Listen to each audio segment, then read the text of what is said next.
Oh, interesting. No, I did not know that, Elgaso. Yeah, that is fascinating. I mean, there are definitely some. So, oh, what the heck? Oh, we got. Oh, they're fighting something else. There are definitely some tenets of Star Trek that are very very idealist with with society and whatnot, which I appreciate. But yeah, I guess I'm not terribly surprised that there might have been some of those kind of philosophies he might have subscribed to. All right, cool. Let's see. So I said I wanted to go, but yeah, so I'm gonna go. We'll eventually want to come back here, because the old block that we'll want to go to is way back this way. I'm gonna warp back to the Overlook Motel. That way we can actually hold up. Let me make sure I'm looking at the right thing here. Yeah, it's up here, right? The thing that takes us back to where we came from whence we came. Oh, it's right there. Oh, it's there. Okay. Well, that's the Agartha entrance. No, I just want to take the tunnel back. I think it'd be up here because it was the path of the Overlook Motel. A post scarcity. Yeah, it sounds nice, right? It sounds nice. I feel like we're closer to Blade Runner than we are to Star Trek, but I mean, yeah, it sounds nice. As these things so frequently go. All right, so I think. Don't mind the Overlook Hotel, by the way. It's seen better days. It's a little bit rough for wear. There's room 13. The door's been ripped off the hinges. There's a portal to hell here. It's fine. It's fine. We don't worry about these things. Just an ominous door. Yeah, no, we don't worry about these things. It's doing fine.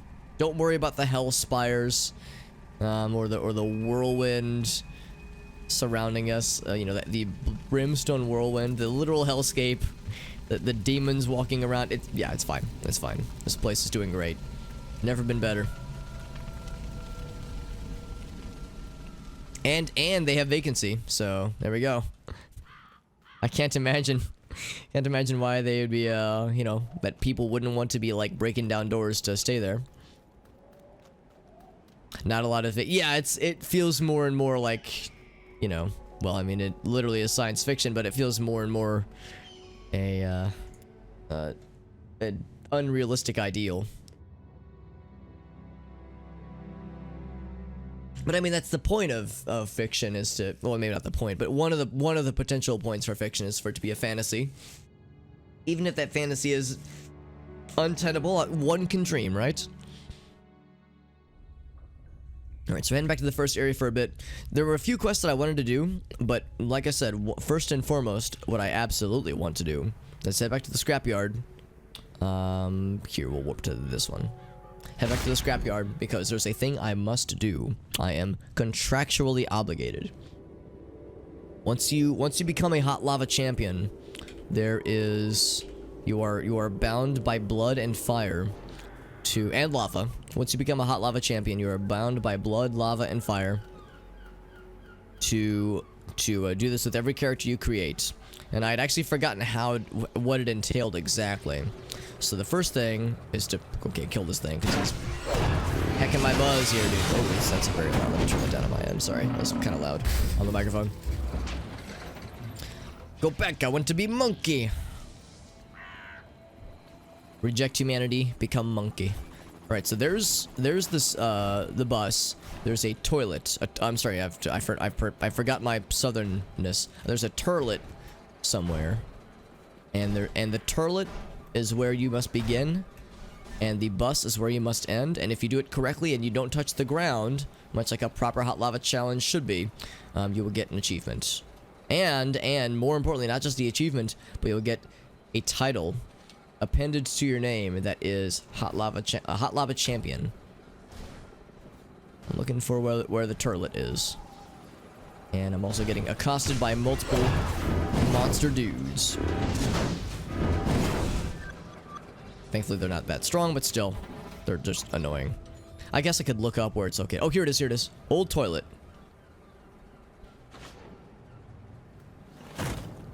Oh, already. Yep, there it is. So yeah, you get multiple tries, obviously. Hot lava champ or lava game champion. A lot of us played this game as a kid. A strange robot is stuck in an old toilet bowl. It's struggling to get out and go somewhere, but where? I mean, no scrapyard is complete without a bonus toilet. It's a lost drone. I must escort him to his destination. So the thing we need to get to is the bus. Where is the bus? It's further that. It's right by where Edgar is. Yeah, I'll admit I don't actually see where it is. So there's a few options as far as where we can go. We can try to make this jump here. We could make the jump, but I don't know if we want to. What I might need to do is follow that kind of pile there. Hoop. So let's see. I'm just trying to scout things out here. Yeah, once we reach here, I think it's over there. I think that's where the bus is. I can't really see it. Oh, and in fact, I think I can kind of see it. I think I can see like the tip of it a little bit. Playing some STO. STO, what would that be? Star Trek Online. Oh yeah, yeah. How are you liking it actually? Because Fuzz, you've been playing that for a bit, right? Let's try. Yeah, I think I actually might go this way. TBH. Oh, so the drone was fighting something. Okay, so yeah, I have to protect it.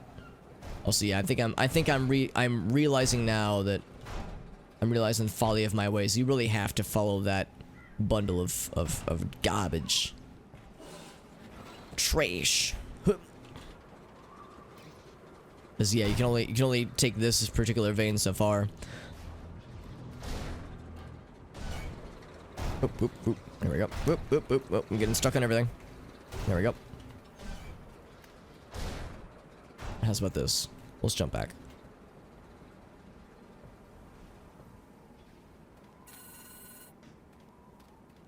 Right, this is where it gets a little bit weird, and this is where you don't always want to be going full tilt. Oh, apparently I didn't lose it. Maybe I was like on the fringes. You don't always want to go full tilt. You don't always want to go fast. It helps to go slow sometimes. Although I think I might be stuck. Maybe I can come back up. Okay, there we go. There we go. I was thinking I might have had to restart. Oh wait, hit me with the lasers. That's one thing about the melee dudes in this game. Dudes that don't have any melee attack is that if you jump out of range and you're aggroed to them, they have like an auto hit laser attack. That is kind of bullshitty and cheesy, but like that basically makes it so. Oh, so that did count it as me as failing it. They have like an auto hit laser attack that they can just bust out in a pinch. And kaboom! Oh, it just killed them. Okay, I was hoping it would knock them upwards. I was hoping it would knock them up. Lifetime. Oh, lifetime subscription. That's cool. That's cool that there is a lifetime sub. Is it like a one-time purchase? That's awesome, man. Yeah, that's cool. It's cheap. Yeah, it's basically to prevent you from like prevent the situation where, like, oh, I'm aggro. Like some monsters have. Whoops. Some monsters have aggroed me, and let me like just jump like on top of a platform or like some kind of thing where they can't like reach me. Basically, shucks. I need to like figure out a way. So how do I get over this situation? Once I reach here, how do I get past this? Oh, it can just go off to the side. Okay, cool. Now I know. Now I know. It's got to be one shot though. It's got to be one shot. I need that hot lava champion title, man. I need the hot lava champion belt. Or lava game champion belt. Yes, to one-time purchase. That's really nice. And it's it's free to play now. Oh, I didn't know that part. Okay, cool. Yeah, that is nice. Oop. Okay, there's some shenanigans though, because I should have failed it right there, but I guess that little piece of the ground is a little bit more forgiving. There we go. All right, so we determined we just go off like this little side here. Hoop. Oh, I still hacked it. Am I supposed to jump from this car? That's what it is. You jump from this guy. Don't jump from the silver car. That's how you do it. Also, anything in here? Aw, they seem like a cool place to hide something. Yeah. Yeah, I have some friends that played it when it first came out, Star Trek Online that is, and they liked it, but they're like really big Star Trek fans. I'm kind of a casual, a filthy casual, as some might say. So when it comes to Star Trek, so I don't know if I would like be able to appreciate it necessarily. as much as much as they do, as an example. But I've heard like it's like pretty legit across the board though. Or it's pretty good. Alright, so there's the bus. We can see in the distance. This is a little bit of a tricky spot, if I recall correctly. And it looks tricky. It's tricky! So, there's some computers. I'm a computer. I wonder if I can just, like, straddle the fence there. Just straddle it ever so sensuously. I'm gonna take myself off of sprinting. Or am I still sprinting? No, I'm not. Okay, cool. So we'll be in relative slow walk. I think there's even a way to go. Okay, somehow we didn't fail that when I probably should have, TBH. There we go. That looks pretty good. Whoop! Ah, shucks. Yeah, let's do some experimentation while we're here. Because what you could do is you could come down to these computers here, but I think regardless, yeah, I think you're expected to just straddle the fence here. Whoops. And don't overjump it like I just did. Seems like it's probably just like very precise movements. Like the hitbox is kind of not very forgiving. Or not hitbox, but like the collision box. Platform box. Yeah, where it curves like that, that's where it gets a little bit tricky. You kind of almost have to err on the side of caution there. Oh, and when you get to the tree, what do you do about that? There's a scooter there's a moped here. Ooh, that's tricky though. You can jump. Okay, so you can just jump. I bet that counts as a failure though. So like you want to land on the propane. It's like I'm doing some recon work, you know? You don't want to overjump it because if you land on the other side, then you're in sad shape.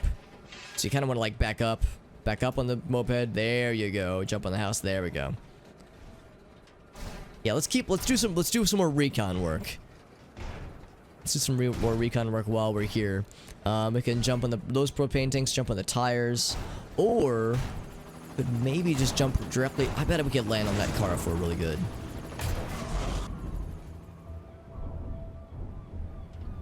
That silver car right there. Huh! Ooh, barely. I hope that would count. It's close enough to the ground where it's like I can see it going either way. But yeah, once you land there... This dude needs to leave my ass alone. We need to get to that bundle of cars. Look how fast he is, man. We need to get to that bundle of cars.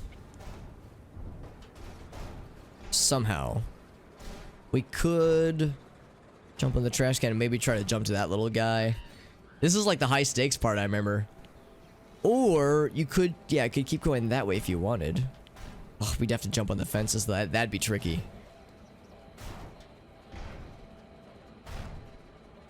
It seems like making it to that pile is probably what the game wants you to do. Yeah, I'm gonna say we'll do some more experimentation. See, like drop down to here, land on those. Are those bongos? No, those are like oil cans. I was hoping they were bongos. Bongos would be a much more enjoyable object to find in a scrapyard, but a less likely one. Hup. Alright, so I don't know, the bongos might count as part of the ground though, so I don't know how reliable that is. But once you get there, then you're pretty much home free. Because yeah, then you're on top of the bus. So the big question I have is, yeah, how do I get from this pile here to that pile there? I almost wonder, yeah, if you should try to shoot for the hood of the car, but like that jump is kind of tight. And also I keep fucking up the input apparently. A platforming segment is in an MMO. Thankfully this isn't required. This is just a bullshit like shitpost achievement for a funny title. Because like the titles don't actually have any bearing. It's just like when someone looks at your person, it'll show the title underneath it. So it's more just bragging rights, like, hey, I did the hot lava challenge because I'm a fucking nerd. But yeah, it'd be one thing if this was required, or if it like it was a gamified thing that gave you some kind of like, you know, some kind of significant thingy, some kind of significant bonus. But you're right. I mean, MMOs are not exactly known for having, you know, enjoyable platforming physics. And Secret World is no different. Man, yeah, I'm not so sure. I'm worried that landing on the we'll just call them the bongos. I'm worried that landing on the bongos will be not so good. That the tire race car seat might be okay though. Because we saw earlier there was a part where like we landed on like a little pallet, and the pallet was considered part of the ground. I'm worried that the bongos will be part of the ground as well.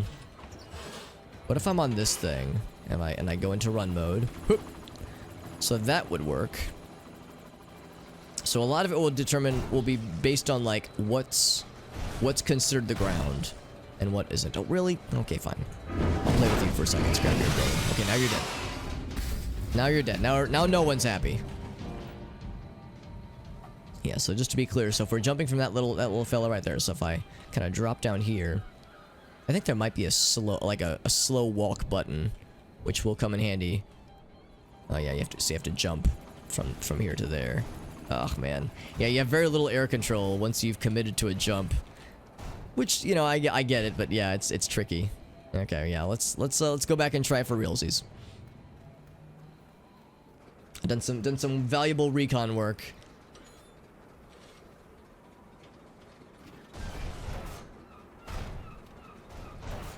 Freaking hot lava challenge, man. It's a throwback to the good old days from when I was a kid. Except for the hot lava challenge that I played as a kid, it was less like, you know, climbing over metal and scrap.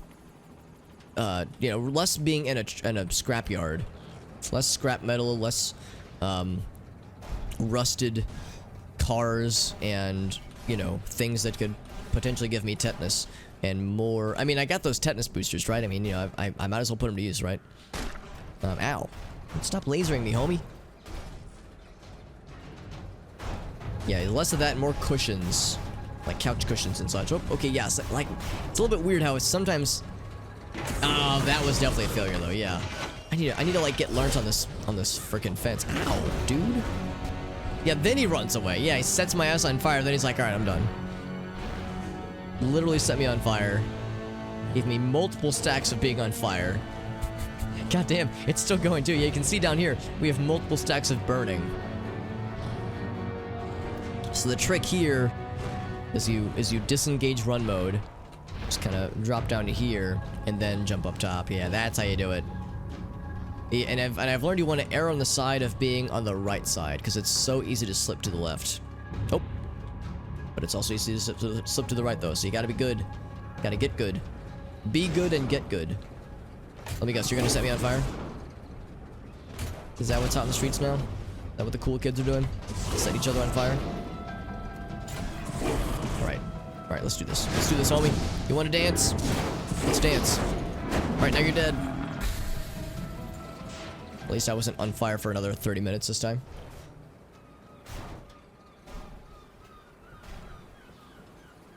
Now, this is a challenge that might be made easier with better sprinting. And actually, I think I might even be able to unlock better sprinting now. Oh, I'm going to claim the rewards. Yes, accept. And I accept. Alright, cool. Now, you guys do... this person can do this one with 80% efficiency.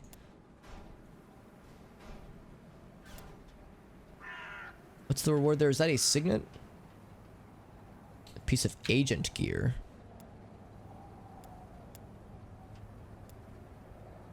Yeah, I wonder if that's like, if square is like not as good rewards. Ooh, there's a special one. Oh wow, they can 100% do it. It's a morning light thing. Oh, interesting. The Illuminati will abduct several morning light members simultaneously to be reconditioned as sleeper agents. Interesting. And then replace the actors with decoys. Just pick somebody with good charisma. I mean, they both have 100%. I don't know if that means it's like they're guaranteed to get it. Interesting. Alright, so we can only do that one. You're 83% on this one. That's actually pretty impressive too. 33% on that one. 36 on that one. 62. 60. Alright, you're gonna do the fancy one that we just looked at. This guy. Alright, go for it. Oh, yeah, there we go. Deploy. Anyway, what was it? Is it Shift P? There it is. Oh, that's super cheap. Yeah, so buy the Sprint 2. And I can almost afford the Sprint 3. Or I could, you know, or I could spend like the real money dollars, but nah, we'll do the simple one. So I drink my Sprint milkshake. Oh wait, did it already apply it? It might have already applied it.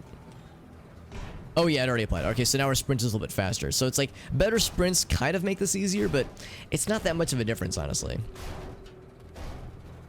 I was like, as your jumping speed, I think, is influenced by your sprint speed, but not much. And like, there are so many times where like it's more about precision than it is about just going fast and like going distance necessarily. And this is the part that keeps hacking me up. Alright, we said we don't want to come from this like silver guy. We gotta drop down a little bit. That guy's gonna set me on fire. Ooh. Why'd it get so dark? What the heck? Why is it dark? I'm scared. Am I about to get invaded by dark spirit Mildred? Ow, dude! I'm gonna be on fire for like 100 minutes, aren't I? This guy is not nice. Why it gets so dark? I can hardly see. It's getting dark. Too dark to see. Have I failed the... I have not failed the achievement. This guy... Dude! Can I please get past this thing? There's two of them now. They're just gonna straight up kill me, aren't they? Ah, man. It's hard to see what I'm doing. These dudes that are just spanking me, dude. Well, I made it. I made it, Seymour, despite your directions. What can I do about this? About being on fire? I think I can tank the damage. But man, these guys are not making it easy. It got so dark for a second there, though. I think it's back to normal now, I think. What did I say? I think it was to now... Actually, yeah, it's still really dark.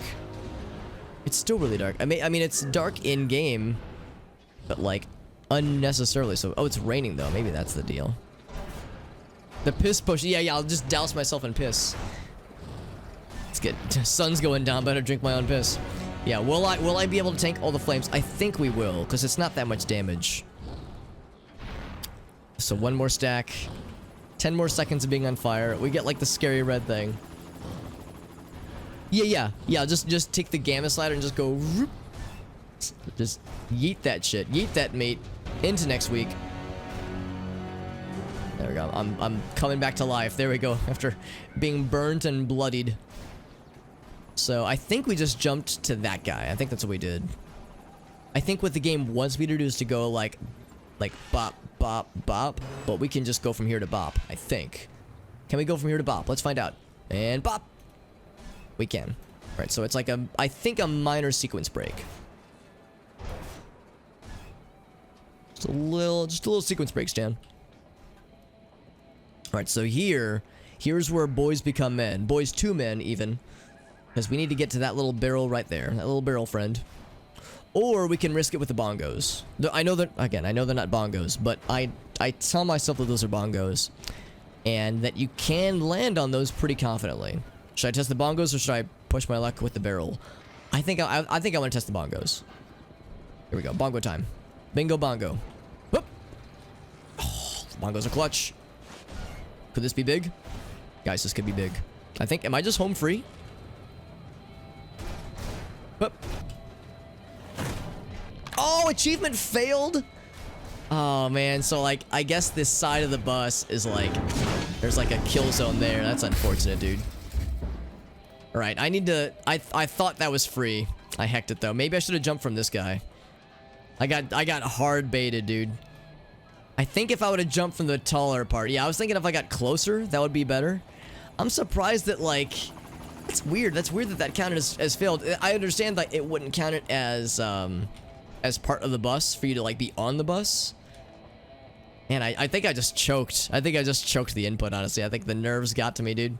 God damn, man. Hot Lava Challenge does not fuck around, dude. Hot Lava Challenge is... I'm clearly still a boy. I said it was where boys become men. Clearly, I've not become a man yet. I'm still very much a boy. Okay, yeah, I'll go and kill you, because if I don't, you'll likely light me on fire later. Light me on fire and initiate bloodied status. Just all kinds of shenanigans, man. It's not very nice. Wow, Alex, calling that guy mean just because he set you on fire? SMH. SMH my head, ouch. It's true, I'm calling them not nice because they set me on fire. I know, it's very, very judgmental of me. Alex needs to be more considerate of robots that set people on fire. You're right, I'm sorry. I'm sorry. If there's any robots in the chat that set people on fire, I'm sure you're otherwise a very nice person. Robot. Yo, Abbott, what's up, buddy? I will dab back to you, buddy. Good to see you, friend. We're playing some Secret World Legends. It's so dark. It's weird. It's weird that it got so dark. It was like in these shadowy areas, it's like I blend in so much with the shadows. It's like I'm Shadow Man over here, dude. So we're playing Secret World Legends. This is normally a very like serious lore and like storytelling kind of game. Right now, it is very much not serious. I'm doing a challenge. Uh-oh, I think I might have failed it too. I'm very much on the ground, but the game is being generous with its classification here because it still says it's active. But we're doing a lava game challenge for anyone as kids who ever played like The Floor is Lava. This is that, but in video game form, where we have to like get from a toilet on the top of that trash heap way back yonder, 53 meters away, and then get to a school bus that is on the other side. And I got so close last time, and okay, I'm amazed that didn't just spoil it. Oh, there it is. Yeah, it's this fence part is probably my worst nemesis. That's what I failed on a lot. Once we get past the fence, I think I've got a strat that'll take me to victory. Iowans are either sentient stalks of corn or robots. And we just set people on. Well, honestly, as a fellow Midwesterner Iowan, I certainly understand the notion of being like, man, I'm bored.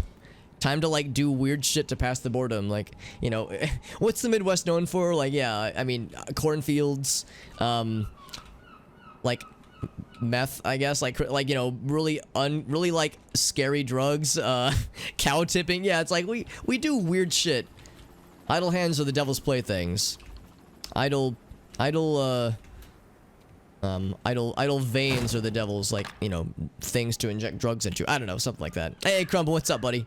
I fought in your general direction. And ranch dressing. And we like ranch dressing. Yeah, I learned the other day, not the other day, this was like a while back, that, yeah, ranch dressing is, obviously it's universal, but, yeah, Midwesterners in particular get very excited about ranch dressing. I thought that was, like, a thing that, like, was just across the board, but, yeah, it's apparently especially true. Like Hidden Valley Ranch, you know, that's the big one.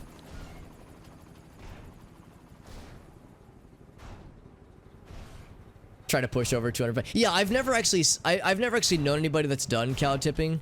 I've heard legends of it, of course, but yeah, I've never actually like seen or heard of any. I don't know of anybody who's actually claims to have done it. But yeah, allegedly people actually do it, but I don't know. Yeah, I have no idea like how true it is. Well, yeah, it wouldn't be like one person for sure. It'd have to be a squad. I mean the boys about to push some cows over. Oh, Crumble's done it, really? And Phasmophobia to a flash drive. Oh, did it not work? Was it just too big, or was the game not running so well? I've never actually tried to play a game off of a flash drive. It seems like it would work. Well, I guess it would depend on the game, though, because a flash drive is like pretty much well, I shouldn't say pretty much, but it has some properties that are similar to an SSD, I suppose. Hey, Corey, what's up, buddy? Yes, jumping on things, calling the game, dude. Corey, I've discussed with the chat previously our $1 million bulletproof game idea, which is standing on things, calling the game, and I don't know if they're quite as sold as we are, though, Corey. But I know we got very involved and very excited about these dumb ideas we've had. But 5 people, yeah, it'd have to be the squad with like coordinated efforts. Corey, I'm sure you remember that there are certain parts of this that are kind of brutal. I actually almost had it earlier. There's a part on the bus itself that counts as ground, though, because I landed on the edge of the bus and it was like achievement failed, and I was like, what? So there's a sweet spot there. There's a sweet forbidden spot that you don't want to land on the bus itself. Man, I'm having a hard time just getting on the fence. I'm not sprinting, am I? No, I'm not. Okay, good. I don't want to be sprinting. I want to be going fast, so nice and slow. There's definitely a forbidden sweet spot on the fence. Just need to get on top of here. I don't want to overcommit. There we go. So once I'm on here, I'm not going to say I'm home free, but I'm doing pretty well. Did that dude see me? I think that robot's going to get aggro to me regardless. Irregardless, even. Actually, I can probably fuck him up from here, right? Aw, I missed him. Okay, well, he's moving now. So it doesn't travel along the ground. It doesn't go like it only stays in the plane upon which I've summoned it. So I gotta land on that little buddy. Hup. And you have to make the jump noise yourself to make yourself jump better. It also helps if you like physically lurch your body forward as you make your jumps, like you know, you're like to give yourself that extra oomph. These are the pro strats that are learned only by a true lava game champion. Now I know what you're thinking. You're thinking, Alex, you're not a lava game champion yet. You've yet to make the thing happen. However, I can tell you that with Corey as my witness, we, as a group, actually, not just me, but the whole squad has done it once before. So that's what I'm getting ready for. All right, Corey, you ready for this shit? So I've dubbed these things the bongos. I know they're not bongos, but they looked like bongos at one point from a distance. So those are the bongos of destiny. Just gotta land on those things. Hup! Oh, fucking easy. Alright, so now, as long as I don't fuck this up... Oh no, I said I wanted to jump from this one. I tried jumping from this one, that's where I got baited. Masterfully baited. Hup! Lava Game Champion! Woo! Now, here's... Yeah, title unlocked, baby! Lava Game Champion, bam! Worth it. Fucking worth it. Easy. Actually, well, it took me like 30... Well, probably like 20-30 minutes. Alright, now the game... Alright, time to quit the game. Alt F4, we're done. Deleting my Twitch channel. It's like, alright, what more is there to video games, honestly? Nothing more remains. You know what? So we did a bunch of Edgar quests. Oh, there's a robot buddy. Here, let's go and do the robot buddy quest. Edgar has nothing else for us. We have a little robot friend. Robot friend. 3 drunk dudes charging into the side. Oh, Jesus. So it loaded, but it just wasn't displaying well. That's interesting. Yeah, I'm surprised that... Well, I don't know. I guess I'm not that surprised that yeah, some games, some like modern games wouldn't work too well. And of course, it's an early access game, so, you know, maybe there are certain optimizations that haven't been brought into the fray yet, but yeah, I would imagine that some games are sure playable via flash drives just fine. Yeah, that's the thing. Yeah, cows are very large and heavy creatures, so yeah. Like, getting one to move on an accord of anything other than their own is going to be tricky. Oh, that's right. There's a game called Hot Lava on Steam. Yeah, I think do I have that? I can't remember if I got that in a Humble Bundle. I haven't bought it yet, but it's on my radar for sure. Cause yeah, that's like that, but with actual lava and multiplayer and an entire game. So it's not standing on things cool in the game, but it's definitely like running across things cool in the game. Running across obstacles and whatnot. Just obstacle challenge. Just trying to protect my little robot friend. If that's wrong, I don't want to be right. Pop Tropica? What's that one? I'll admit, I don't know if I know that one. A Dead Draug. I'll go and grab that one too. But I gotta keep helping my little buddy. Why do these zombies care about the little robot friend anyway, right? He's just vibing. A floater, there we go. He's a floater, not a gloater or something. Leave my little robot friend alone. He's my little buddy. It's okay, little buddy, I got you, homie. Ouch. Just straight up murdered his friend. Actually, yeah, Lost Drone hasn't taken any damage, so we're being very good friends. What are you doing? You're like going back and forth. Oh, I think he's like confused because of the snail effect. He got mudded.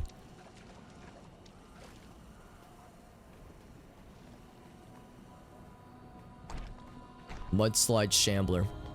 That's what they called me in college. Corey can attest to this. I went to college with him. Mudslide Shambler, Mudslide Shambler either sounds like a, you know, you ate some like a bad burrito and it gave you a Mudslide Shambler, or it sounds like an adult beverage. Like, it's like, yeah, I'll have a rum and coke and a Mudslide Shambler for the lady, you know, like a really sugary, like a chocolatey, cocktail of some variety. One of those two things. It's a multiplayer flash game where things happen. Ooh, I like how ominous that sounds. Aw, I want to go, like, see my friend to to, you know, see him home. I guess this is as good as it gets. I wonder how that looked to that guy. Just, here comes this lone stranger with a hammer, escorting a little robot buddy.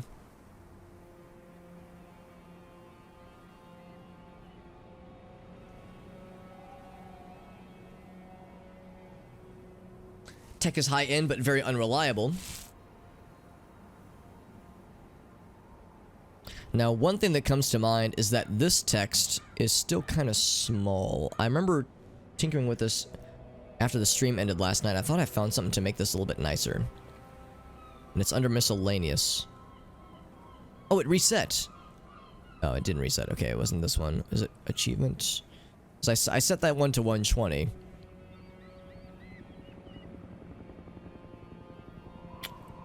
Because yeah, Corey pointed out that this text is looking kind of, not this text right here, but this text in, let's cancel out of this.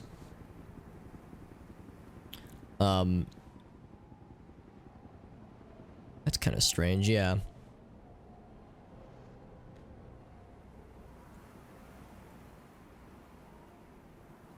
Let me check a few things.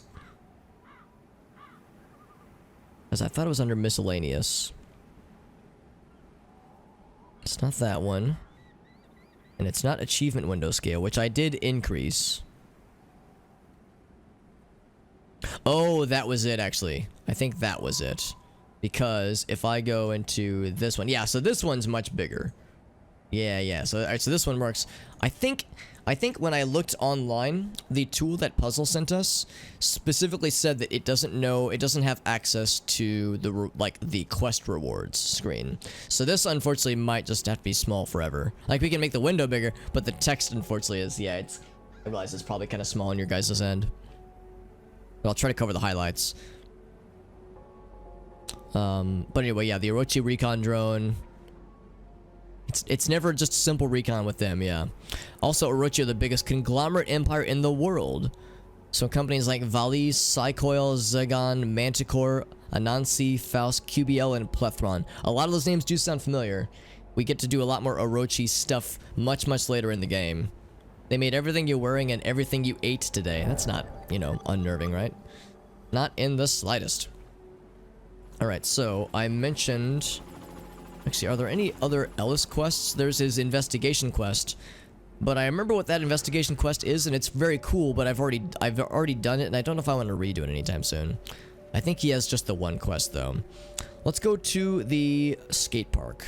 Because I don't think I've ever done any of that dude's quests. It's meant for 3rd graders. But so is... oh, interesting. Oh, okay. So it's like an edutainment game, kind of, sort of?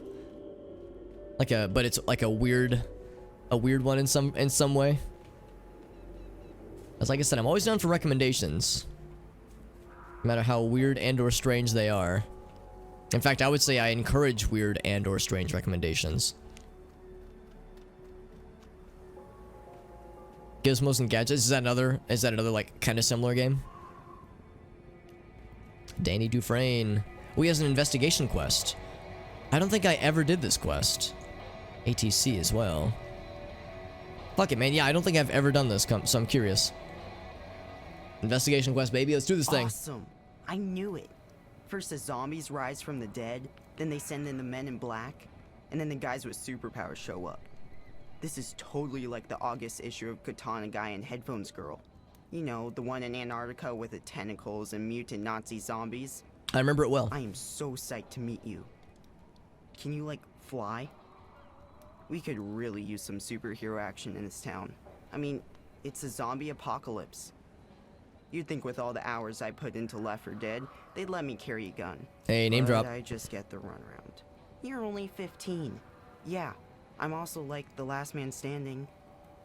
Not counting Andy, or Moose, or Henry, or Edgar.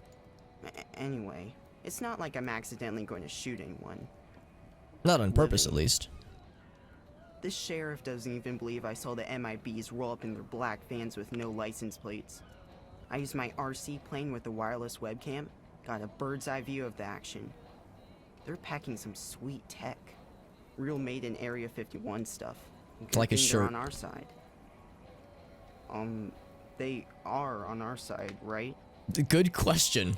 Yeah, I figured they would be, since they're hurting up the mutant Smurfs. You know, the drog, and probably experimenting on them. Think alien autopsy. They absolutely are, footage by the way. in front of We've a seen live evidence. Studio audience. That'd be really neat, in a totally gross way, of course.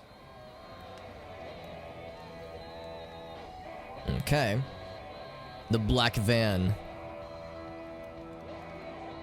Oh, it's the radio. I was like, what am I hearing? What the hell? Ooh, what's this? Hidden photographs. Ooh, it's, Cassandra, right? Yeah, yeah. So we saw her in the cutscene.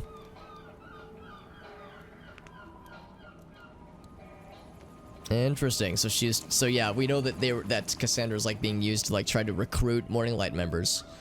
Yeah, a little something, yeah. I've never really like I don't think I've ever done any of Danny's quests. I've never like done much like around here. Is there like other cool stuff to appreciate? Of course we have the quest to look into. But we also took a side quest earlier. Trail of Traps, which is apparently pretty far away. It wasn't that far though, was it? We took on this quest up there. Trail of Traps. Taking out Draug and rushing the... yeah. Bear traps, right, yeah. Why is it pointing that way? Oh, break into the... oh, it doesn't even have a thing. Okay. Yeah, maybe I should do that real quick. Although we'll be going in that same general direction. So let's go ahead and head north-ish.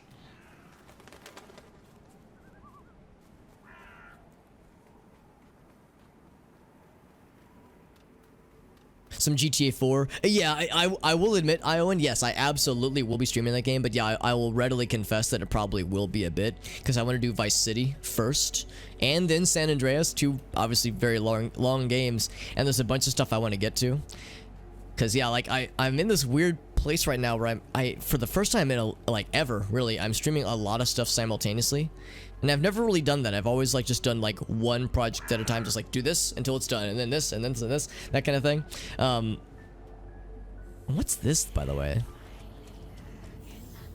Yeah, I'll go and fight this lady, but it's like, what's going on with this thing? An unfortunate corpse. I'll go and take this quest too. Find out which car the keys fit into. Oh, interesting. A dreadfully mangled corpse of a man. And chained to an engine block. Oh, Jesus. Keys clutched in his bloating fingers. Bloated fingers, rather. Edgar's scrapyard. No questions asked. Okay, so somewhere near the scrapyard, probably. So we'll do that too. But... yeah, there was the dead Draug was somewhere this way. But anyway, yeah, just to complete the thought though, like yeah, some kind of Vice City remake. I'd be down for that, or even just like a remaster. Like a full-on remake would be awesome, but like yeah, even just a remaster I'd be more than happy with. Following the traps, we'll be able to track down. Okay, cool. But just don't step into the traps. There's one.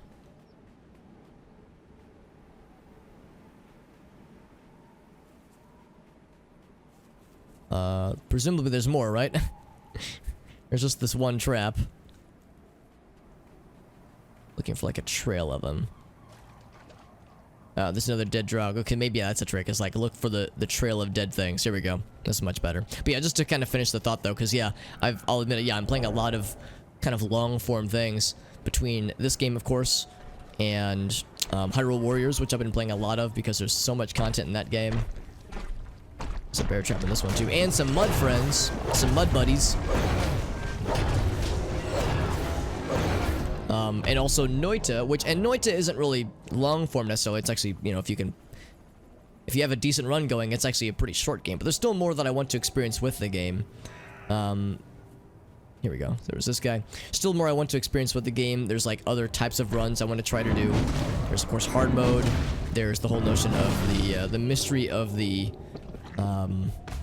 Oh, what are they called? Like the little tablets you can find. So it's definitely one more I want to do with that game. At some point, relatively soon, I also want to play through Fear, which actually I think should be a relatively short game relative to the other games I've played. But yeah, that mid 2000s horror shooter game Fear I've heard is really good, and I actually meant to play it around Halloween times, but I got so distracted with other games and never got around to it. But I do still want to play it just because I've heard it's so freaking good. Actually, does this guy have a bear trap? Oh, he does. Yeah, it's one in his leg. Yeah, so we probably just keep following this one then. Oh, I thought that meant that it was like trying to grab me. There's one here too. Would it be inside here then? Oh, hold on. There's one. Yeah, I'm guessing after a certain point we're following the trail of traps themselves, not just traps of things that have killed bad guys. But yeah, it's like I've got like kind of the next series of games lined up more or less as far as things that I'm going to be focusing on. And let's see where else. Okay, down here. There's also a couple other things I've kind of got in my mind. Roller Coaster Tycoon had recently entered my brain because I watched a really cool YouTube video that kind of summarized the game's development and the person behind the game, because it was most of the product of one developer who was incredibly brilliant and just kind of storied the development cycle of the game and the different sequels and the different re-releases and remakes and the different versions that are playable nowadays. And it was a really cool video, and I looked into Open RCT2, specifically Open Roller Coaster Tycoon, which is a fan remake of sorts, but also like not even a remake, but also like a fan. Okay, so the trap's replaced by Ellis. Okay, that's and he leads you to him. Okay, cool. I was trying to figure out where that was gonna lead me, but anyway, yeah, Open RCT2 seems really cool. And just because I haven't played Roller Coaster Tycoon in like a decade, so I think that'd be like a fun thing to stream at some point. I don't know if I would go through the entire game necessarily, but just something to try out for a bit. And also, it sounds like Open RCT2 should have some really cool Twitch integration that is being developed right now, so like hopefully by the time I get to it, that'll be ready. And then there's a bunch of Diablo 2 mods I want to get to, because there's Project Diablo, which has been really popular lately. A bunch of Diablo 2 streamers that I follow have been streaming it, and it looks really awesome. But the development is super intense right now. There's a lot of big changes happening like over the next few weeks, so I'm gonna wait for that to calm down a bit. But yeah, it's like there's all these things I'm kind of tracking and things that I want to stream, so it's a good problem to have, because it means it means I'll never be out of things to do on with the channel. But as a result, though, it means that a lot of things that I also want to get to keep getting pushed out, because it's like I want to get to more Grand Theft Auto games. I want to do more Metal Gear Solid games. I want to do Oblivion. Like, there's a lot of big games I want to stream. THC, think of that that host rather, my friend. I always appreciate the host, THC. It's very kind of you. And what's up, Priority? Good to see you, friend.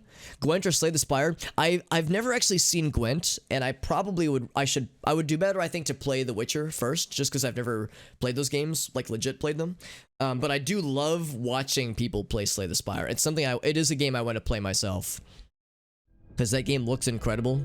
And I've from people I know that play it and have played it a lot themselves, they love it. So I think, yeah, it's absolutely on my radar. I think I would like it a bunch. And some Fight Crab. Yeah, a Fight Crab would be absolutely a fun time. I'll say, yeah, Fight Crab is a game that I absolutely kind of have on my radar as far as like silly, kooky, like physicsy games, because that game looks like it would absolutely be on my radar, like or up my alley, so to speak. Also, did you poop? Good to see you, friend. Thank you for joining on this fine evening. I hope you are doing well. We're playing a older kind of story-based MMO game that I used to play back in the day. Oh, and what the heck? And he friggin' resubscribed. Thank you so much, my friend.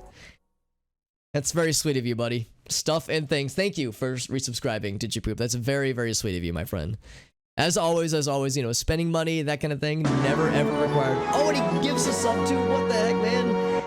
Did you poop? You are too kind, dude. Your generosity is too much. Thank you. Thank you. That's very sweet. That's very sweet of you. Oh, is that the Dubsky? Another one? 3 more points for, or not 3, 5 more points for that one. Hey, what's up, Swords Guy? What's up, buddy? Thank you, Digipoop, for gifting 2 subs. That's awesome, man. Thank you so much for that. I cannot emphasize enough. That kind of thing is never, ever required. Of course, I'm just happy to have you here, but thank you. That's very sweet.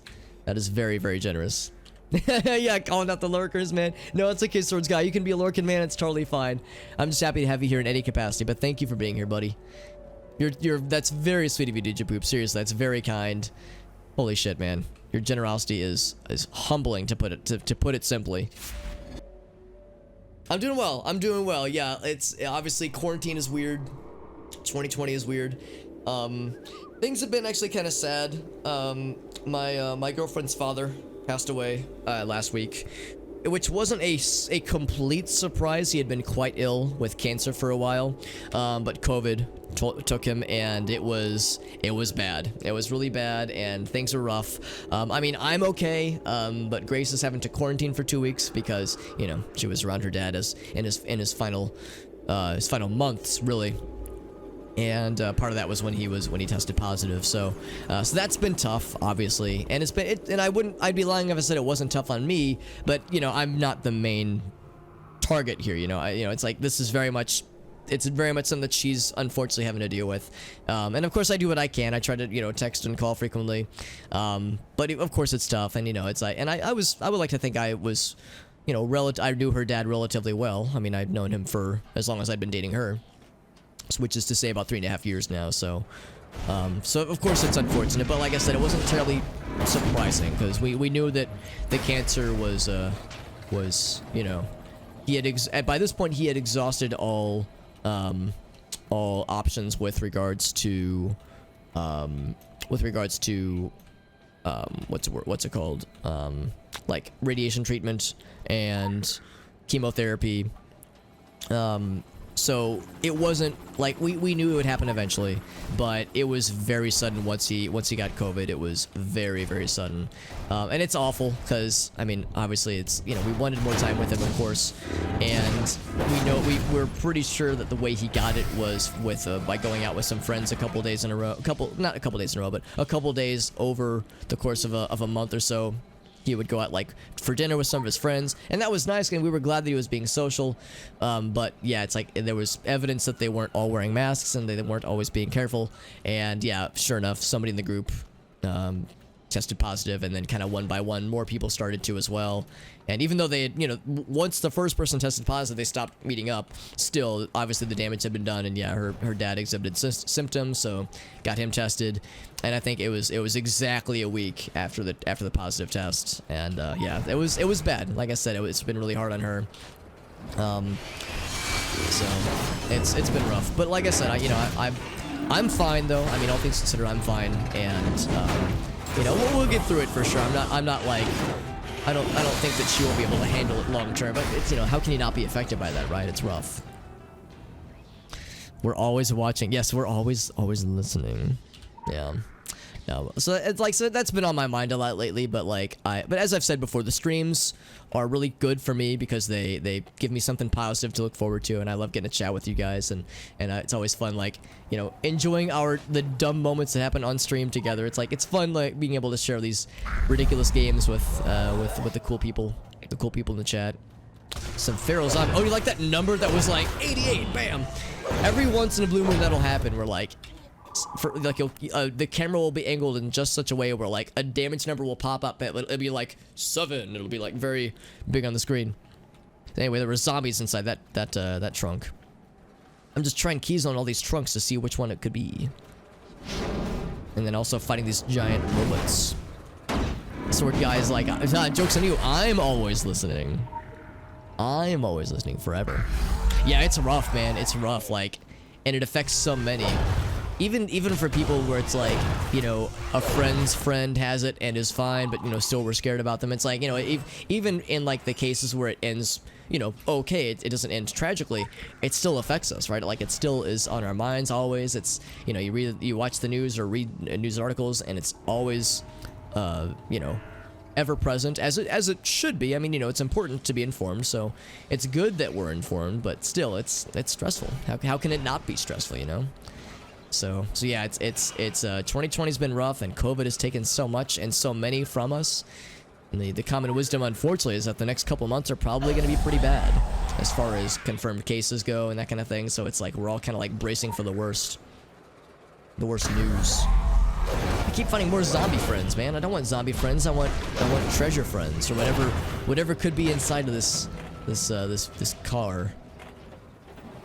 So we gotta find the keys. Can I like see what the keys look like? It's like, oh, it looks like it belongs to this model of car. Nope. Yeah. Just go to the scrapyard and find which car the keys belong to. What could it be? There's one over here. Has not all cars have intact trunks. It's a close to home story. Yeah, it is. That's the thing too. It's like, yeah, it kind of brings it home, and it brings it like, it's a yeah, and of course it's an unfortunate example of, like, you know, the case of somebody vulnerable. So again, someone who has been fighting cancer, so definitely in the vulnerable group, being exposed, you know, by you know, just being with a group of people and being out in public. Yeah, it's like if there was ever an example where it's like, you know, this is why it's important to wear masks, this is why it's important to wash your hands, like, you know, it's unfortunate, obviously, it's tragic, but if there's any lessons that can be gleaned from this, it's like, you know, this is why it's important to take these things seriously. But yeah, like I said, of course it's been rough. This happened on Monday, so it was pretty recent. So this previous Monday, so it'll be a week starting tomorrow. And Grace has been a champ about it, though. I mean, she's doing as well as anyone could. But it's rough. She's an only child, so, you know, a lot of this fell on her specifically. She lost her mother years ago, so like it's this kind of just been her when it comes to like dealing with all this. And I wish I could do more, but I recognize that my powers are limited, so to speak. My boyfriend powers are limited, but definitely do what I can to help. You know, help with, just if nothing else, just by checking in on a regular basis. Offering to help, like, if there's more that could be done with coordinating things, you know, calling people, or I don't know, just what little that can be done. You were exposed a couple weeks ago. Yeah. Oh gosh, did come back negative, but still, I'm sure it's still scary though, right? Because it's like, oh, there's still the uncertainty that surrounds that, you know. Friends who've lost jobs, and that's bad. And that's bad too. I mean, yeah, that's still bad. You know, I've said to myself and to others, but I also say it to myself to like remind myself that, yeah, the economic destruction is also bad. You know, it's like this is a health crisis and an economic crisis. These are not mutually exclusive, so it's like it's all bad. It's all really bad, and it's just perhaps the most stressful year any of us have experienced ever, at least in the global scale. You know, in like a large scale, I guess.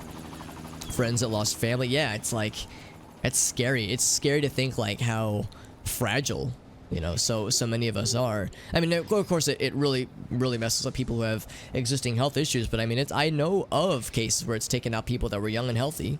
I'm a big fan of Vinesauce, the streamer Vinesauce here on Twitch, and one of his old editors, Vappy, got taken out. He was as old as I am. He was 31. So it's like, you know, you hear that and it's like, oh shit, dude, it's not as like far away as people think that it is, man. Yeah, and thank you, Digipoop. That's very sweet. It's very sweet, and I've of course, you know, she knows that I've told a few people about it, and she appreciates the, you know, the kind words as well. It's like, what else can we do? You know, it's like, I wish I could be there in person to comfort her, obviously, but this is like not the time to be the like, oh heck the quarantine, I'm gonna be the cowboy to swoop in and save the day. And it's like, dude, it's like, I have to remind myself it's not like it is in the movies. You know, it's like it's not how this works. So, you know, we have to be responsible, of course. You know, you don't want to spread it more, obviously. Thankfully, so far she has been, you know, symptom free, and it's been just about a week now. So her 2 weeks are about halfway done, which is good. Yeah, I will absolutely be sure to forward that message to her, Digipoop, because sometimes I know she's a little bit self-conscious because she's kind of quiet just by nature, but she does enjoy like the fun games that we've played before, The Sims and like and Planet Zoo. So I'll be sure to like send a message to her. It's like, yo, you got peeps who enjoy your presence, so that'll be really nice for her, I'm sure. Definitely once things calm down, obviously, like, yeah, it'd be nice for it to do more fun projects. Keeps going and going. Yeah, the golems, that's right. Golems and automatons. Because, yeah, we got to see a little bit more about golems in the academy in the quest yesterday. Man, that's not it either. Still more zombies. More zombie friends. Oh, to answer the question though, like what the heck is this game, by the way? So this is an old MMO that me and some friends used to play back in the day. It's technically an MMO. Like functionally speaking, it's an MMO, but it's very much single player focused, especially with the story and the lore and the main quests. There are side quests you can do multiplayer, but the game is balanced in such a way where you can play it all solo. There are some dungeons that pretty much require multiple people. There are some raids that require like groups of 10, I think. So like there's content that is built and like balanced for groups. But yeah, the bulk of the game is meant to be a single player adventure, and that's actually what I'm doing. I'm doing this as a single player kind of experience here. And one of the things I love so much about this game is that the story is really well done. There's a lot of very fascinating lore things with this game. Lots of Lovecraft and Stephen King references and influences throughout, and very good like spooky writing that I think is done very well. I would say for my money, it's like some of the missions in this game are like some of the coolest video game content things I've ever seen ever in a game. And there's stuff that I'm definitely looking forward to. So a lot of this is kind of a trip down memory lane, but also it's to pick up stuff and play through stuff that I've never played through. This quest in particular I've never done, and then the investigation quest that we started, I haven't done much with it yet, but we started this quest and we haven't and we'll be continuing that one shortly. I've never done that one, I don't think, because I don't think I've done any of Danny's quests. Danny Dufresne. Dufresne, by the way, has to be a Shawshank Redemption reference. It has to be, but like an intentional reference, that is. But yeah, there's a quest giver who is a teenager named Danny Dufresne, who's at the skate park, and I've never done any of his quests before, so I'm curious to see what that's gonna be all about. Man, I just can't find the right thing. The right thingy. There's zombies somewhere, right? Allegedly. Allegedly there are zombies, but I don't know. I don't know where they are. Let's try this one. Oh, except I'm making more giant golem friends.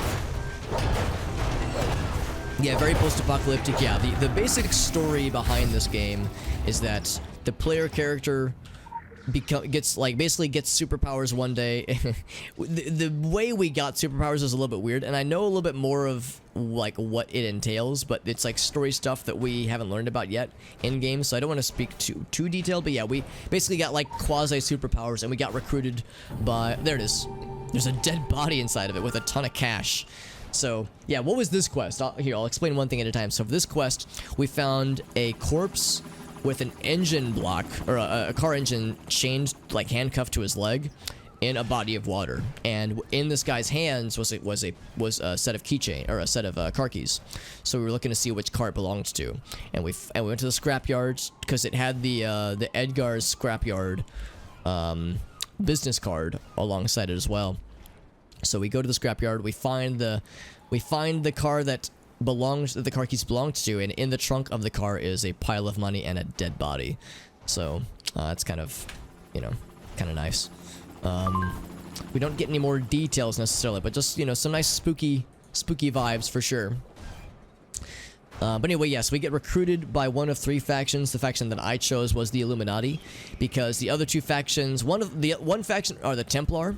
The Templar are kind of like the ultra British, like crusader, like ultra pious, like we must smite evil because it is our duty. We must have discipline and and like lawful good, like priest cleric kind of energy, which is fine. But the Illuminati are much more chaotic neutral and much more like kind of spooky. Like you're not sure if they're necessarily good or evil. They got some gray area, which is kind of fun. So we get recruited by the Illuminati, and our first quest, our mission from them, is to investigate the issues in Solomon Island. Because you come to Solomon Island, there's this ominous fog that has caused all sorts of issues. We learn about the Lady Margaret, which was a shipping boat, or not a shipping boat, that doesn't make sense, a fishing boat rather, that at sea discovered this mysterious artifact.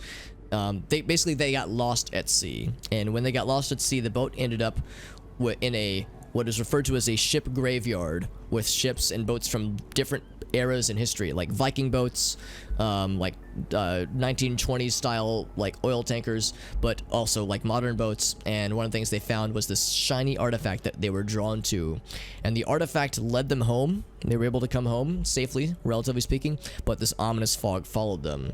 And when the fog reached town, it like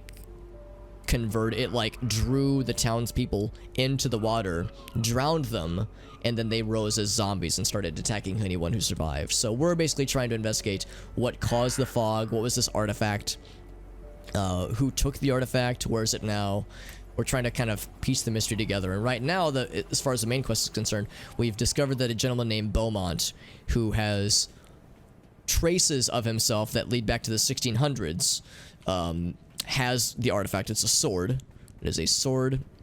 We found the Black Land, by the way. And yeah, we're trying to like see who this guy is, what he wants with the artifact, and why he seems so interested in this area. Because this area is like, it's like a small town, like the Solomon, like the like Kingsmouth specifically is a small town. It's just kind of like a rural place off of the coast of Maine. Like, why would this have such attention to it? So that's the main story, but there's a bunch of side quests too. The side quest we're taking on right now was something that Danny gave to us. He was telling us about there are like men in black vans, like basically Orochi vans that he spotted that were like doing some mysterious shit. So yes, Orochi is like pretty much the men in black, like, you know, black vans and like helicopters and sunglasses, you know, kind of like the stereotypical sci-fi like secret technology police, not police, but like kind of like not I mean kind of FBI, kind of CIA, but like more like secretive and spooky and ethical gray areas and such. Aimlessly wandering junkyards. Yeah, that's what I'm doing right now, or that's what I was doing rather. Yeah, we're like a modern, like very normal, like normal dude Thor. They do play somewhat differently. Like the main stories I think are about the same, but the interactions with your factions and how and why they conduct certain investigations are different. Because in the case of Solomon Island, part of the reason why the Illuminati are interested is because in the original like exposition that we received, the academy that's in the second area on Solomon Island that we got to yesterday actually, has some very direct Illuminati roots.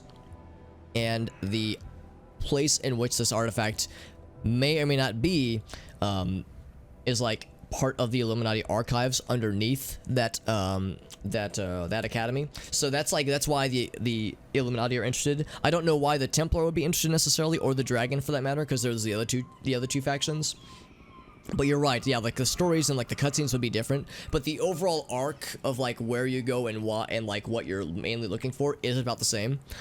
But yeah, I will confess I've never played the other ones. I've only done Illuminati just because the stuff with Illuminati is just so cool. But yeah, no, there's a lot that I do want to do. What in the world? Oh, it's we're seeing the shadow of this guy, I think.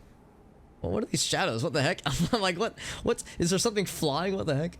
Anyway, so yeah, so we got this laptop here, Orochi Field Terminal, and of course it's a kind of an old school looking terminal. There's a password. My wife. Alright, so that doesn't really help us. A person's wife. My wife. Let's see. Are there other things we can appreciate? All we can do is like interact with the laptop, it looks like. And we don't know who this person is. The remains of the van's occupants are sprawled on the beach nearby. I should look at the beach then. Cluster of drug pods writhes wetly. Ah, interesting. 4% of black suit. We gotta fight this guy real quick.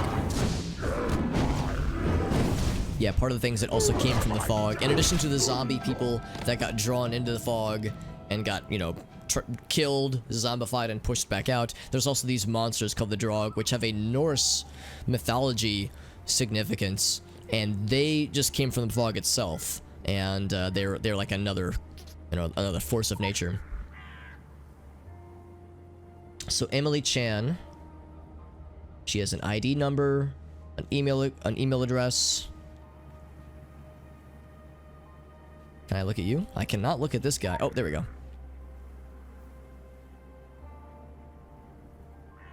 And then... Okay, so... Presumably it would be, if it's my wife, Itsune Hayabusa. So there would be another Hayabusa, right? It wouldn't be this lady, would it? Like, they wouldn't be married because she has a different last name. I mean, that's not required, obviously, but presumably this game would be indicating that the dude would be married, of course, and that we would assume that they would have the same last name.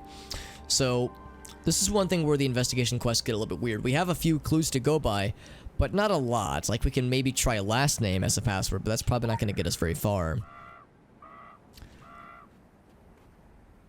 So I'm just gonna kind of leave that to the side. I can't make this window smaller. Just gonna leave that to the side there. Let's go over here. It's also possible it could have been the lady. You know, the lady could have had a wife too. But since this game came out in 2012, this probably wasn't, you know, that that wasn't looking that far ahead necessarily. So what there's a few things we can do, but what I'm thinking is that with this game, knowing what it is and knowing how these investigations work, you frequently have to go outside of the balance of the game itself to solve these missions. So we can try a few things, but I think the first thing I want to do is bring up the in-game web browser, go to Google, and we'll just search for Orochi Hayabusa.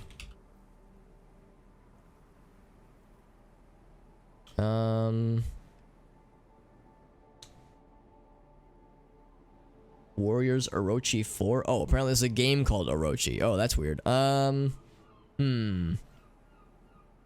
Let's just say Orochi Kitsune. There we go. Who are we? Orochi. Because in this game, like, the Orochi is just like a corporation. They have like an actual website, orochigroup.com. Also, what was that noise? Oh, that was freaking freaking Madcap again. Thank you so much, Madcap. That's so freaking sweet of you. How you doing, buddy? Also, it occurs to me that this is kind of small. It's probably kind of hard for you guys to read this, isn't it? Like some of the text on here. That's a little bit strange, yeah. No, hopefully it's not like super scrunched. Hopefully that's like semi-legible. How you doing, Madcap? Thank you very much for another raid. You just raided me just yesterday. That's so freaking kind. Thank you, Nitro and Alexa. Thank you, Madcap, for that very kind raid. How you doing, my friend? Do a little shout out for our boy, for our man here, Madcap. Helps if I spell your name correctly. Also, only that many R's. Oh god, I can't type. Were you a little sus in some Among Us? Just a little bit? Nah, man. No, Jason's a good guy. Thank you so much, Madcap. That's very sweet of you guys. Make sure you follow Madcap. He does lots of very cool stuff with his stream. Does lots of fun community-oriented games. Obviously, Among Us being one of them. He did some Minecraft yesterday. I know sometimes he does some Pokemon community stuff. He does... I know you've done a bunch of like Trouble in Terrorist Town stuff. Again, yeah, like lots of big Minecraft projects. Just lots of cool multiplayer stuff with his channel. He's a really good guy, and I love what he's done with his community. And I've known Jason for like forever now. I've known him for a long time, and he's a really nice guy. So make sure you give him a follow, or your money back. Actually, there's no money involved, but still, he's a very good guy. There's a dude. Hello, dude. There's another player character, presumably. But thank you, Swords Guy. Thank you for being around here, man. It's always a pleasure, my friend. Always a pleasure having you here. Like I said, no worries if you're just lurking, man. I always appreciate the lurk. You know, chat interactivity is never a requirement. I'm just happy to have people here in any capacity whatsoever. But it was nice having you here, my man. Always a good time. But yes, we're playing some Secret World. Secret World Legends, same game we were doing yesterday. We have an investigation quest. And with the quest so far is that we were told about this mysterious black van with some Men in Black, like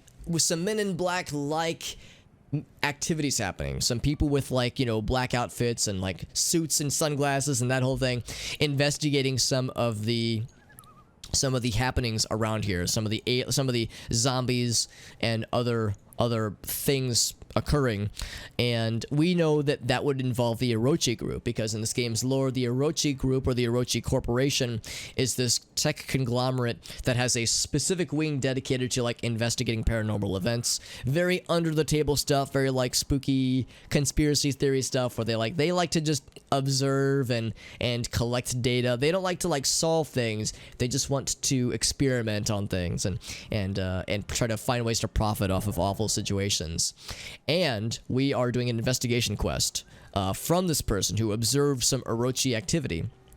We've investigated, we found the van that he referred to, and there's a laptop in the back of the van, but the laptop is password protected. The hint to the password is, it says, "my wife." And we see that there's 2 corpses near the van. There's a man and a woman. The woman's name was, I think, Sarah Chan, but the gentleman's name was Katsuni Hayabasa. And if we're, I mean, this game came out in 2012, so, you know, it wasn't probably that forward-thinking. It's probably referring to the dude. I mean, the woman could have a wife too, but we're presuming it's the dude that has a wife. They probably weren't married to each other because they have different last names. So, because this game kind of has some puzzles and some challenges that think outside the box, the Orochi group has its own website. I'm using just the in-game browser. You can just use any browser, like, you know, on your phone or what have you. But there's an in-game browser. In fact, I can show you what we did. We went to google.com and we searched for, here, I still got the guy's name up. So, Katsuni Hayabasa. So we say Orochi group. Actually, here, let's just go to the Orochi group website. So here's the Orochi group website. Again, I realize it might be kind of hard to see on your guys' end. Hopefully it's like relatively easy to, like, not super unreliable. Yeah, so it was the Who Are We tab. Ooh, an employee finder maybe? Employee ID. Let's try that first, actually. 1688490. Are there zombies? Yeah. Yeah, the zombies are, I mean, thankfully, this is a game where you have lots of what's the word, like combat abilities and whatnot, so we're not helpless necessarily. But yeah, there's a bunch of zombies. In fact, there's one kind of meandering around there. We actually killed him earlier, but he just respawns every few minutes. And so, and presumably that might have been the thing that killed these two nice people. But anyway, yeah, so we looked for the guy's name, and we found his spouse's name. He was working on the Excel project. Spouse is Sally Anderson. Which is surprising. Yeah, I was expecting her to have the same last name. Okay, so we'll leave this up. Let's kind of move these things down. So I'll leave this up right here. Oh, did it go away? Well, that's fine. So we'll try Sally Anderson. Or maybe just try Sally. So again, yeah, the hint says, "my wife." It was Sally. Cool. So that's a good example of like how in the investigation quest you're incentivized to think outside the box. The go-to example I refer to whenever it comes to the investigation quest in this game is that there's one mission in particular that you can do early on where you have to find the coordinates for something that was lost, and as part of your investigation for it, you intercept this message that was transmitted to a person's to some kind of transmission device, some kind of like speaker, or some kind of receiver rather, and the message was sent via Morse code. And there's a part in the investigation quest that says, like, that it basically just says, "figure it out." And basically the game, it's basically the game's way of saying like, all right, you have to like translate the Morse code yourself and find what this coordinate is. And it's that was like one of those watershed moments where I was like, oh, this game doesn't fuck around, man. That's kind of weird, like translating Morse code by hand. Holy shit. So there's times where it gets weird, and it kind of expects a lot of you sometimes, and it doesn't always work out necessarily super well. Like there was a investigation quest we did a couple days ago that was just kind of okay. They're not all like home runs necessarily, but there's some really cool ones for sure. And of course there's more standard quests too. They're not all this involved, but the investigation quests are frequently something special. So we're learning more about what was going on in this guy's with this guy's laptop here. Yeah, do not leave advanced occult technology behind in the field. So let's see here. So there's 4 steps here. Disassemble in reverse order to avoid etheric spikes and unwanted attention. So, engage PK pulse unit, affix manifest agitator to PK pulse unit, affix etheric transponder antenna to manifest agitator, and assume minimum safe distance before powering up. Alright, so if we need to do something in reverse order, to disassemble in reverse order, let's see. So, this would be the last one, right? Assume minimum safe distance. That's like the first thing you do. I thought the same thing, Corey. Yeah, when I see the word PK something, I think it's like an earthbound ability. Assume minimum safe distance before powering up. Or maybe it already... Okay, no, never mind. I'm overthinking it. So this is the sequence you would follow in order anyway. So do I just say 4 and then 3 and then 2 and then 1? No. Okay, so it's not a matter of typing in numbers.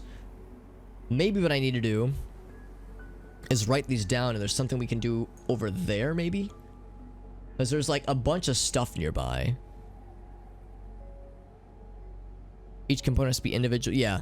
So maybe there... Actually, what's the thing say? Use the tracking device. There's a tracking device. Oh, okay.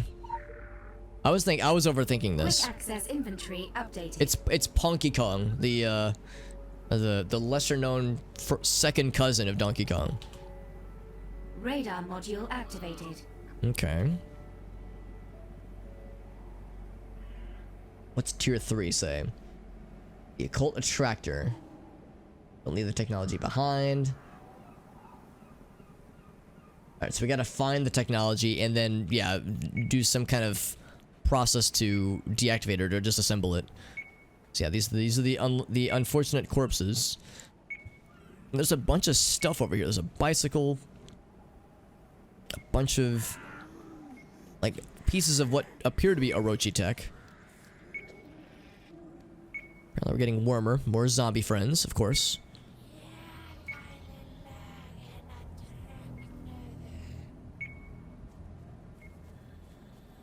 Oh, I'm going the wrong way now. Yeah, sometimes it's not so obvious which is the correct way. Calling their son Donkey. I think I read at one point, yeah, why they called why Nintendo, right? Why Shigeru Miyamoto, why they did land on the name Donkey. As far, and I think there was a reason. I think the reason was, as big as this guy here. The reason I think was something to do with like, it makes more sense in Japanese. Like there's some kind of weird translation that happened. I think. Yeah, they're just a little bit noisy sometimes. Alright, so we got that one, but this panel is damaged. We need to deactivate some other way. Oh, right. Okay, so there was the whole list of stuff. And if we do it in the wrong order, it will do something. It'll attract attention, unwanted attention.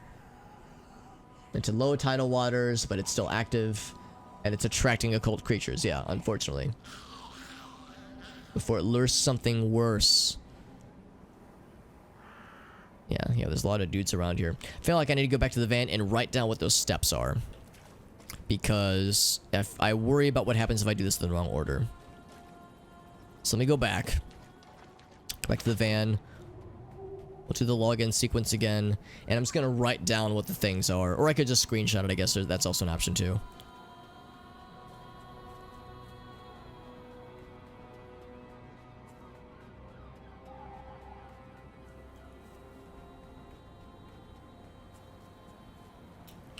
Boo. So we determine the password. Sally. So, yeah, what I'm going to do, I'll just write it down. Simple that way. So first is, and it says we have to disassemble it in the reverse order. I think. In reverse order to, yeah. So I'll write it down in the order it lists. So first is PK Pulse. Unit, I guess.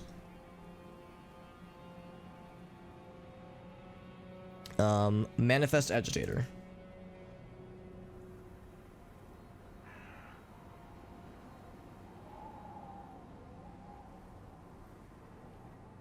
To PK pulse, okay.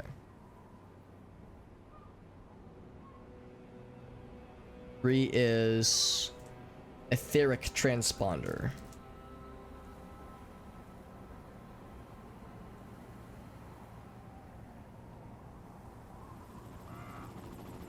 Two, probably the manifest agitator. Yeah. And then the fourth one is just be far away. Yeah, be safe. I'll just write that one down. All right, so there's like a connect this to that, and then that to this, and then that to this.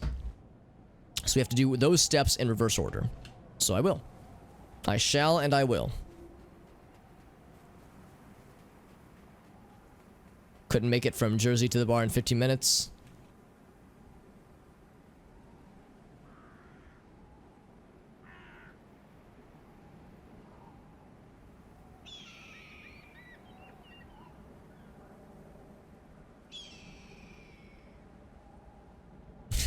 Really? What an odd story, Iowan. That's awesome.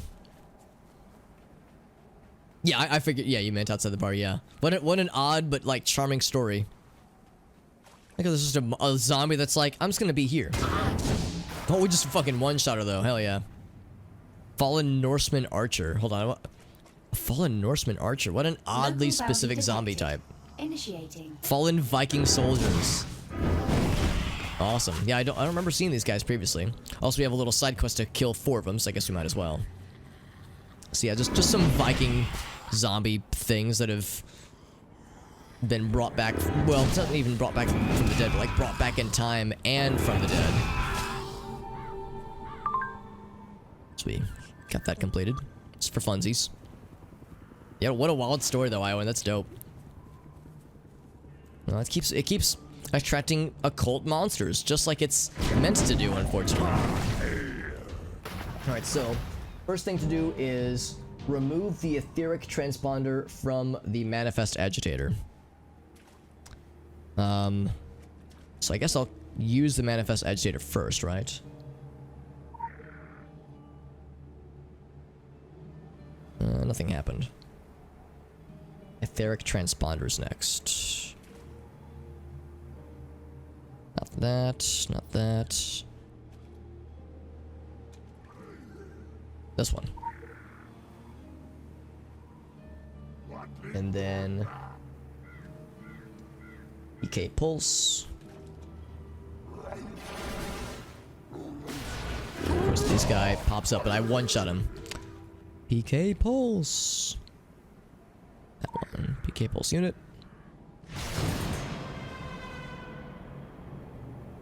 Did I do bad? Oh, I summoned a big buddy. The Brood Mother. Summoning more friends. Granted, like, we're kind of over level for this mission, so it's not that scary, but yeah, that means we didn't do good because it summoned a thing. We don't want it to summon things. It was talking about connecting things from one thing to another. Maybe I'm overthinking it. Let's just say maybe I should go for the first one. So we should do etheric transponder first. Like the first of each like pair, so to speak. Because the pulse unit is gonna be the last thing we do. So etheric transponder. And that's gonna be this one. And then manifest agitator.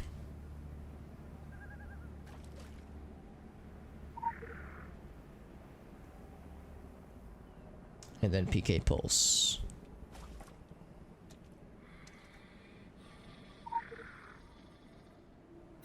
There we go. Okay, so we've deactivated it properly, and that's the quest. Got a challenge complete from that, which gave us some more of those the little fun monies. Yeah, the first thing would be to well, the last step was assume safe distance before like turning it on, or before doing that last step basically, because I don't know if there was like a specific power button, but I think the general idea was you have to like, yeah, just make sure you like get far away basically before you start it up, because its purpose is to draw like occult activity. So like I think the idea is like, you know, before you do all this and the deed is done, just make sure you're far away, because you don't want to be, you know, in the thick of it. A big moment, she says. Remember your first industrial espionage. Ah, I remember it like it was yesterday. Also, we got a music show and tell, Iowan. Absolutely. Give me 1 second. We'll do that. We'll do that right now. Forward the data on this attractor thing to our tech guys. They'll be earning their pizza money tonight. All right. So if Orochi has a warehouse full of these things lying, well, just somewhere around the world, and they were to all suddenly remotely activate, then I would hypothetically be a key enabler of this and or liability. So we'll keep it on the down low. The general learning is that we don't do free cleanups of other people's messes.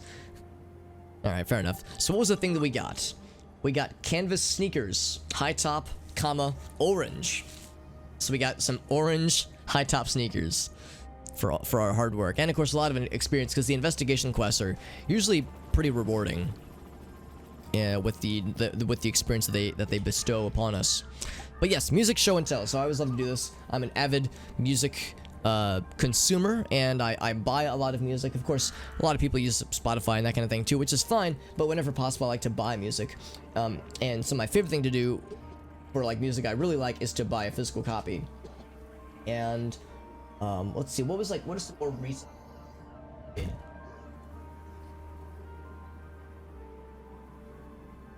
I'll show this off. So I and actually have a few of these, so I'll just show.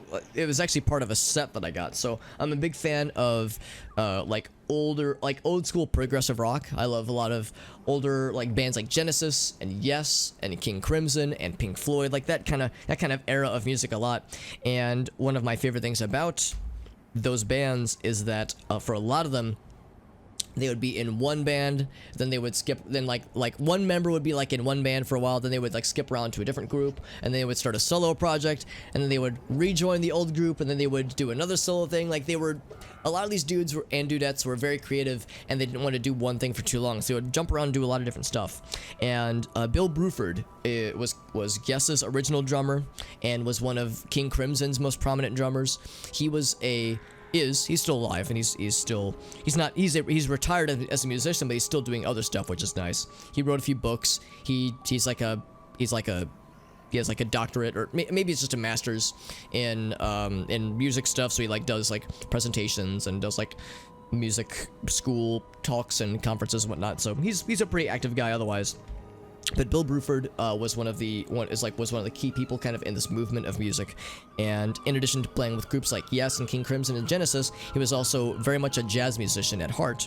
And he did a really cool jazz group project for a number of years called Earthworks. And I picked up a box set of Earthworks music. So this is actually several like CDs, kind of all in a sequence here. It was basically everything that Earthworks ever put out. And Earthworks itself, it's a cool group, and I like them a lot.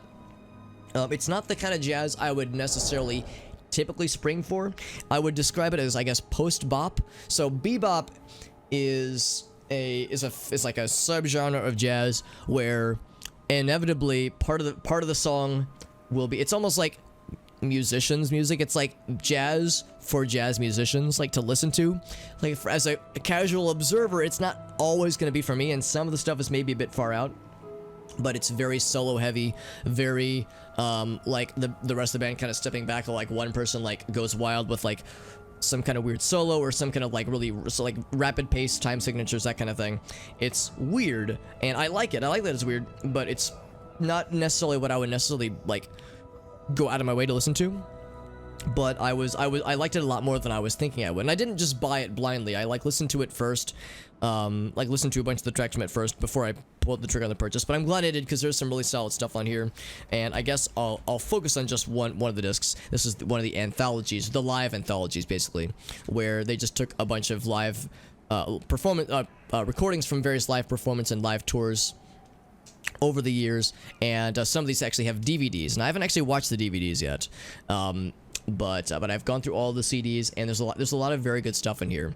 One cool thing about the Earthworks project that Bill Bruford helmed, because it was very much his project, is that he was kind of the senior member of this group, and he would hire younger, upcoming jazz musicians to be in this group, and was kind of a launch pad for a lot of fairly noteworthy artists like Diego Bates and Ian Bellamy. And although he was already pretty active in the jazz scene, it was a pretty big deal to have oh god, what was that one dude's name? Tim Glazer, I think.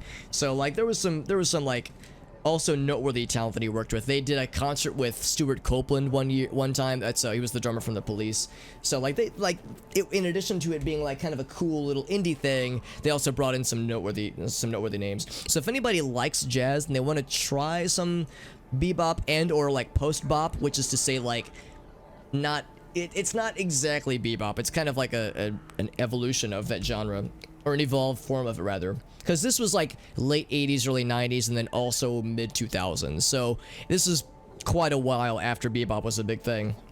But I like it a lot. If you like interesting and kind of experimental kinds of jazz, it's very much worthwhile. Especially the early Earthworks stuff is very experimental, very you could tell they were trying a lot of things. I feel like the later era of Earthworks, it solidified a little bit more and became more standard jazz. Bill Bruford was a huge proponent of the Simmons electronic drum sets in the 80s, and you can definitely hear that in the first Earthworks couple of studio albums. Like it sounds very 80s and very electronic drum kits. There's acoustic stuff too, but like the electric drum kit is like at the forefront of that early sound. The second era of Earthworks, he switched to acoustic, and it's much more kind of classical jazz, like what you would typically think of when it comes to jazz. So the first stuff is a little bit too out there for me, at least in some cases, but still stuff that I liked. The second era, I really loved. If he plays bass and jazz, yeah, exactly. Yeah, that's really fun. That's really fun too. Like like that notion of kind of picking apart their songs, or like either their songs that they play or stuff they listen to. And yes, I do like Bad Bad Not Good. I do have some of their music, and that's another good example of a jazz group that like they at least to my ears are not just doing like straight jazz. They do lots of different stuff, and they try lots of different ideas. Yeah, Bad Bad Not Good is good. I like them a lot. I think I have not picked up their latest album yet. I should probably get that a listen at some point. But I have their first 2 albums and their first live album in my music library. Yeah, not physical, but just digital. And I like them a lot, and they did like some, like I think at one point they did like a Zelda cover, like a Zelda music cover at one point. Like I think that's where I first heard about them. And yeah, I've been very impressed with them. Because their live music, their live albums are very involved, and like I think they do a good job of like being high energy, but not like overwhelmingly so. Forgot to follow my line. Oh man, I've done that so many times, dude. Where it's like, I start the laundry, or I set it to dry, and then I won't set a timer because I'll be like, oh, I'll remember, and then I won't remember, and it's like an hour later, it's like, or 2 hours, or like 4 hours later, and it's like, oh shit, I need to do the thing, don't I? Oh, jeez. Alright, well, how's about this? So we did Danny's main quest, which is the investigation quest. He also had a sabotage mission. Those are more, like, action-y, more, like, well, they're frequently actually very stealthy, but they're usually very involved in, like, having to, like, go around an obstacle course, or sneak past security guards, that kind of thing. It's a little bit more, like, a little bit more of a physical activity, whereas the one we just did, that was more of a cerebral challenge. But I've never done this quest before, and I didn't do the previous one either, but I've never done the previous one, so I'm curious to see what this will be like. I've never heard of Sour Soul. World, huh? I bet you've been out there punching darkness in the face, but I am interested, kicking evil in the, as I'm always down for some music recommendations. Nuts. Or maybe you've been checking up on the MIBs. Come on. Dead guys followed by very much alive guys in black suits and black vans. Connect the dots. Anyway, that's what I've been doing. Connecting the dots. I rigged one of my RC planes with a wireless webcam. No biggie, super easy stuff. I already did it last year for, research. Not to get footage of Mr. Rosen, my math teacher, watering the flowers in his underpants so I could put it on YouTube. Yeah, of course not. That Of course wasn't not. me. Definitely Flying research. this thing is like air traffic control in Silent Hill. I pretty much have to rely on, like, the Force. And then every time I get over the edge of the MIB camp, wham! It goes dead, and it goes down. They got some kind of signal scrambling going on. Maybe even EMP? I'd so love to get my hands on that tech. Of course, I got, like, mad skills, so I managed to salvage the plane every time. At least he's humble. Pulling it out of trees and gluing bits back on. I'd really like to see what's going on inside that perimeter. Like Mr. Rosen used to say, try again, Dufresne. Of course he's a zombie now. Not that he's changed much. He's still Mr. Rosen, and he's still wearing those way too tight underpants.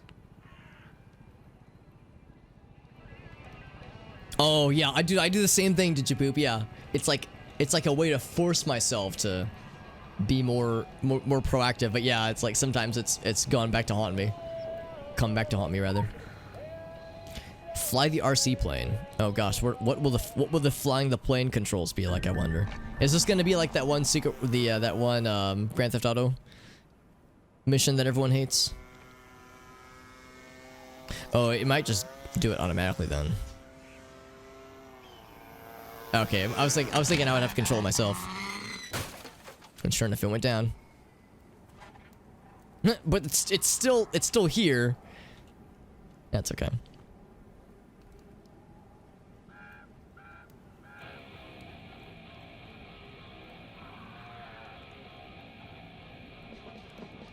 But it might have still captured some images. All right, so let's go take a look-see. It's freaking splattered zombie dude, man. Jesus.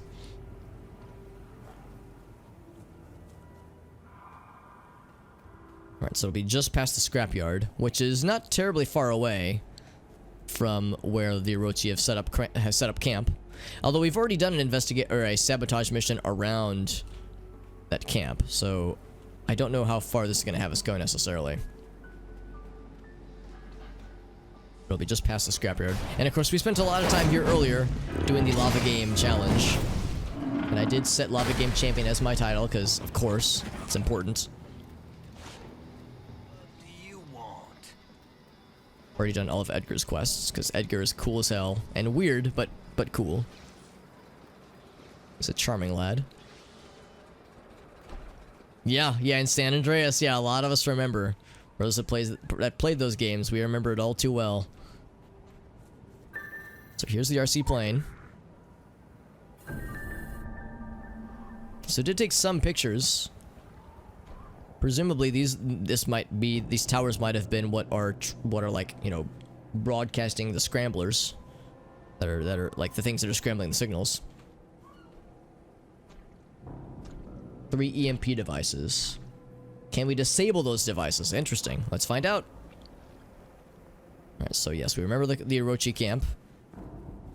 I guess it's not that surprising that we have now multiple sabotage missions that happen around here, because as far as like things that are sabotageable, this is a pretty big one.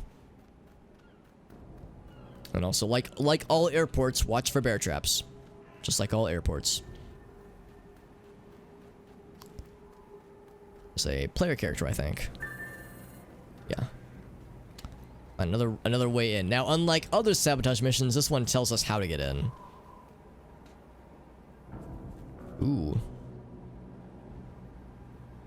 Complete tiers 3 through 5 without being seen. Ooh, can we do it? Let's find out. Now, unlike other, like the achievement we did earlier for the Hot Lava Game Challenge, I don't think if you fail it, I don't think you really get anything. There's really not a whole lot you get for other than bragging rights. But if you do fail at the achievement at least, I don't think there's a way to try again. I think it's just like you have to get it one shot or you're done. So what we did last time was that we stole this outfit. Quick access inventory updated. So there we go. So now we got the Orochi outfit on us. Look at us. We're all Orochified. And then, of course, there's the code to the force field. Just gonna leave that up. Actually, well, it's always worth appreciating how silly this is. It's a rotation code, and do not print this out on paper, as we're sending these passcodes in plain text, presumably unencrypted emails. Here, let's do that. Just leave it in the corner there. Gotta get to the force field, which we can do pretty easily.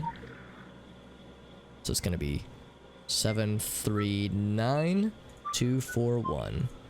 So one thing to note, and we've been warned about this previously, is that when we're in this disguise, we have the benefit of like being hard to be seen. Like it's hard for people to notice us necessarily, but it's not impossible. So if we get too close to any people or to any of the little robots that are surveilling the area, they will discover that we are an imposter. So I can't get too close to people or to robots, because we don't want to be. If we do, then their suspicions will be risen. So there's one of them. Oh, there's that lady. How did I not notice her? Oh, there's the robots. Don't want to get too close to them. Second one's right up here. Yeah, I didn't even notice the lady by the van. That robot's a little bit scary. I feel like it's gonna turn around very suddenly. I'm gonna go to this side. Okay, I got that one. And then there's one more over here. I think there's gonna be somebody by the helicopter, so we'll want to go way around if possible. There's people over there. People right there. Actually, maybe the helicopter is unguarded. There's a robot over there. Just gonna wait for the robot to move its way this way. Actually, it's not moving at all. It's just chilling. It might be just stationary then. Oh, no, it is moving. Okay. You should know nothing's gonna sneak up on me either. Okay, now's my chance.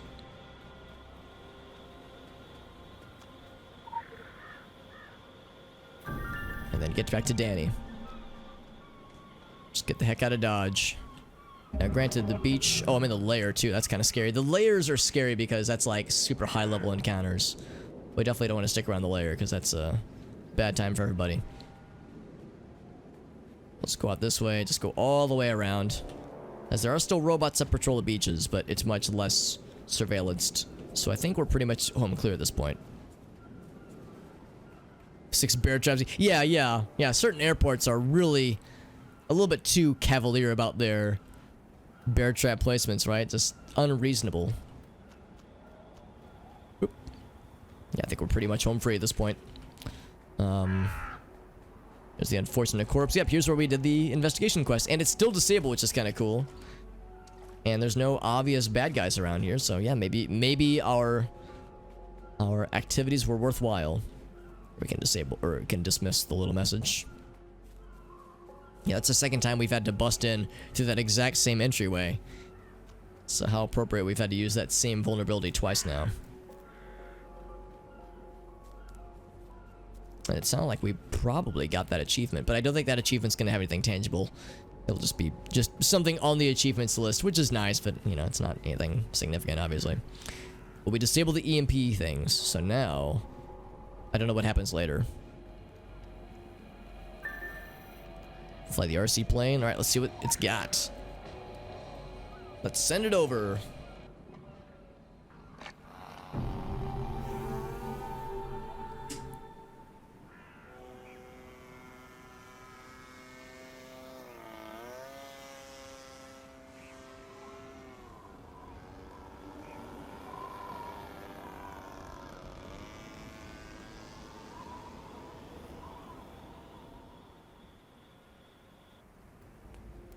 All right, cool. So that was the mission, and that's all the Danny missions.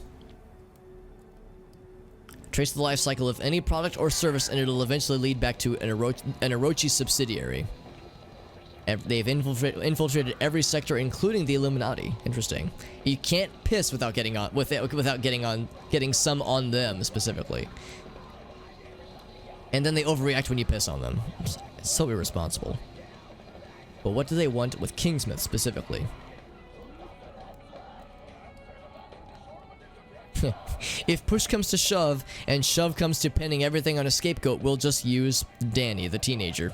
Feel free to pretend I'm kidding. Very nice. Very nice. Actually, is that... That is. We can now upgrade this guy again. 1, 2, 3, 4, 5... 19. Almost. We can almost upgrade this guy to 20, and once we can, then we can upgrade one of them to the blue designation, which will be nifty. How many extra weapons do we have? We have plenty. We can do this. 1, 2, 3, 4, 5. Cool.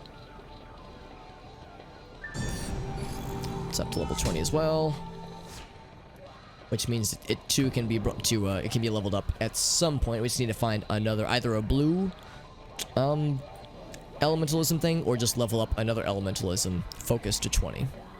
Then we can merge them and take it up to the blue icon. Very good. Nope. Also, it occurs to me I haven't checked in on our little friends. Alright, so they're still going. It'll be a bit, that's fine. There's no rush. Let's get back to the Savage Coast. I feel like we did some fun little bonus missions. But the Savage Coast awaits. And that will be... here? It's Blue Mountain. Is it up here? That's not, that's to Polaris. Oh, I can scroll down. Right, it's this way. Okay. I was like, wait, I thought there was more. Because, yeah, just past the Agartha entrance. An ancient idol. What's that? Oh, that's yeah, I remember that one. So we're just down to the southern areas. I'll be able to walk this way. And actually, I don't know of anything else that I'm like saving this money for. So I think what I'm gonna go ahead and do, I think it's Shift P, there we go, is unlock Sprint 3. Just because we can afford it. Yeah, I don't really know what anything else I'd be saving it for. At 30,000, we'll be able to buy the number 4. So just to be clear, we have it selected, right? Yeah, Sprint 3. Okay, cool. So now we run a little bit faster. It's not that much, obviously, but it'll save. I like to think it'll cut down on like some unnecessary running from place to place time. Hopefully, just over time, being able to save us some shenanigans. Now, have we leveled up at all? I feel like we're still the same level, even though we did a number of quests. Let's find out. I'm 22. Okay, maybe not. Maybe we did level up once. So let's warp over to the academy. This would probably be the quickest one, because we're going to the old block of the academy. Allegedly, we can actually peer into the Illuminati archives from a less maintained part of the old block within the academy. Of course, the academy is full of ghosts and animated, like, not like zombies. Like, they're not like, well, they're kind of flesh golems, kind of, sort of.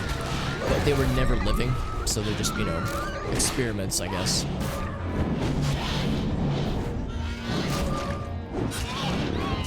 That one. Ouch. There we go. Kept trying to... There we go. I kept trying to, like, use moves that I didn't have the energy for. So this is the old block. Everyday man's in the block. And I don't know if we... With the main entrance, there's this. Oh, we got some friends. And then they go over there to heal up. I can't even tell what that says. I think it's Latin, though. Yeah. Will it heal me? I mean, I could plug it up, but I don't think there's any need to right now. It wouldn't do anything. So it just opens back up after a few seconds anyway. Ah! I was gonna say, after a few hits, it's gonna go right back.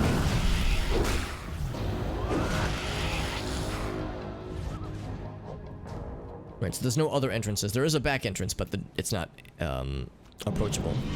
There's some tasty lore, though. There we go. It's always so satisfying doing so much damage with just a single hit.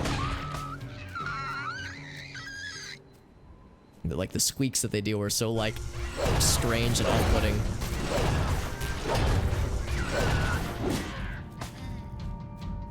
So we got the jacket subquest. Let's get this. And now we can actually interact with this door for the old block.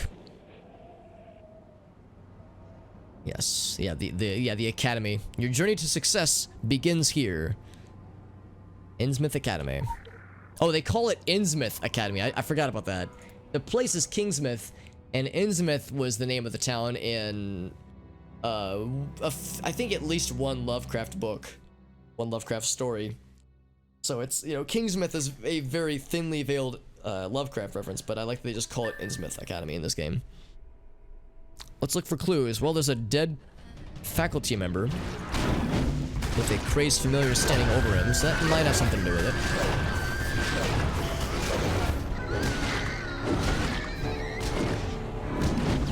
There we go. The Order of Great Works. Oh, he was an elementalism user. I can tell he's got the little focus. Let's see what this is. All things in place under the stars, the stone lodges erected, oh, to the watchful eye, upon the bones of the opposers, and their symbols buried. Let's close that for now, but yes, we'll have to find... some way to initiate this ritual. Ah. A ceremonial skull just sitting on a desk, nothing weird. Oh. An object lesson. Let this be a lesson to you. There we go. Now there's some loose floorboards we can take a poke at. Ah. Okay, well it opened the floorboards, but or they're pliable, but yeah, there's nothing underneath them. But we'll have to check those in a bunch of rooms, presumably. So we're grabbing a bunch of these like artifacts that we can interact with. It's very quick. Oh, we one-shot his ass. Hell yeah. That's always satisfying. Nothing in that one either. Are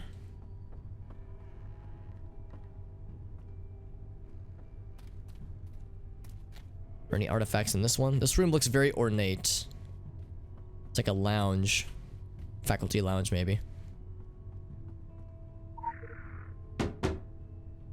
Ooh. Okay, so we'll check that in a second, but I think we still need more puzzle pieces here.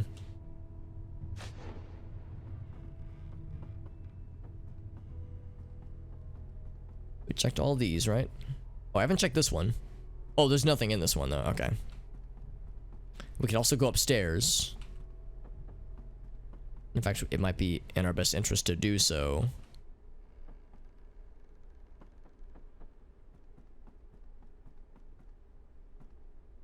Here we go. There's a Masonic symbol.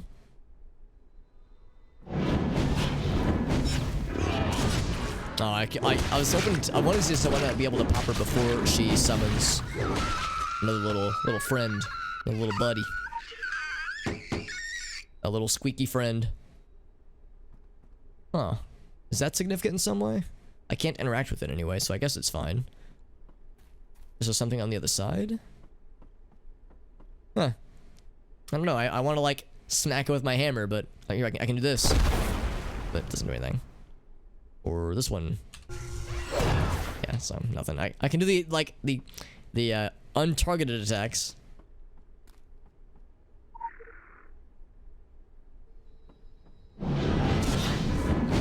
Oh, so close, so close. I was like 10 damage away from just that second hit getting her.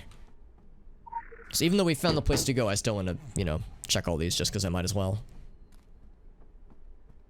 Alright, so that was the last one on this floor. Let's go up to the second floor, because I think there's at least one more artifact that we will need. And there is a third floor, but we cannot reach it.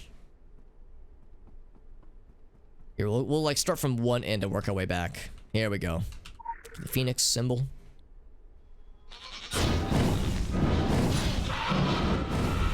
I was trying to not take that damage. Oh, it stunned me. Ah, that's annoying. Yes, So yeah, of course the floorboards wouldn't make sense to check here just because it just leads down to the first floor. Just much less exciting. Yeah, I'll be on this side. It's much safer here. I haven't actually looked at my numbers in a minute. We're at 20. We're 28. Okay, so that means I can get this thing. Bam. 100 protection permanently. Hell yeah. How about AP? I can get this one. That is Rampage. It's not bad. I think. How does that compare to our current? Oh, this one does more damage. It's a 5-meter radius. That's also a 5-meter radius. Huh. What would you do? Oh, that one applies exposed. Okay, so that's like, that could be cool if you could, like, if there were abilities that we had that, like, do this thing if a bad guy is exposed. But I don't know if I have anything that does that. Like, this ability does, like, extra damage if a thing is exposed, but I don't know if I have any of those necessarily. When enraged. Yeah, I don't see anything, unfortunately. Just a lot of stuff for, like, if we're enraged.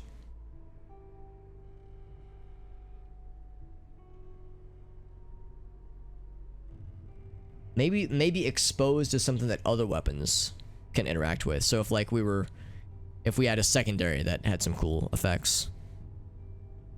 See, I don't see anything. Okay, whatever, it's fine. Alright, so we got this one. We did that second room there, so we're starting from one end and working our way backwards. Nothing in here, that I can tell at least.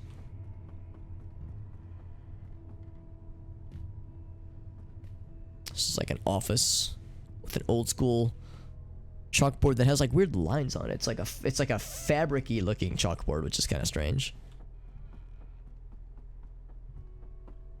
There's the eye.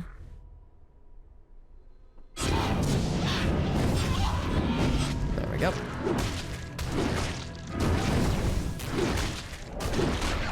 Make the lesson out of that lesson. There we go. He's dead. And then there's Chunky. He's dead. Alright, here's the last one. Yin and Yang.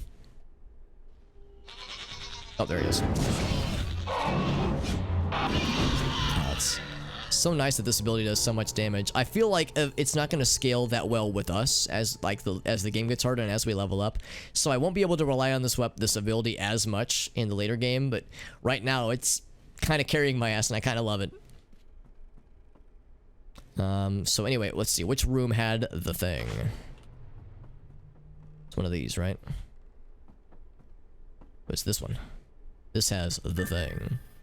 Alright, so it feels weird that we were able to find it so easily, right? It's like they talk about how impossible the Illuminati vault is, and we just kind of gamed our way into it, but that's not a bad thing, obviously. Let's check our thingy again. So kind of have that off to the side. So under the stars, I guess the Star of David. The stone lodges erected. The pyramid? Either the pyramid or the Templar.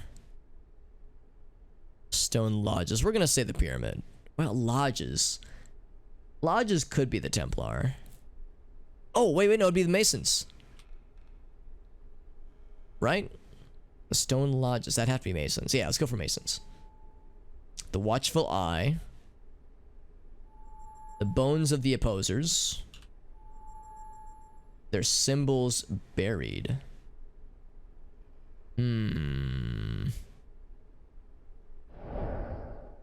I don't know. Their symbols buried.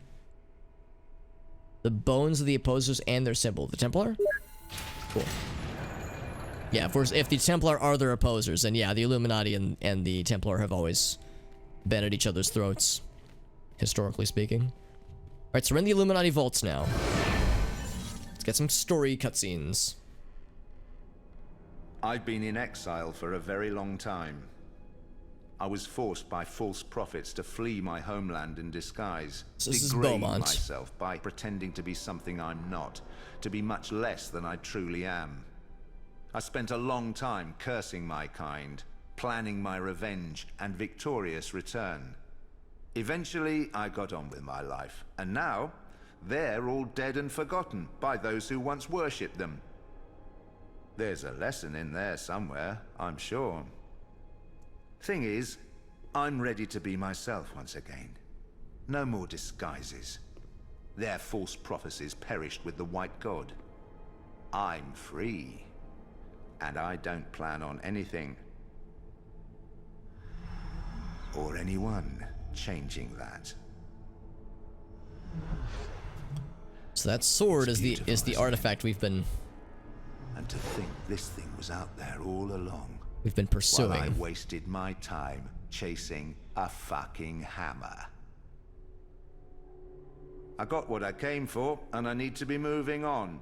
Places to go, spells to cast, gods to wake. Spoiler alert, we'll fight, I'll win, you'll track me down again, just in time to watch your world tumble into chaos. Title scroll, lights come back up. Oh, wait, no, they won't. If I could kill you, I would. I really, really would. I don't like leaving matters unresolved. I do it cleanly and painlessly. None of the fancy stuff. I'm not that sort of villain. No stage magician. I take pride in my work. And I'm not afraid to get my hands filthy. But unless I grind you to a fine dust, the fucking bees will just whisk you away to safety. I've seen it happen enough times. I'll just make sure you're stuck here a while so that I can get on with things. Farewell. So I'll admit there's still some things I don't think I understand about who Beaumont is. He talked about how like he was forsaken by his people hundreds of years or so ago, and by the time he came back for revenge, those who forsake him are dead. So I'll admit I don't think I quite remember who Beaumont is or his significance or why he's been chasing the sword, and why he wants to, you know, awake, to plunge the world into chaos. I feel like there's more just to him we haven't quite found yet, but like, yeah, there's a lot that I've forgotten. And no, it's fine, Digipoop. Yeah, no, you were right. It was the Templar. Yeah, the Templar cross as the final one. Because yeah, when it comes to in the in-game lore, the Illuminati and the Templar have always been butting heads and have always been like rivals to each other. So yeah, they would be the oppressors, or the whatever the word was, like the opponent that was being described. So it definitely makes sense. All right, so Beaumont's locked us in here for a while at least, just because he knows killing us won't really do anything. Because yeah, he's right. We just get resurrected anytime we die. So let's take a look around while we're here. Old book. Well, there's lots of those. We're in a library, an archive even. Arctic, what's up, buddy? Put the memes in the bag and no one gets cold because it's a snowball launcher instead of a gun. It's good to see you, Arctic. Hope you're doing well, buddy. We actually did an investigation quest earlier, which was much quicker and much easier. It took us like probably 20 or 30 minutes. It was pretty quick. Kathunk. Is that also a Baru emote? It is. That's awesome. That's a good combo. And then like off camera, an actual IRL snowball hits me in the face somehow. That'd be an interesting like thing to have rigged. Some kind of thing where like some kind of API where somebody cheers enough bits and like a little pie launcher gets, an IRL pie launcher gets activated and pelts the streamer in the face. That'd be kind of fun. Oh my god, those are adorable. God damn it. Baru's emotes make me so happy. Just adorable. Or like a little water gun. Yeah, like some kind of like little apparatus to, yeah, pull the trigger on a little water gun, or like a whipped cream pie launcher or something. I don't know. Hey, Kubos, what's up, buddy? Thank you so much, dude. Do you have time about your this cool streamer? Tell me more. No, that's very sweet of you, Kubos. Thank you for resubscribing, man. 6 months too, dude. That's half a year. God damn, that's a long time, man. That's half a year. That's at least like 4 days, man. That's a long time. Half a year. Holy shit. That's at least like 40 minutes. That's so long. Thank you very much for that, Kubos. That's very sweet of you. Were you streaming today, Mr. Kubos? Because Kubos is also a streamer, by the way. Also a pretty cool streamer, BT Dubs. But thank you, my friend. That's very sweet of you. We're playing more Secret World, of course. We just had a chance encounter with the villain that we've been chasing this whole time.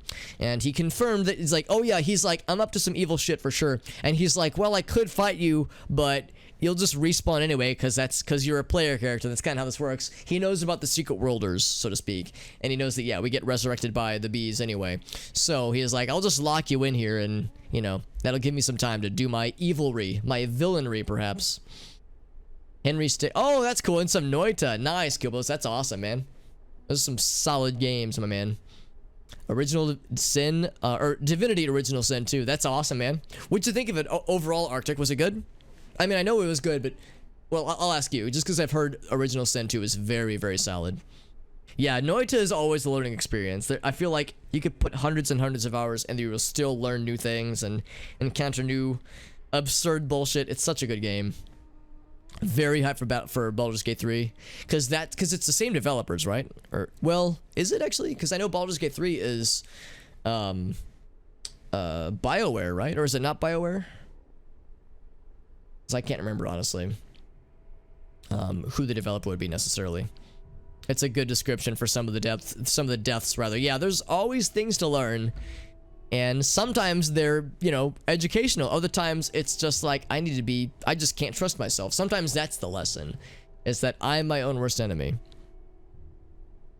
There were some concepts you're not a fan of, but yeah, very solid though. Larian, okay. Very polished, the systems are well built, yeah. And we're thinking, and the consensus, yeah, so if they have the same developer, it's probably safe to assume that the 3 is going to knock it out of the park too. That's super exciting, man. I know you said we're still waiting for Baldur's Gate 3 just because it's available, but it's not done. So it's like we want to wait for it all to be ready. Two deaths were sniped. Yeah, they just kind of popped into existence. Yeah, I know that feel too. It's like either they shot you off screen or they just appeared so suddenly there was very little time to react. Yeah, I understand all too well. Sometimes it's bullshit, sometimes it's frustrating, but it's, you know, sometimes you have to embrace the bullshit, and Noita is one of such games. I know a lot of us who have played the game, there's a verb which is to say getting Noita'd is part of the experience, for better or for worse, and yeah, getting Noita'd is a way to learn, and it is humbling frequently, to say the least. By the way, so we learn about the Blue Ridge Mine, because the Blue Mountain / Blue Ridge Mine, Blue Ridge Mountains and Shenandoah Rivers is that'll be the next area we go to. So within that mine, there's something important. The power within the mine. Acquisition and guidance of the Blue Ridge Mining Company is paramount to understanding the power and potential of the area. So something inside the Blue Mountain is important, and it's not just important, but the Illuminati considers it important, which is significant. So mining the land for ore would cover the cost. So the material gains would cover the cost of the operation. Okay, and it was voted yes by the Illuminati within Kingsmouth back in the 1800s. Frank DeVore of New Jersey was selected as the foreman.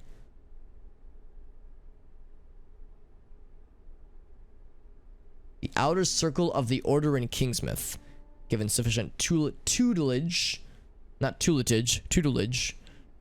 in matters of occult to survive exposure to otherworldly powers. Proper noun. Okay, so the Illuminati. Well, yeah, it was the Illuminati, but I guess which I guess were more or less the powers that be for Kingsmouth in the 1800s.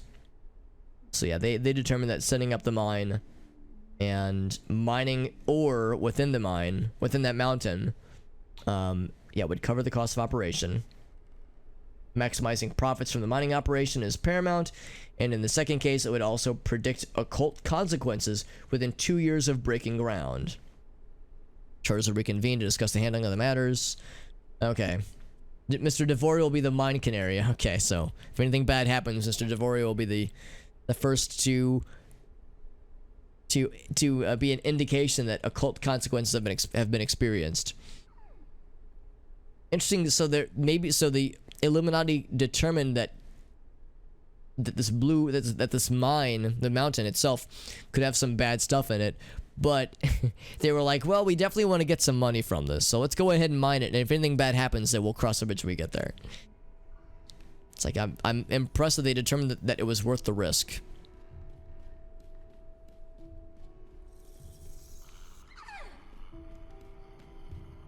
Also, I'm pretty sure there will be lore hidden around, so I definitely want to, like, search. Maybe not every single nook and cranny, but several nooks and or crannies, not grannies, but crannies, will be investigated.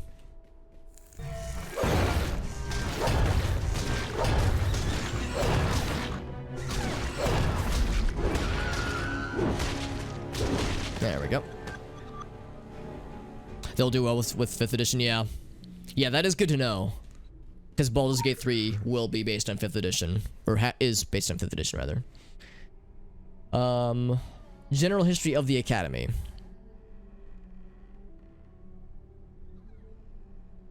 Tension over the sacred site. Right. Specifically in the Blue Mountain. Threats from the natives. Third meeting of the benefactors. Whenever I see the word benefactor, I always think of Half-Life 2. Debate over curriculums. We know about the wards. Private and public faces. 2 schools. Now we know about the academy. What's the other school?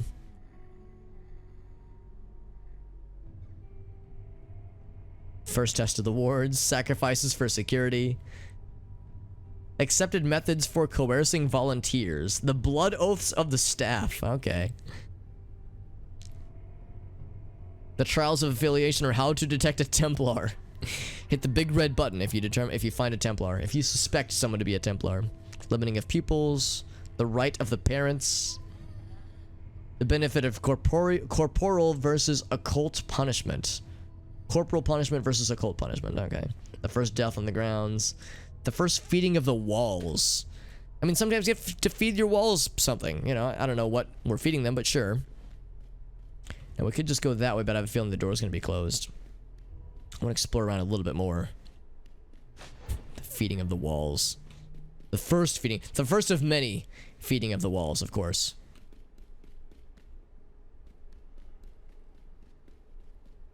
It's a book here, and these guys are probably going to notice me. Actually, maybe not. Are we chill? Are we bros? We might be bros. They're just caretakers, man. They're just doing their job. I guess as long as I don't fight them, they won't fight me.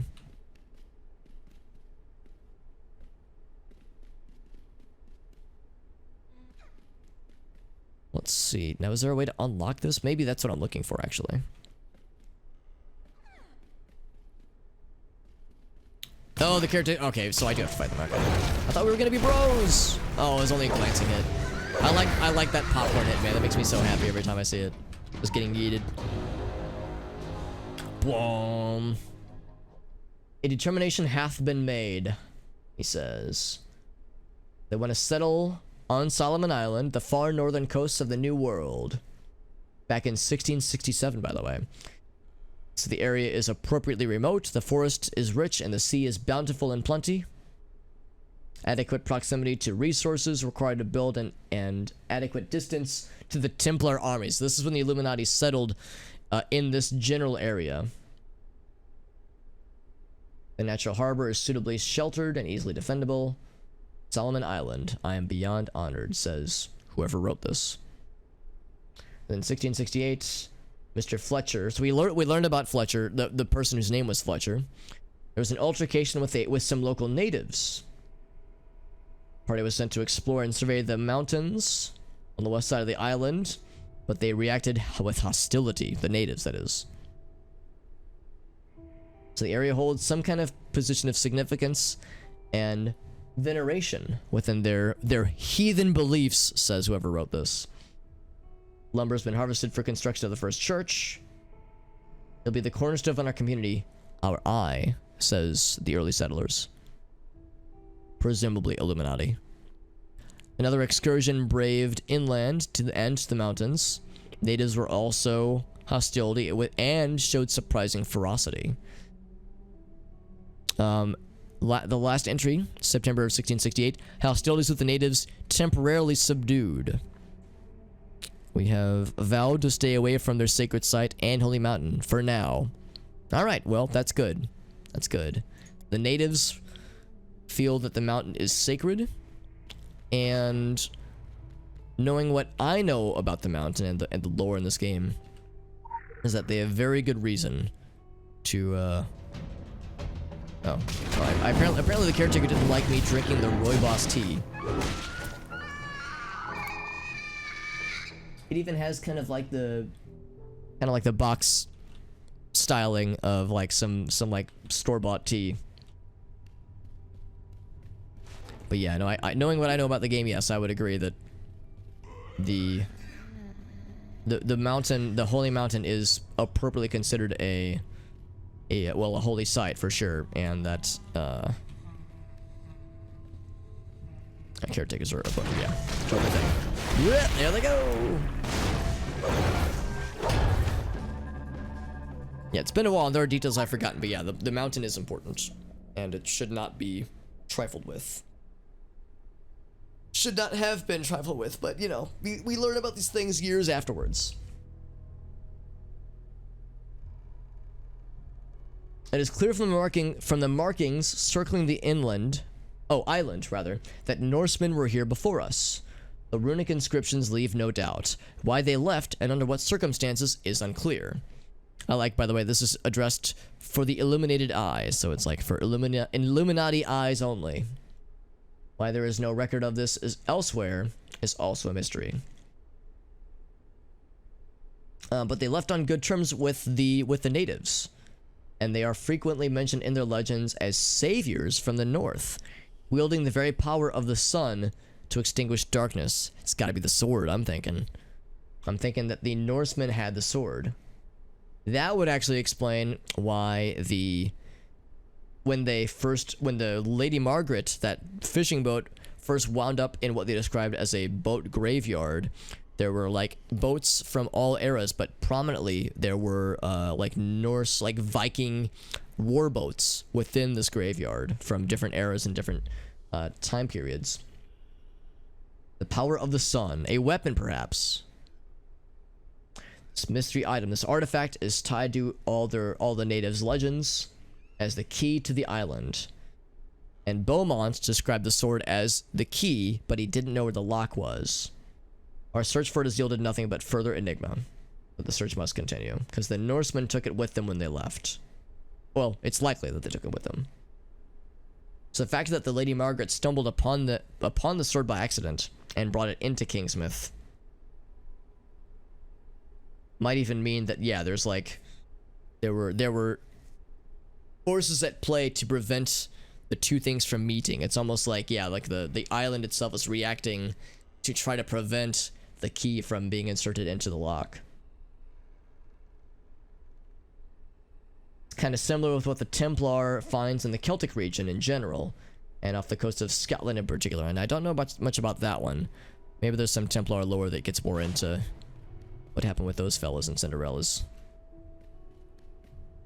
Like there's gonna be some lore in one of these corner stop areas, but I don't know, honestly. This is kind of a lore dump, and there's a lot that I admittedly do not remember. This is how we got here, right? How did I get here? Yeah, this is how we got here, and of course the door shut behind us, because why wouldn't it? This is a video game, and that's just how these things go.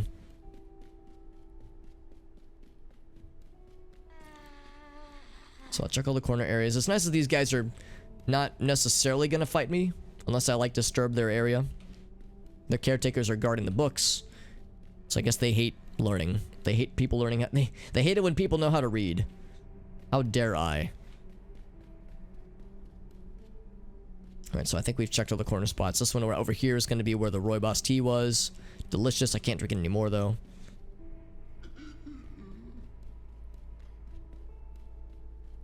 I distinctly remember in the Savage... Or, no, not the Savage. What's it called? The sand areas. Oh, here's where that... here's where the area caved in. So earlier on, when we first tried to enter the archives, this is that first entrance. Yeah, we saw Beaumont on the other side of here. So he's been in the archives for quite a while, actually. Yeah, he caved in the entrance to that zone in particular because he was trying to stall our efforts. So that's like the main entrance, actually. The one we found is kind of a little side entrance through the academy.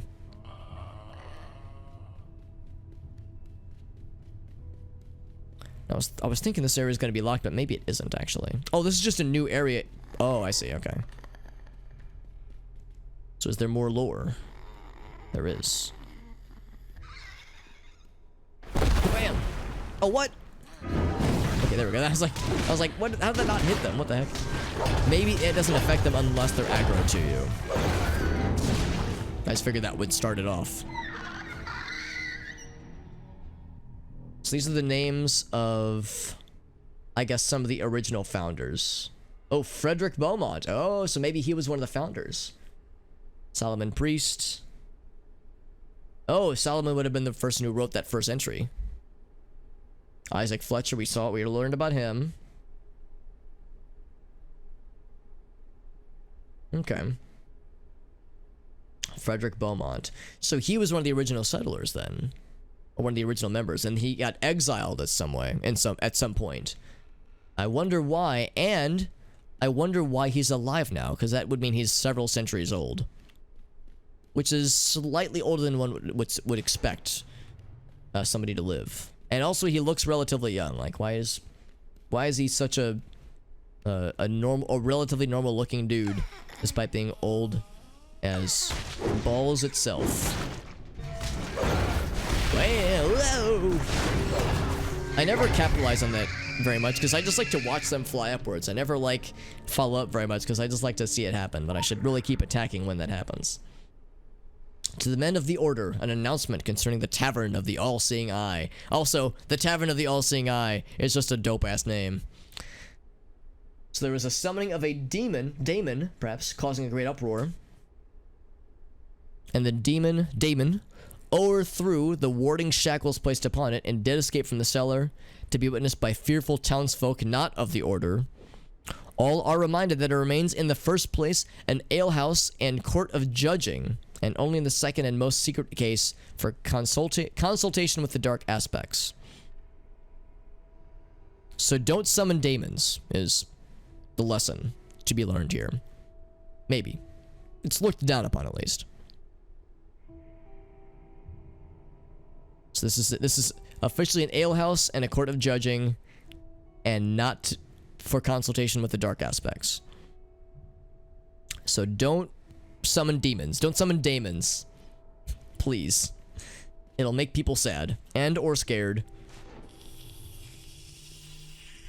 And I guess it would like draw unwanted attention. Maybe. I don't know. I guess summoning demons might be seen as an unsavory act to some. This is also a dead end. Can't really even see. It's very dark. Let me guess. The caretakers are protecting it. Yep. I'm not surprised. Whoa! That ability is so good. Now we can only have one elite ability equipped at a time, but man, it's pretty dope though. The fire of yeah, we learned about the fire of 1712. Was Beaumont the one that started it, maybe?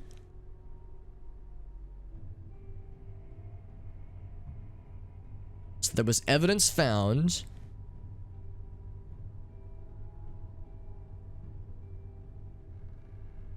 It was the recommendation. Oh, and that is, oh, that's my man JD. What's up, buddy? Thank you so much, JD, for that raid. How you doing, man? Not Your Stream is an old streamer friend of mine from the good old days of YouTube, and he's still a freaking homie and cool as hell. Thank you so much for that, man. Do a little shout out for our lad, for our boy. Thank you so much for that raid, man. How you doing, man? You're doing some Pokemon. Oh, Gale of Darkness, man. That's a throwback, dude. What? And he subscribes, dude. Oh, hold on. I have the wrong window selected. Hold up. Give me 1 sec. There we go. Thank you so much, JD. 12 months. Good freaking lord. That's so freaking nice, man. That's very sweet of you, man. I appreciate the raid. How was your stream, by the way? Because Gale of Darkness, that's a throwback, man. I'll admit I never actually played those games, but I watched. There's another streamer that I watch called 360 Chrism that's done a lot of Pokemon games, and I watched him play through those games a few years ago, and I'm kind of sad I never saw them, because there was that one. There was I think it was it Coliseum? I think that was like another GameCube era story game. Yeah, those games look really cool, and I'm sad I never played them back in the day, but they look incredible.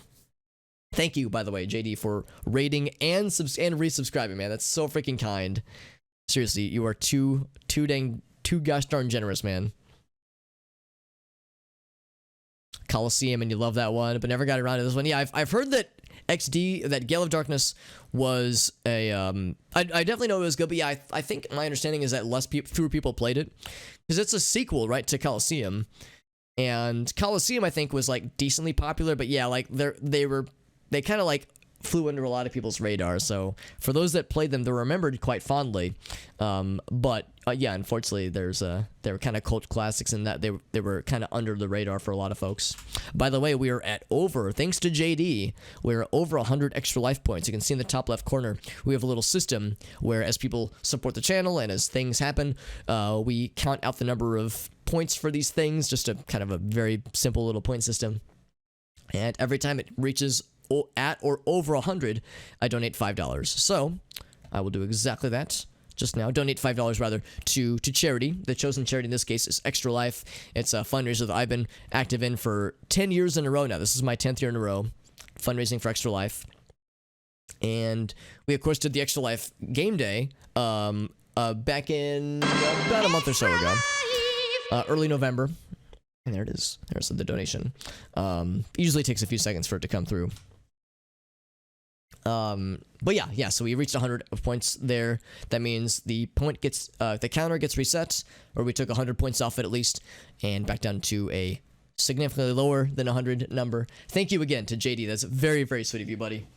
JD, by the way, was one of the guys with whom I did the Ocarina of Time randomizer Halloween extravaganza back at the beginning of the month, November 1st, I think, actually.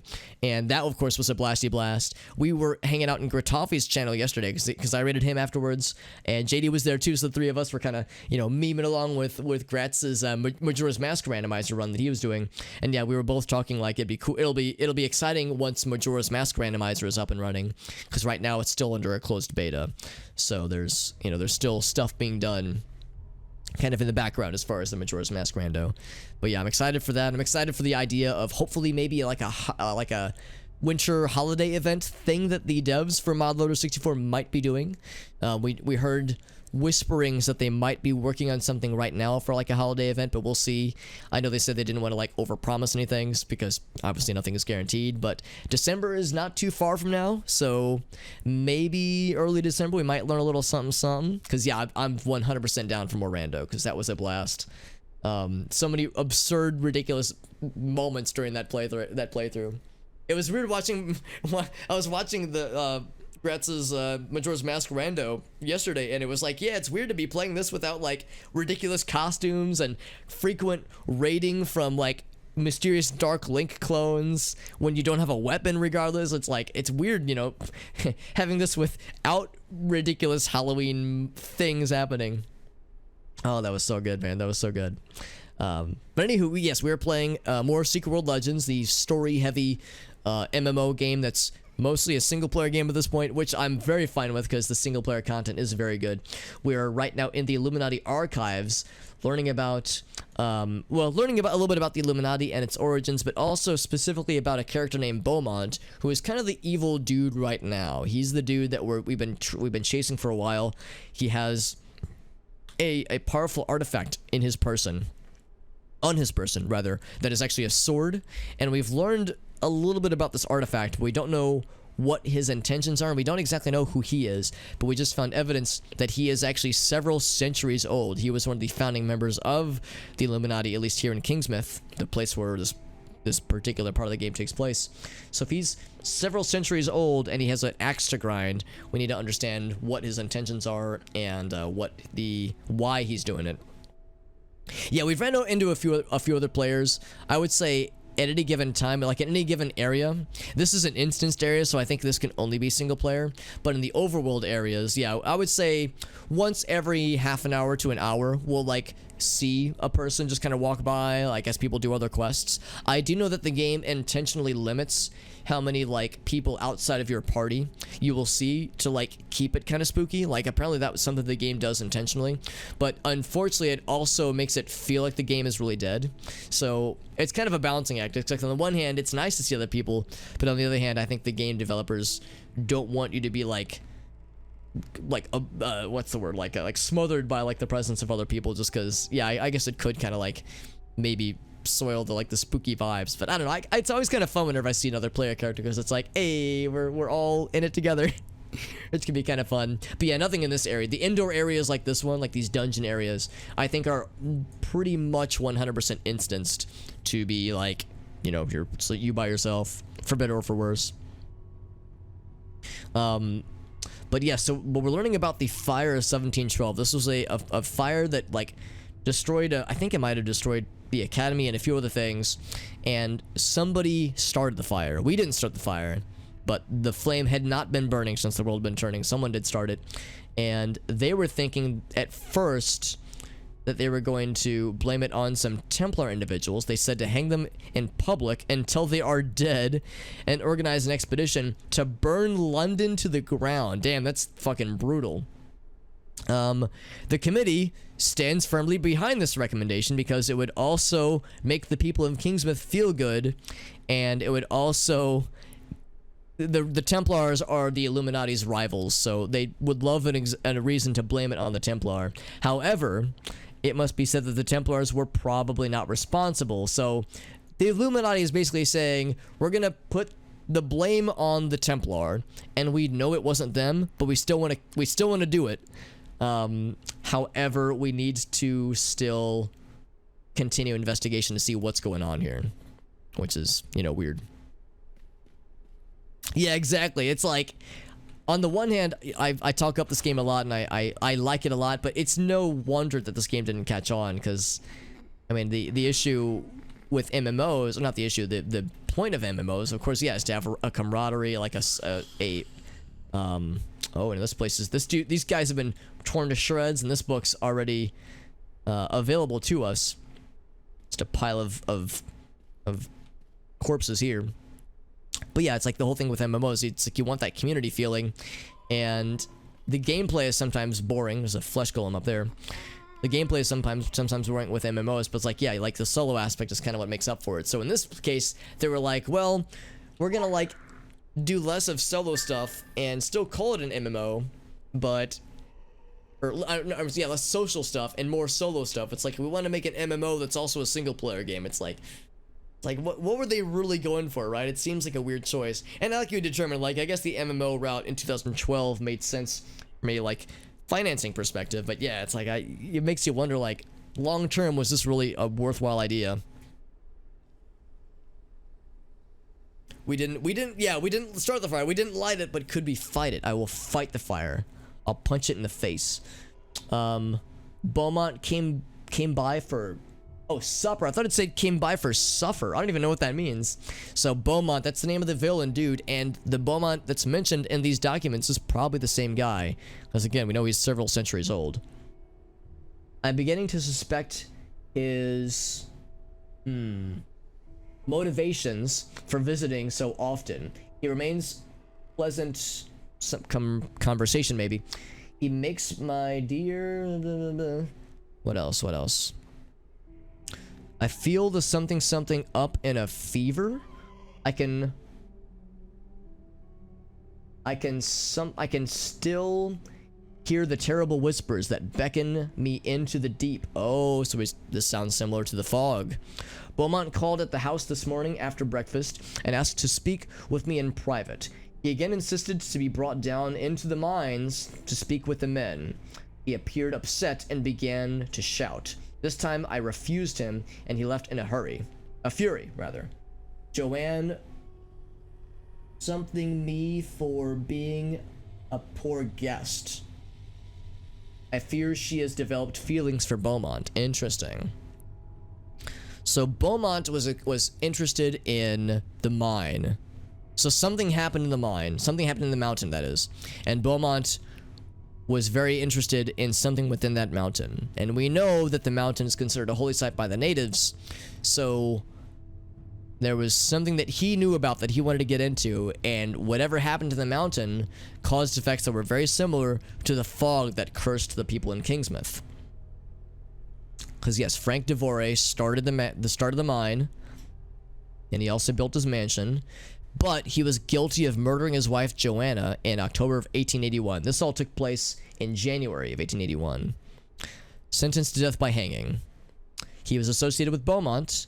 There are several references to him in his diary. Oh, so he thought his wife Joanne had feelings for Beaumont. Interesting. There were other mentions of Beaumont in Solomon Island history across like the 1600s. It references important papers regarding the Blue Ridge Mine. Oh, there were references to the mine in the mansion, but the papers are hidden. Unable to and our agents can't find the documents. The Devore mansion has been sold to Elizabeth Franklin. It sounds like that's our next key location. And yes, I remember now. The mansion is key for a number of things. There's a couple of really cool and really terrifying quests within that mansion.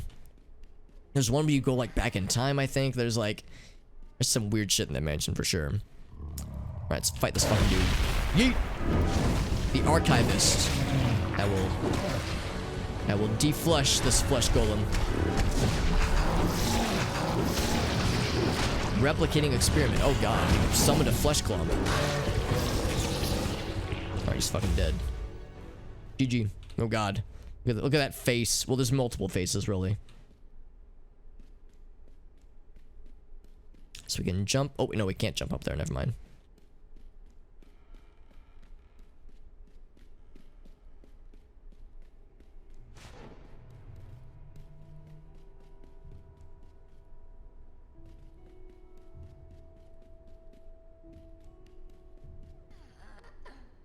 Okay. More caretakers who are presumably going to leave me alone unless I fuck up their shit. And we saw these earlier, so we're getting deeper in because we saw these closed gates previously. Some symbols on the ground. Let me guess, I'm going to try to interact with these books, and they're going to be very mad at me. Alright, so there's no other major things to interact with, so we have to escape somehow. Let's just kind of poke around. You can see, blue.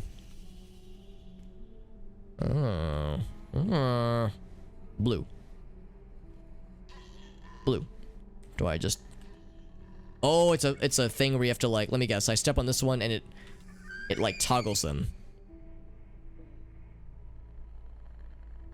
You have to like light all them up. Presumably. So this one toggles. Okay, yeah, it's one of these kinds of puzzles here. So this one here toggles this one and the last one. Okay. This one toggles this one and this one. Hey, Shenlong, what's up, buddy? Oh, we got it. Okay, cool. I just kind of stumbled upon it, but I'll take it. Good to see you, Shenlong. We're just doing some puzzle solving. So Kirsten was shocked, by the way. Was shocked with all the lore that we've discovered here. So, yeah, Beaumont is a powerful sorcerer, but I let him lead me into a trap, and he caught me with my pants down. We are not amused, she says. Do better, question mark? But Kirsten, our boss, is like, get good. So far, so bad. She considers this to be a major fuck up on my part. Lucky he didn't just distinguish me right where I was standing. And so and she was kind of surprised that he didn't. So Kirsten considers this a major failure on our part. I mean, no words, she says, yeah. But we still got level up achievement stuff, so, you know, I guess we didn't fuck up bad enough for us to not get rewards at least. Yeah, it's like, this is pretty much like it's an older kind of an MMO. except it has a very big focus on single player questing and storytelling. So it's kind of a weird one as far as MMOs go. And like we were talking earlier, it's kind of not a surprise that this game was never that popular, because MMO players wouldn't really be interested in this kind of gameplay loop, and people who like stories and single player like questing adventures like this wouldn't really seek out an MMO usually. So yeah, this was kind of an anomaly as far as MMOs go. But I do like how it tells the story, and I think the lore and the way the story is told is quite fascinating. And now we're in the sewers again, because this place has collapsed into the sewer. There are definitely Harry Potter vibes. There's a lot of Lovecraft influences. Lovecraft, Stephen King, lots of interesting literary and spooky horror influences. There's a guy down here who's like all fancy looking, but we'll be able to kill him pretty confidently. Ouch. There we go. Oh, I'm stuck. Okay, there we go. Yeah, there's a number of forces at play here. There's the fog, which has caused untold horrors. There's the filth, which seems to be related in some way to the fog, but we don't know in-game yet quite how it all works together. There's Beaumont with his sword that we're trying to chase down. There's still the Tokyo incident that we know about. There's a lot of things that in this game, lore-wise, we haven't learned how they've interacted with each other yet, but since I played a lot of this game back in the day, there's a decent bit that I do remember. Also, we've emerged from the sewers. So now, on to the third area. Because actually, I'm kind of surprised with how quickly we went to the third area. Because, yeah, we did, I feel like we had to take a lot longer in the first area. Do I want to do any more quests before we go to the Blue Mountain? And I think I do. There's stuff by the Black House. Some stuff by the bridge. There's... Oh, we haven't been by Reds yet. Oh, yeah, we got some quests there for sure. Now, let's do, like, 1 or 2 more Academy quests. But I definitely want to go to Red's tackle shop, because those NPCs are very significant. In fact, I'm kind of surprised it's telling us to just go to the Blue Mountain, because I think you have to do some stuff with Red first. John Wolf, of course, is over there. There's a number of quest givers we haven't, like, fully given a fair shake to yet. I don't think I want to do all the Academy quests necessarily, because I don't know if it's worth it. I know the reward for doing all of them is kind of so-so. Oh, of course. But I want to do at least 1 or 2 more. Yeah, the Academy absolutely has some Harry Potter vibes for sure. And in fact, I'm almost convinced that that's not a coincidence. It's like they were... it feels like kind of like they were going for Harry Potter with the Academy in particular. And it's kind of hard not to, right? Like a paranormal / like sci-fi spooky time horror storytelling thing involving like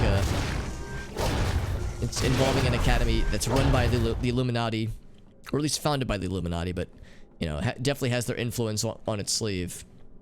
It's hard to ignore. Let's see, they're going to be over this way. Okay, cool.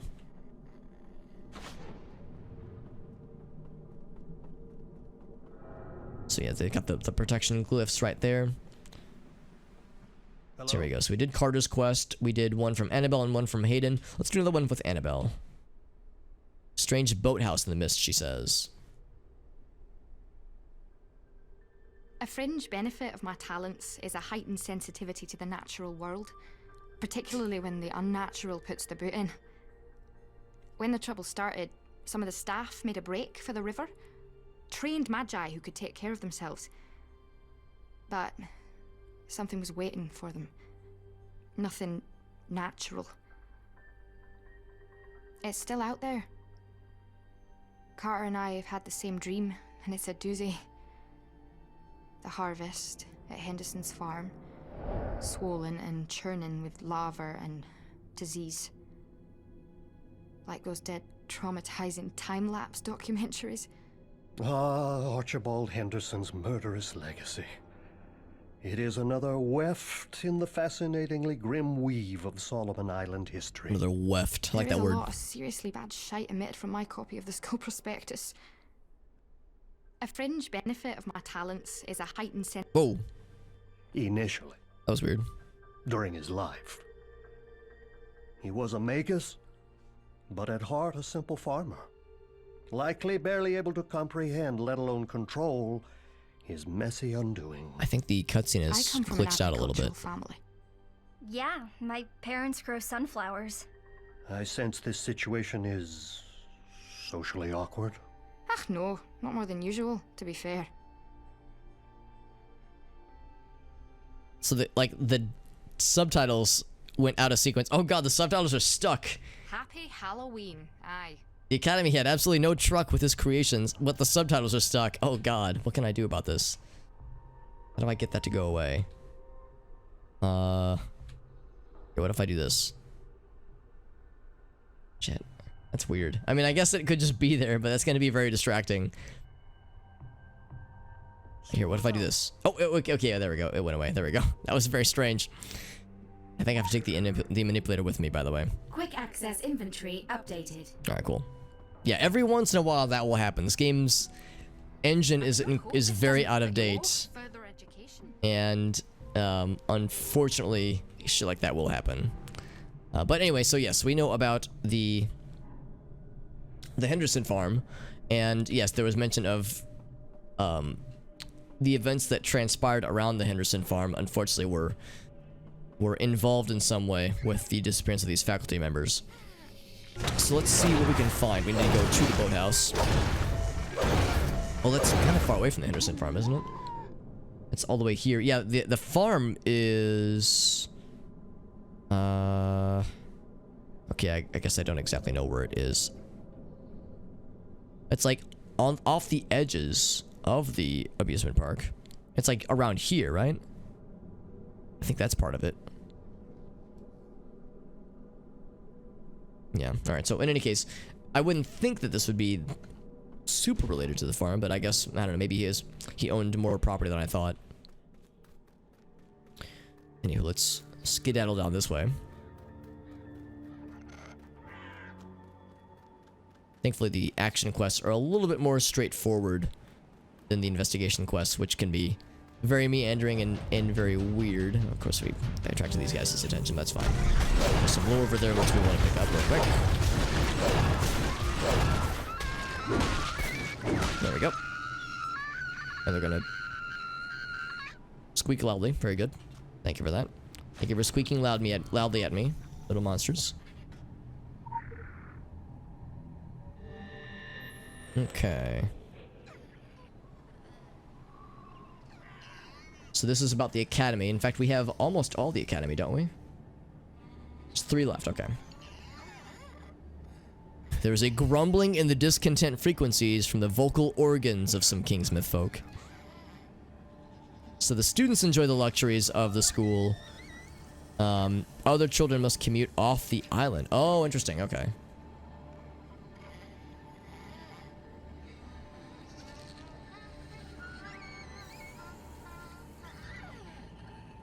So the only school on the island is restricted to the rich and to the spoiled. Right, yeah, I'm not surprised. But they petitioned this to the state board of education, who claims that the school took bribes in exchange for grades. Interesting. There was no proof of misconduct, and the case died anyway. Died away, rather. But yeah, there was definitely not everybody on the island appreciated the academy for what it provided. So yeah, I'm not surprised that it was maybe a little bit one-sided in that sense. It's a big chainsaw guy coming at us. Big man's model. Big man's model. But he's a big man, so we'll take it. Ka-thump. Did he drop anything? He dropped nothing. There's another one here. Okay, and I was wrong, yeah, because these scarecrow monsters are absolutely creations from what's-his-face, from Henderson. So if there's the scarecrows around here, then yeah, this is very much part, like, or near his property at least, or near his influence at least.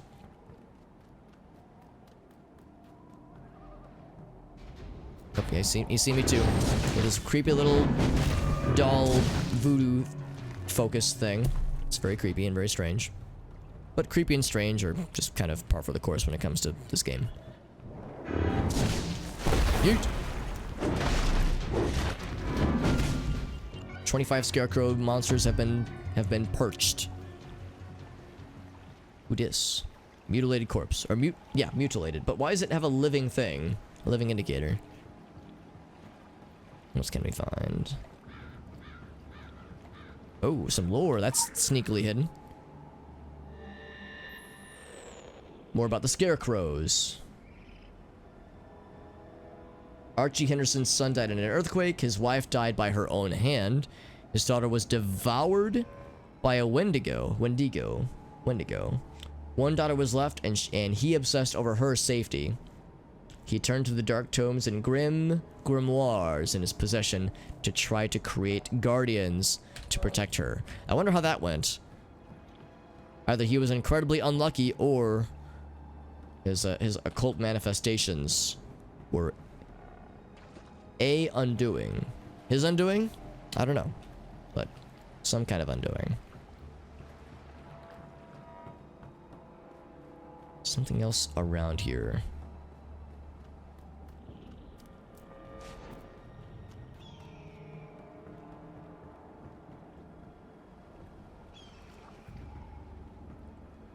Says to investigate, but I'll confess I'm not sure exactly what to look for.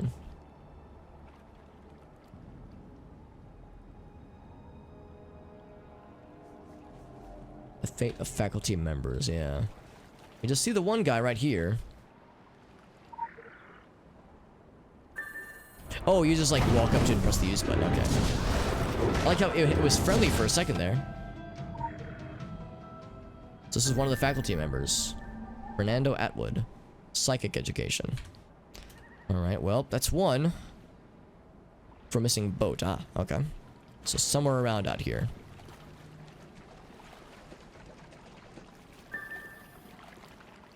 What are those? What are those? Special assignment Abyss received. creatures. Abyss Initializing. creatures, rather. They look like Dagon followers from Lovecraft. Deep ones? Is that what they're called?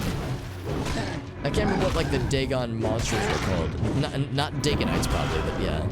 There's like a specific name for that style of Lovecraft beast. I remember them well from when we would play through the original Call of Cthulhu game. The original PC, rather, Call of Cthulhu game. The one that came out in the 2000s. And was, I think it was an Xbox game and was ported to PC. And the PC port was very not good. I mean, it's a pretty good game, but like the port for PC was really, had some huge technical problems and was hard to play because it crashed a lot. There were a lot of bugs. The game itself is pretty good though. It's one of those games where it's like it's good to play once if you like those kinds of games. It's not like, I don't think it's amazing, but it's a game I'm glad I finished. Because the stuff the game does very well are very good. 4 more to kill.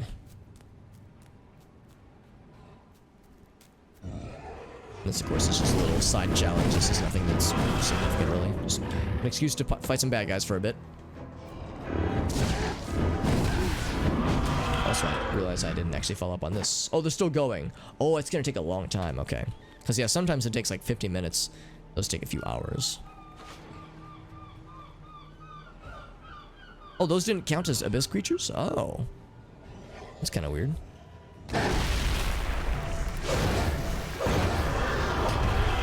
These count. Okay, yeah. Interesting that those other guys didn't. Because they all seem like they're... Oh, deep sea abominations. Okay. I guess their appearance is slightly different. It's like a palette swap, so it's not that different, really. And you... Oh, I didn't get them both. He's got one. In fact, these might actually be stronger than the other dudes. I keep missing, man. There we go.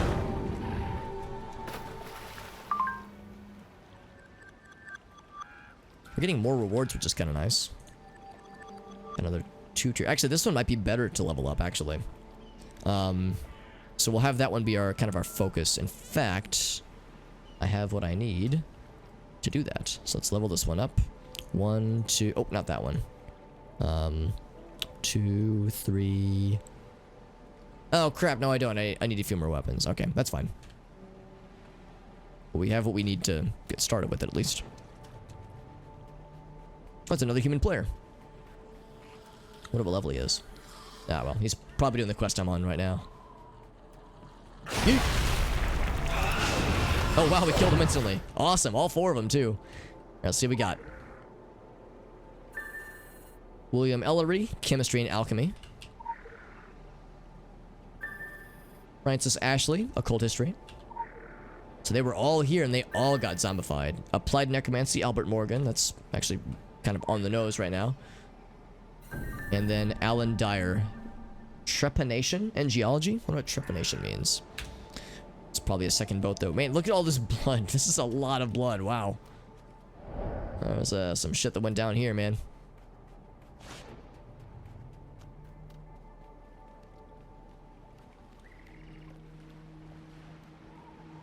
Well, this looks like a boat to me. And they're all just dead. Mangled corpses. Christine Armitage, the librarian. Oh, there's a revenant. Oh, shit. That maybe means one of these people was super evil or something super evil killed them. Some dismembered body parts. Drilling holes in the... Oh, Jesus. That's pretty brutal. What was it? Trepanation and Geology? So he was all about drilling shit into skulls and geology, apparently. She was just mathematics. I mean, some of these are actually kind of normal, relatively normal fields of study. The boat killed her. Oh, the boat killed him. And whoever killed the boat summoned forth the evil boat spirit. Abnormal biology. Yeah, I want to study normal biology, not abnormal biology. Parapsychology. Alright, there's one more boat. Now, will this boat be the evilest of boats? It's kind of on fire. It's the Hellboat. The boat of Satan. Rita Gilman, animation. Oh, she just... I'm sure not animating corpses, just, you know, animating art. Latin. Alright, that's not too weird. Search the impaled corpse. There's an impaled corpse somewhere. Oh, it's further out. Okay. However, there's also some bonus lore. Bonus soda. Deep Sea Abomination. Get the fuck out of here. He got the fuck out of there. What's splashing out? Oh, just the waves. I guess. Maybe. Sploosh. The Revenants. They are cunning, stalk and observe their targets, and they're rarely in a rush. They patiently enjoy toying with their prey. They enjoy trickery, emotional deception to provoke their targets to take risks. They abduct children. They destroy homes. They conduct violence against loved ones to lure out their victims. That's pretty brutal, and not terribly surprising, but brutal no less. Actually, I need to go this way anyway. Oh, I see him. Yeah, corpse impaled upon the buoy.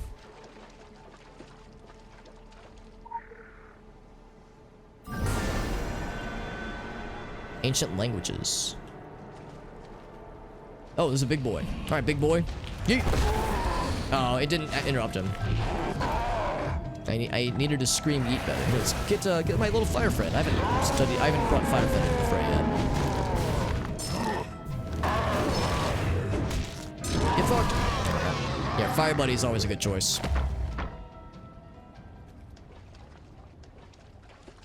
Alright, so let's bring the IDs back. This will confirm what's her face's worst fears, perhaps.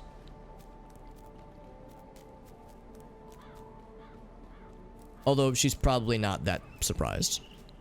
So it's like, it'll confirm her suspicions, but it probably won't be a huge shock to her that, yeah, things didn't go well. Turns out, bad things happened to people in this video game. Oh, Innsmouth track and field. Yeet! Oh, I just glanced. Okay. Whoa! Crap. How do I get in here? There's got to be an opening somewhere, right? Or if I can just jump the wall. Thought I was being fancy looking for a shortcut. Here we go. Just a hole in the wall. Wink.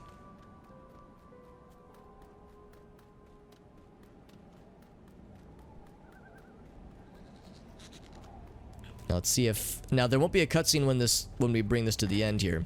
But I wonder what the next cutscene, if it'll actually behave itself or it'll get weird. There we go. That's much better. That's much better. Oh, and they died instantly because Fire Buddy's a boss. I need to make sure I summon Fire Buddy more. He's such a good time. He's such a joy. See, listen to how happy they were to interact with Fire Friend. There's another NPC. Or NPC. Player character. Yes? Let's see. I give him to... Annabelle? Leave him in the office. Oh, okay. Welcome to Innsmouth Academy. Wait, where? Leave him where exactly? Oh, I see. Just leave him on the plates. There we go. All right. See, which one about old, oh wait, HJ. Oh, one of the people we found, yeah. His willingness to go down with the ship is second to none.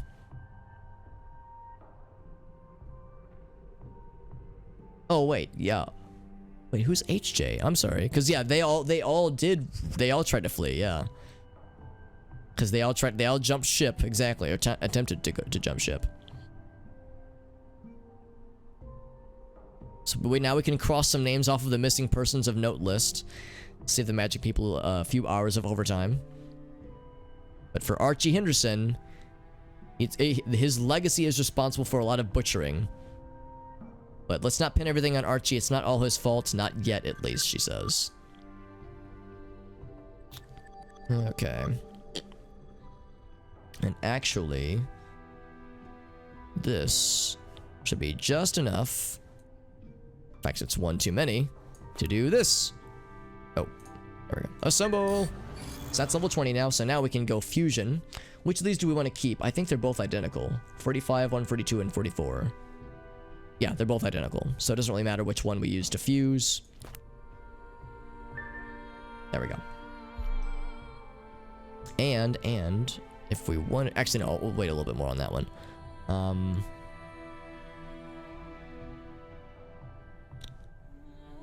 It's fine. What was the other thing I said? Oh, right. We were going to level this thing. And now we can start to level it. 1, 2, 3, 4. Oh, I lied, didn't I? God damn it. There's one more we need. Okay, one more weapon. I thought we needed just one. I lied. We needed two. That's fine, though. We got an upgraded for one of our talismans, which is good. Welcome to Innsmouth Academy. What's this one? You have to do... Let's see. Oh, you have to do the first two first. Okay. To teach the gifted is the highest form of our sciences and arts. Believe me, I have made exhaustive studies of them all. It looks a little bit like a turtle with the neck like with this big stiff collar. Demonology? Please. Leave bargaining with the hell dimensions to the chancers and masochists. Callimetry is brutish puppet work and recollects my days of medical practice. They were curtailed. But my humanistic focus was not shared by the founders of this grand institution, this great experiment. It has been said that there is a skeleton in every closet here at Innsmouth. That is simply not true. They were laid into the very foundation walls. Oh, skeleton walls. The basement might bleed if you chipped beneath the plaster. That's a figure of speech, right? I'm sorry, Carter. I was gonna say, I don't think it is. Oh my God, have you ever heard of a white lie? The architecture was exacting. A pattern, a focus, a tomb, a battery. Stockpiling anima from many sources, not entirely willing sources. It would be politic to close the breaches before they emerge. The first time you get bricked in's probably the worst time, eh? From my research, it seems each time begins a claustrophobic eternity anew. You're like the world's revenge on sarcasm. Do you know that? There's a few characters we've observed that don't know how to be sarcastic. That's right, yeah, from years ago. Because, yeah, this guy is like... He's an interesting character for sure, but yeah, I remember there was an investigation quest that we did, not on how to access it in this game necessarily, because yeah, that was the original version back in the day. There was an investigation quest that we did that took place at least partially on the grounds of the academy, or just outside of it, because we had to like take a certain number of paces by a tree that like led to this thing, and it was like this ritual that we were following, and I thought he gave that quest, but maybe not. Oh, same voice actor. Really? That's cool. Do you remember what character he played in Deep Space Nine? Blueprints in the Headmaster's office. In the Headmaster's orifice. Oh, it's in here, actually. Hold on, let me grab the animator. Anima manipulator. For manipulating anime, of course. The power of God and anime on my side. Hello? So this is not the Headmaster's office, this is administration. Hello. I think I have to go upstairs.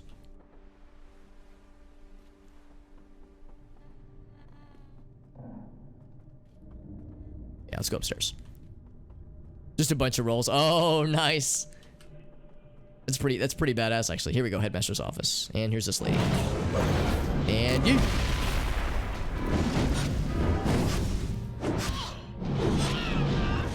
Ouch.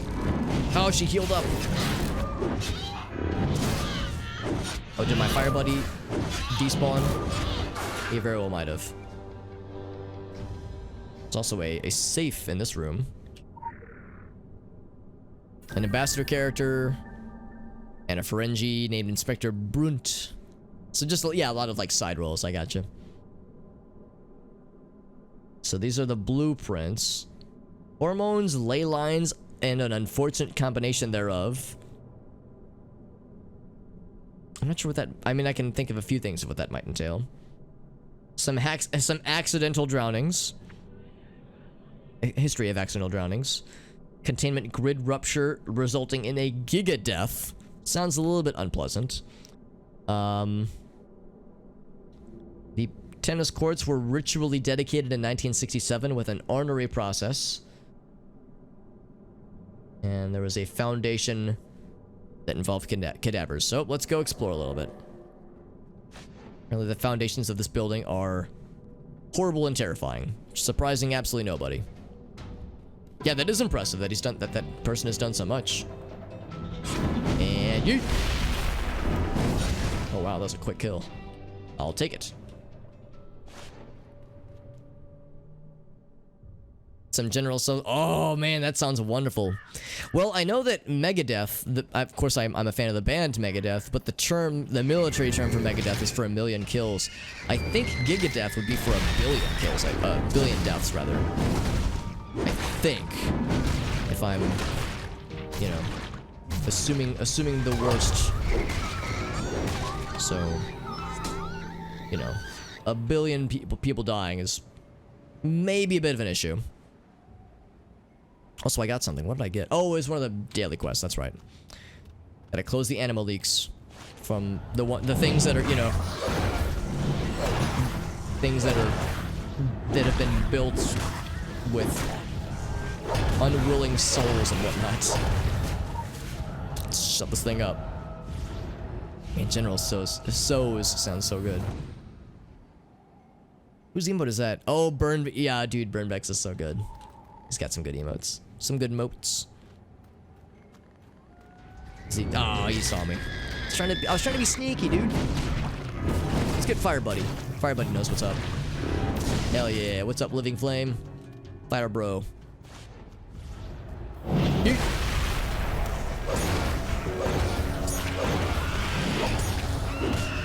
Oh, we killed him before he could even get close. Less than a Google death. I would hope so, because yeah, the term Google is like an impossibly large number, so yeah. A Google death would be like, oh man, I don't even know. I'd have to look up what that number would be, but I'm guessing it would be some kind of like impossible number. So many orders of magnitude. So good, man. I love it. Oh, that's a good moat. It's a good represent. Oh, dude, that's a good one, man. That has some serious JD energy, and I'm super okay with it. That is perfect. That's a good association to have. A handsome little mudkip friend with glasses and bow tie. What's not to like? Let's go to the pond.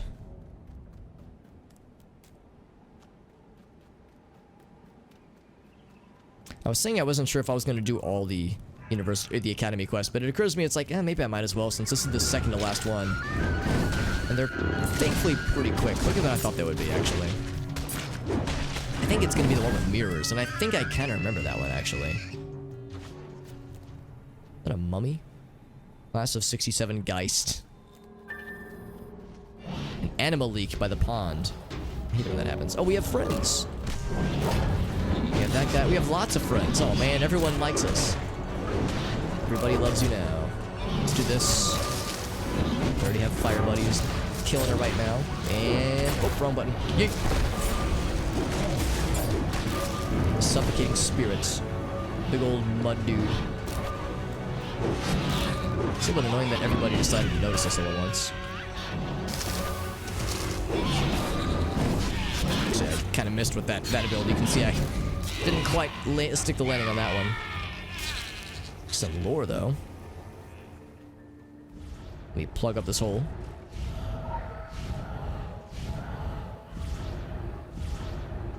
And deactivated.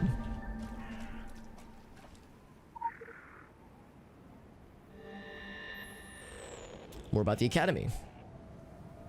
During the Overlook Motel incident, and I'll admit I don't actually know what the incident could be, but it's a hellish landscape now, so whatever that was that caused it, the headmaster at the time and several of the staff closed a hellish portal in the motel and worked powerful spells to dissuade the curious from the premises.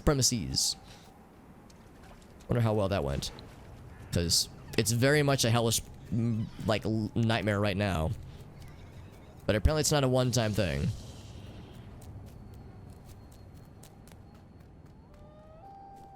Is this the old block? Yeah, this is the old stiff. Now we got multiple buddies. There we go. The buddies are all dead. Yeah, the tennis courts. Oh, it's just past the tennis courts. Okay.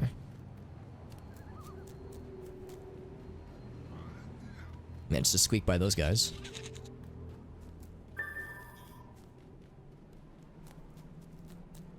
Some animal leaks around it. Okay. Take this guy because he's definitely gonna notice us. That senpai was definitely going to notice me.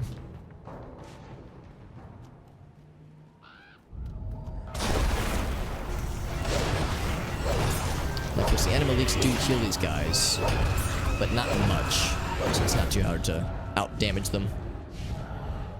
It was, yeah. The Overlook Motel in this game is a very clearly a thinly veiled reference to the Overlook Hotel from The Shining. There's like a bunch of like very not so subtle Stephen King references throughout, which I'm 100% okay with. I know Stephen King is not everyone's favorite author, but I feel like I have a mostly positive opinion of him. One more.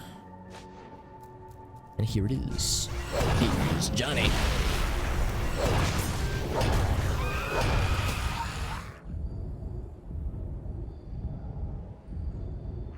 That's the last one.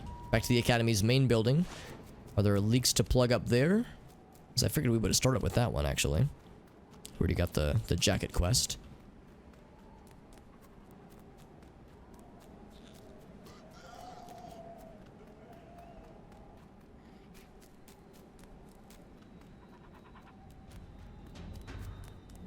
Oh, wait, we got someone's attention. These guys. Oh god, and they summoned some friends.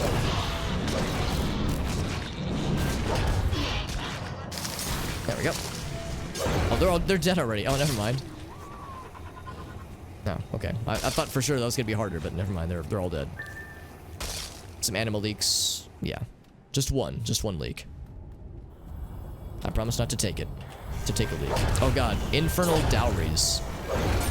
A Dowry. Isn't a dowry like a money thing? Like being paid a dowry for like marrying somebody?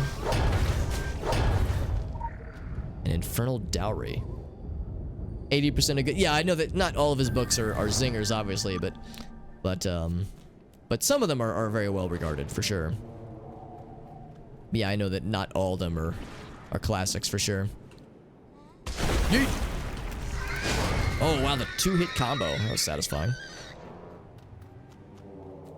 I would like to read The Shining at some point. I'll admit I've never read it. I've seen the movie, of course, but I'd like to be able to read the book and kind of observe the differences between the two. Ooh, some lore and a bonus animal well. And an escaped spectral geist. Get him out of here. Oh, and a bonus friend. A student Eidolon. Eidolon? Eidolon.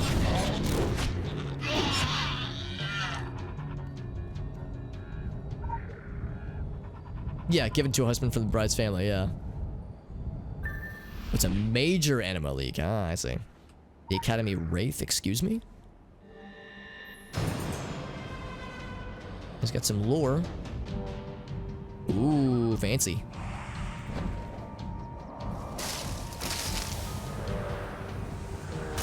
I might have overdone on that one. Yeet. The accursed Maloon. Now he's fucking dead. Oh, he's not dead. He's running away. Like a punk ass bitch. High five. She says, you know, types out the words high five. They hold some of our most significant occult documents. Special characters that not even Cassini can control plus on her keyboard. So what requires ASAP recovery? Priority ASAP recovery.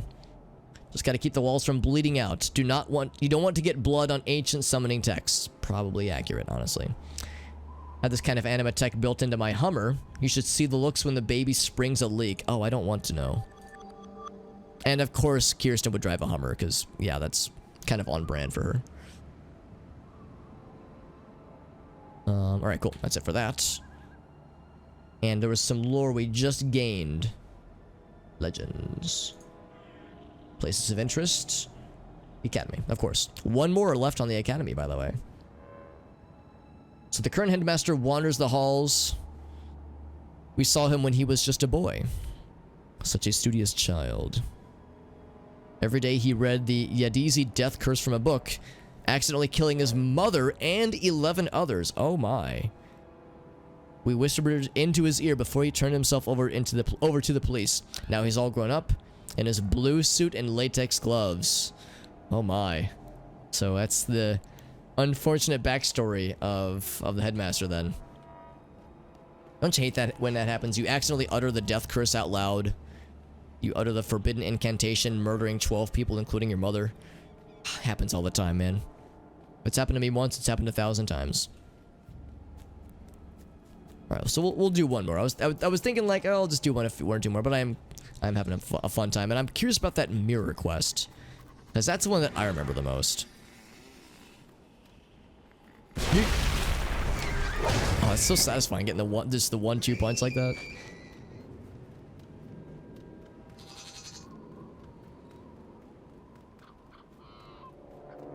Also, there's, according to the map, there's Bill Boss, the zombie janitor. The zombie janitor, I love it. Well, that one lived, but not for long.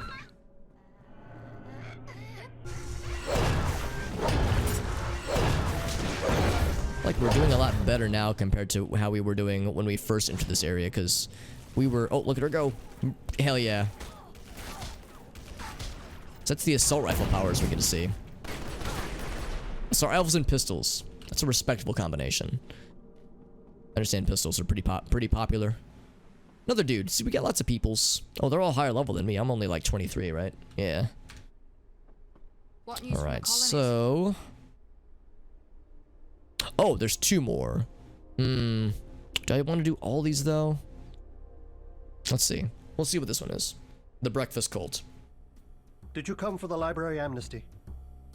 Regrettably, our alumni schedule for the semester has been heavily impacted by the massacre.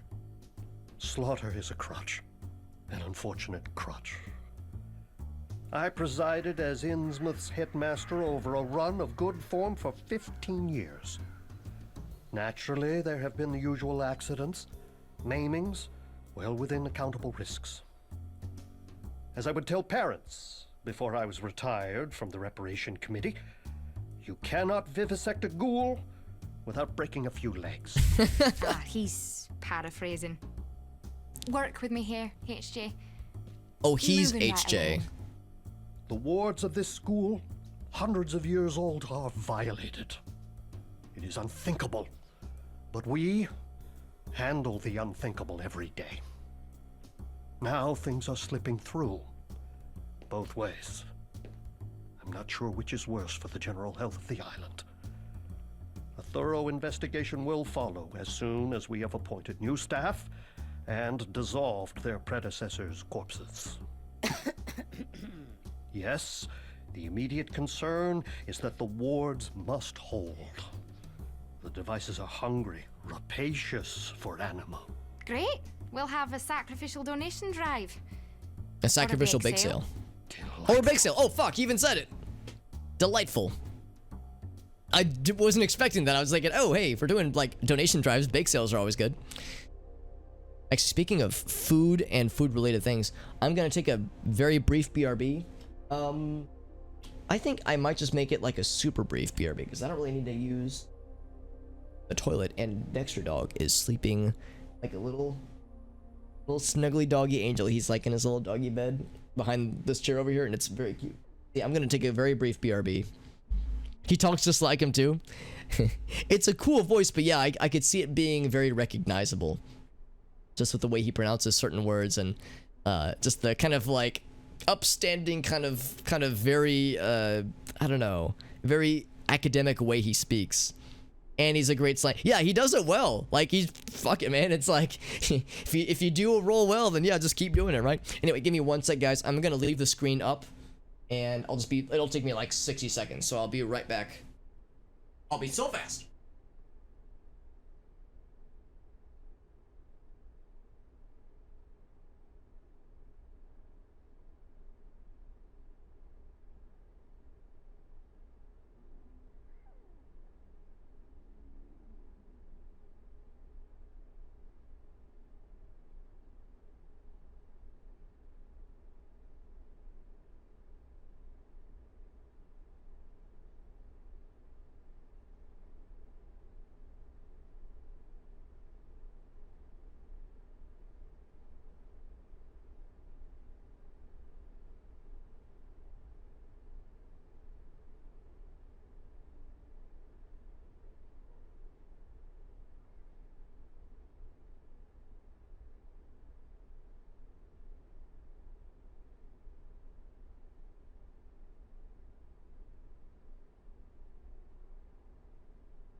All right, I'm back, and sure enough, Dexter like noticed me get up, but he's still like all sleepy and snuggly. So he's just like, it's always funny whenever Dexter sleeps like or gets really comfy.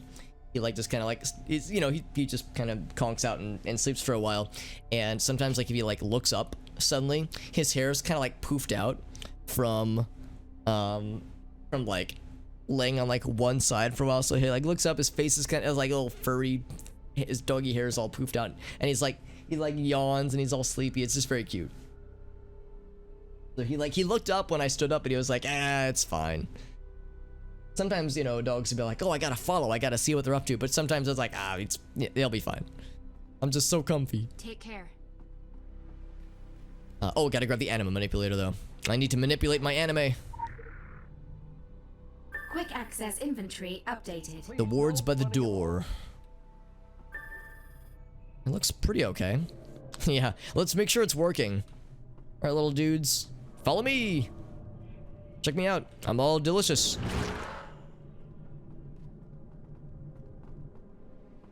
And... yeah. Looks good. Oh, and they dropped some giblets.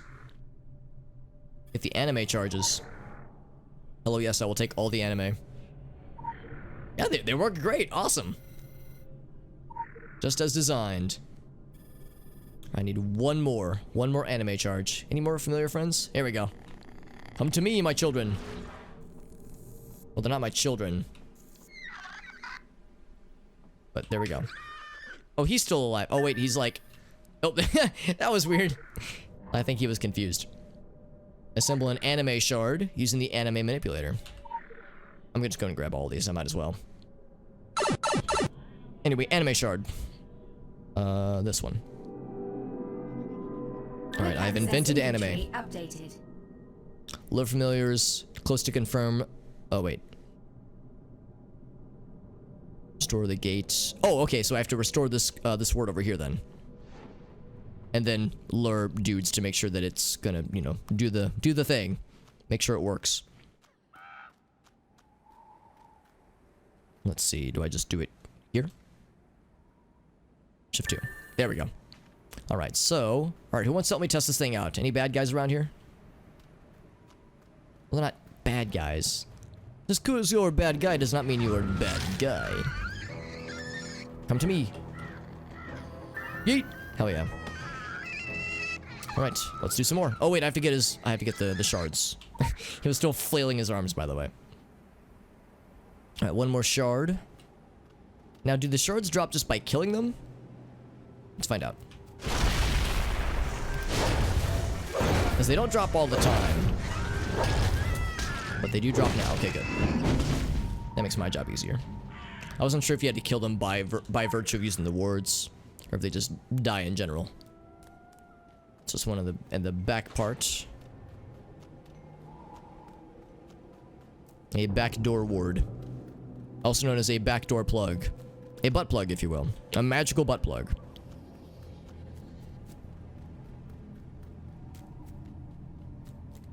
Actually, this might... No, this isn't the back entrance, but it's an alternate entrance. An alternate plug.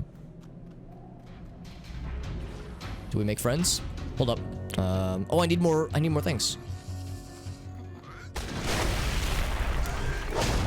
Oh, never mind. I do have enough, but I mean, I'll take the extra charges, though. It'll make my job easier.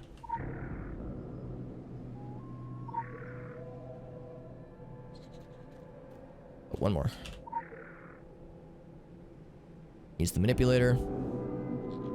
Quick access inventory updated. There we go. Let's test it out. Now, that's not a familiar, so I don't think it'll work. Here, let's get one of these fellas. Or all of them. Just the whole cluster. Look at me. There is a limitation on how far they will chase you, how far they can chase you. But this should still work. Oh, yeah. I don't think I need more. Actually, no, there's still a few more. More golden ping pong balls. Actually, they look more like pinballs.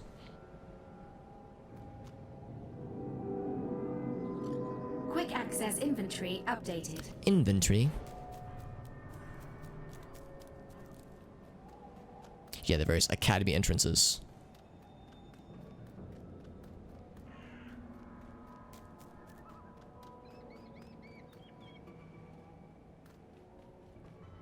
So one right here. Okay, I have to kill one more bad guy. There's one dude just wandering. Meandering even. How appropriate. And kapow! There we go. Did I eat the stream? Yes. The whole thing. A full stomach afters, yes. Yes. JD's means of acquiring sustenance. That's how he ends his stream, actually. He says, alright guys, thanks for watching. Now, stand by as I begin the consummation. And then the chat's like, I'm sorry, what? And those are the last things that they hear. It sounds so weird. I mean, it's hard to not make it sound weird. Quick access inventory updated. Alright, that one's all done. One more left. It'll just need a regular batch of dudes. Of little buddies. Let's find ourselves a batch of buddies. I just been yeah, you're not wrong. That's my fetish. Bam! Oh, he's still alive. Oh, never mind. I was like, wow, he lived. He has to get a new audience every stream, yeah. Yeah, it's hard to keep the numbers when I keep accidentally devouring all of my viewers. Yeah, they know to pop out early. JD's like, all right, 5-minute warning, and everyone's like, I'm out of here. See you later. Whereas other people are like, oh, I want to see what the end is like. It's like, oh yes, you will find out, my child. Gotta keep it spicy though, man. You gotta keep them guessing. Inventory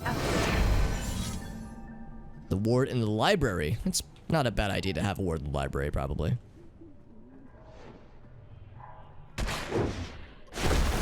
Oh, it just killed that one.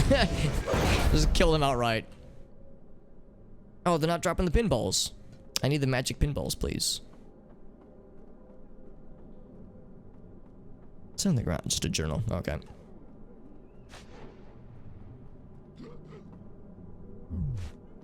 Now, dude. There we go. Oh, they're not dropping the animate clusters. Maybe there's something else I have to do for this one. Oh, this is a focus. Oh. That's nifty. Defend the library while the focus charges. I have to guard that thing, maybe? Oh, I just have to guard the thing in general. Although they're probably just gonna look at me specifically, so I probably don't have to worry about, like, guarding it. They're probably not gonna try to fight it. In fact, let's get our little fire friend. Oh, not that. This one. There we go. Now that one's going. They're coming this way. Let him try.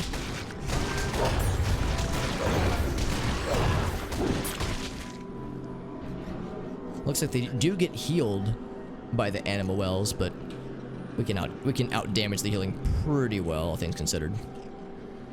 Yeet. That should kill. Oh, but this one escaped all of that, though. There we go.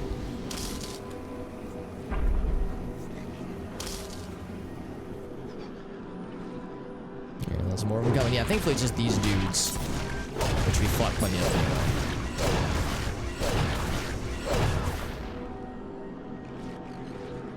How much longer is it? Oh, there we go. There's a timer up here. So 35 seconds. I'm guessing there'll be one big bad thing at the very, very end.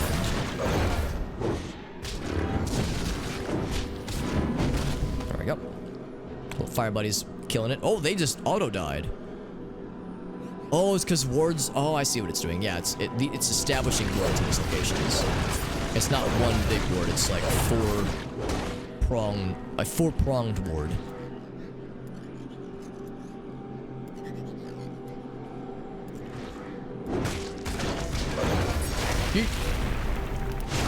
There we go.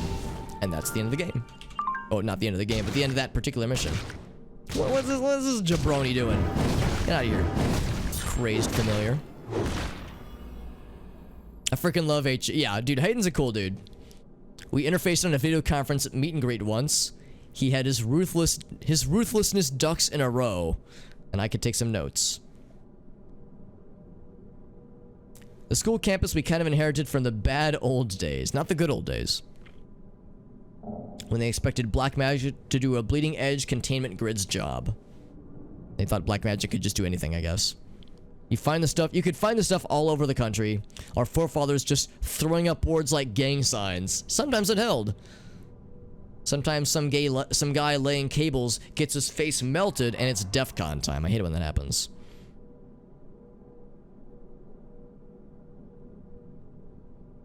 But this will hold at least until the military cluster bombs the place. Good job. High five. We get a new buddy. Accept. Good job, buddy. But I can't use them yet. Well, we have to wait, no, 38 minutes for them to wrap up their current gig. Oops. No, don't do that. However, we can upgrade a few things now. Actually, we can't upgrade that one yet, so we'll do... Alright, we need one more head talisman. However, we can do... this 1, 2, 3, 4... Actually, well, 1, 2, 3. Yeah, so it's actually 1 through 3. Alright, cool. So we'll level that one up for now. I need one more of these. Okay. Oh, we do have the ability to level this one up, though. Blink. A modest level up, but I'll take it.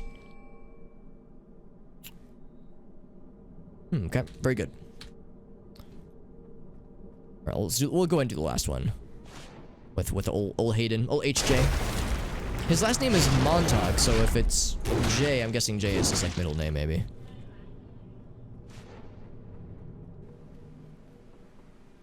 Alright, last one. To Sir with love. A wraith? That's improbable. They cannot manifest far from their wretched corpse. Only the Yazidi knew how to... Oh, the Yazidi death curse, right. He knows all about that. As a bookish child, I accidentally intoned a death curse that claimed my mother, our neighbors, and a passing couple in the street. It happens. Though it spared their small russet dog. I was young and needed the knowledge. It was important. A worthy Carter, sacrifice. This is why I saw something of myself in you. A great and terrible power to be shaped with the care I never had. That's not really encouraging, sir. I assure you that your magic has almost certainly not caused any immediately fatal injuries. Oh, that's so reassuring. This loose end has become a hangman's noose. Exorcising the wraith calls for a ritual sacrifice. My ritual sacrifice. No way. No bloody way. In fact, it is the only way. In the realm of the Peacock King, blood calls for blood. Such is the price of foolish magic. I should like that for my epitaph. This isn't gonna happen, HJ. Obviously, I defer to your massive brain on most matters of the occult, but the only object lesson happening today is you learning about compromise. That sounds painful. Less painful than making a pentacle from your entrails. You remembered the very book of curses. Truly a model student. Aw, so cute. Alright, cool. Yes, JD is in the middle of all of this. JD is Hayden's middle name. In the middle of him, JD is inside of all of us. And by call your brain, yeah, it's like, this dude's hella smart, but she's like, dude, get your shit in order. Let's grab a first aid kit. Collect a sample of his blood. Do I just stab him? Quick access inventory updated. That worked, I guess. Time to take a look. Let's grab our anime manipulator and Quick go to the access library inventory and get out some book learning. No running in the halls. Let's learn about wraiths and how to unfuck them, or proactively fuck them. I don't know. Whatever the opposite of what needs to happen. Extra Dimensional Assassins 101, the revised edition. Yeah, they had a lot of misprints they had to correct in the first edition. To confront the wraith. Okay, here's the mirrors. This is the one I was thinking of. It's never an ideal course of action when it comes to wraiths. But if it's unavoidable, remember that the wraith loathes our physical reality and perceives it through the minds of its intended victims. Mirrors appear to be escape routes for the wraith when it is agitated. When it passes through the mirror, the wraith will always attempt to re-engage its victim through another mirror. So let's go grab a spectrometer, because of course, and yeet these fucking dudes.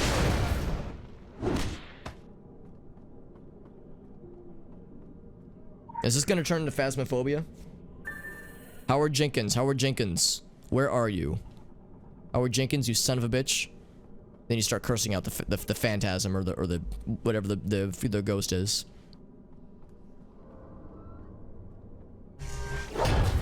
So there's a mirror. Splorch. Alright. Mirror gotted. Getted. Alright, let's find the Wraith. Actually, I think my food needs... my food is halfway done. I heard it ding, so I'm gonna go do the flipping manipulation and then restart it, and then we'll wait another 15 minutes or so. So give me 1 sec. I'll be right back.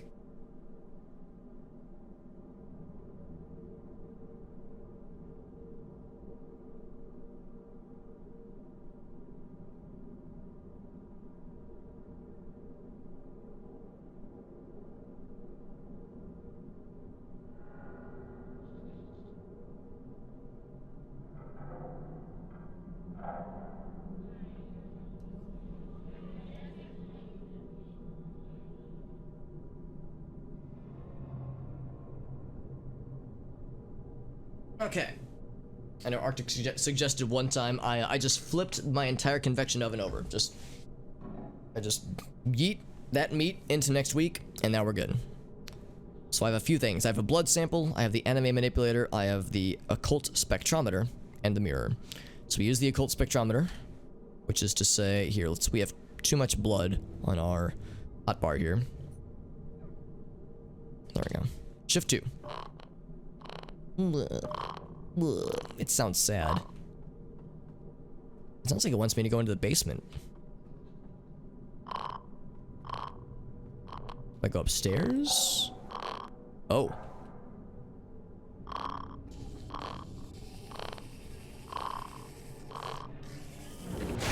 Hold on, let's kill these guys real quick.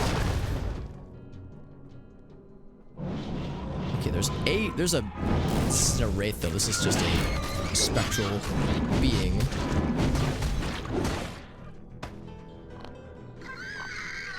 Let's go outside. Okay, let's go outside.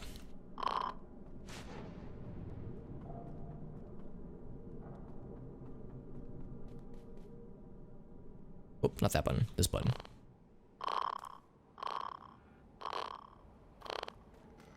It's kind of hard to follow sometimes. Oh, of course.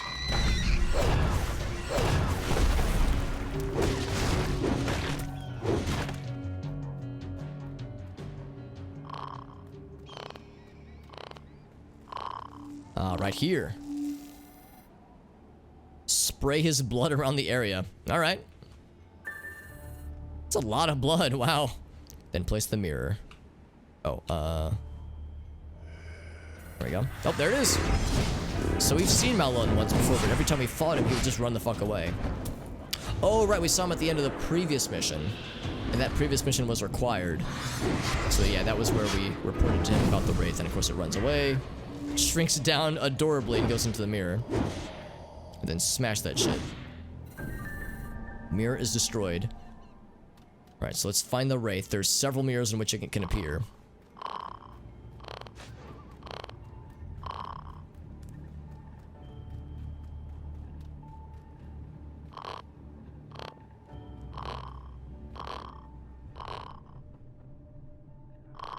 This way.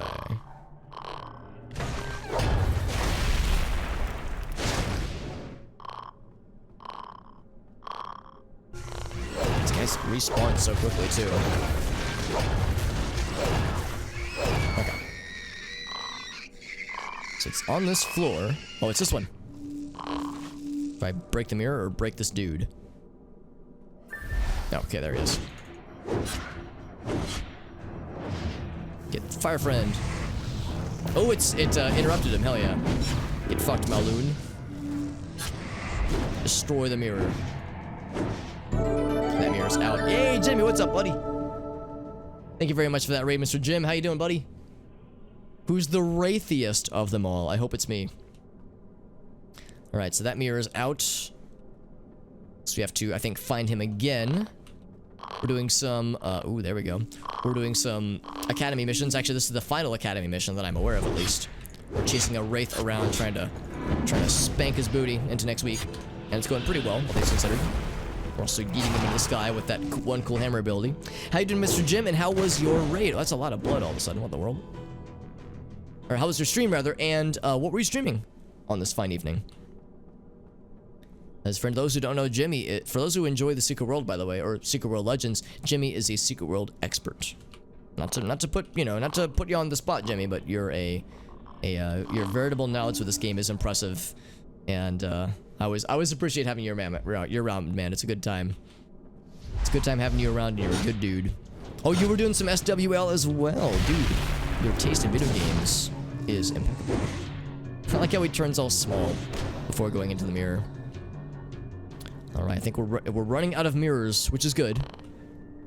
Eventually, we can trap him into the final mirror and break that shit. Can I ask what part of the game you're in with your character, Jimmy? I know you said for the extra life. Oh, we got lots of them. For your extra life marathon, you did kind of a marathon. Like you did a kind of almost like a speed run of sorts. Where's he gone next? Yeah, you did like a speed run where you like played through the main story over like 28 hours or something. Which is as impressive as it is, you know, intimidating, because that's a lot. It's a lot of ground to cover in a relatively short amount of time. Oh, hello? These things.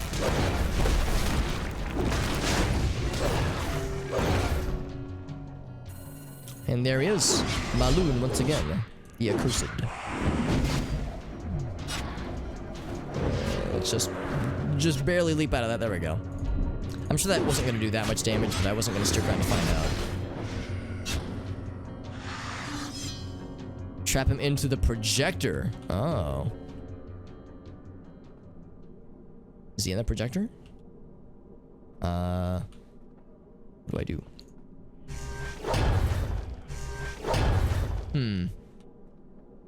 Is he on the screen? Just trap him in the projector. Oh, now I break the thing. Oh, wait, no. Oh, I have to break the mirror first before I break him. There we go. So the mirror's broken. I see. Your dailies and some last bit of story on. Oh, that's cool. For number 11 specifically. Would that be... Yeah, he goes into the projector of all things. Turn off the projector and take the slide with the wraith in it. That's pretty freaking baller, actually. Alright. Now we've got him trapped in a little projector slide. That's pretty dope. But yeah, so story 11, or issue 11, I suppose. Is that the final bit of the Tokyo stuff, or would that be into the South Africa content? Yes? Here we go. I got that whole Wraith issue taken care of for you, homie. I remember seeing this in his file. No one's past is perfect, but still, it's a PR nightmare. Yeah, the whole death curse thing. But guess who gets to smooth it over with a Peacock King, and this is why she gets the big bucks. Very good, very good. All right, we can now do this thing. All right, upgrade our head talisman. Well, our secondary head talisman. We'll use this one to, oh, I need one more. Okay, never mind. I lied. It's best to, well, I've found it's usually best to do 5 of the same thing to get the best bang for your buck. So hold off until we get one more head talisman, because this one's max level. You diffuse with a blue one.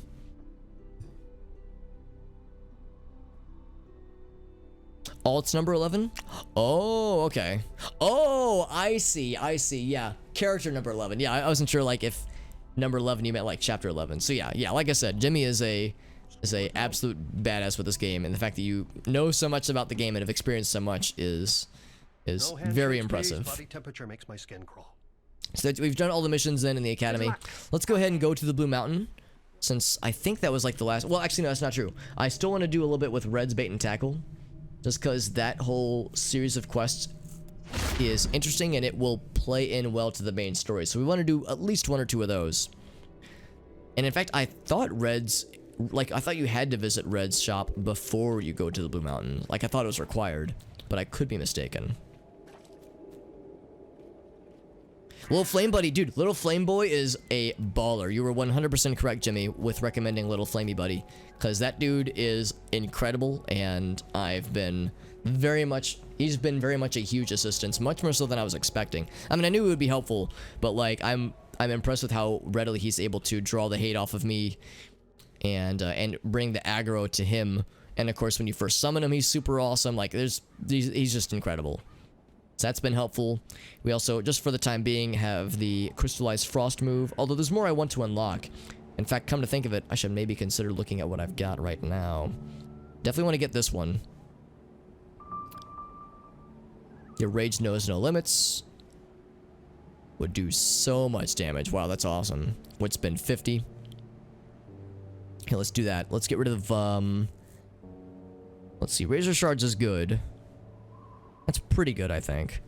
Obliterate, that one's really good. That one's pretty good, too. Synthetic Flames is good. This one's helpful. I don't know, like, how required it is, though, because, like, very rarely do I need that healing. For now, I'll get rid of that one. But yeah, that'll make the Eruption skill a little bit better.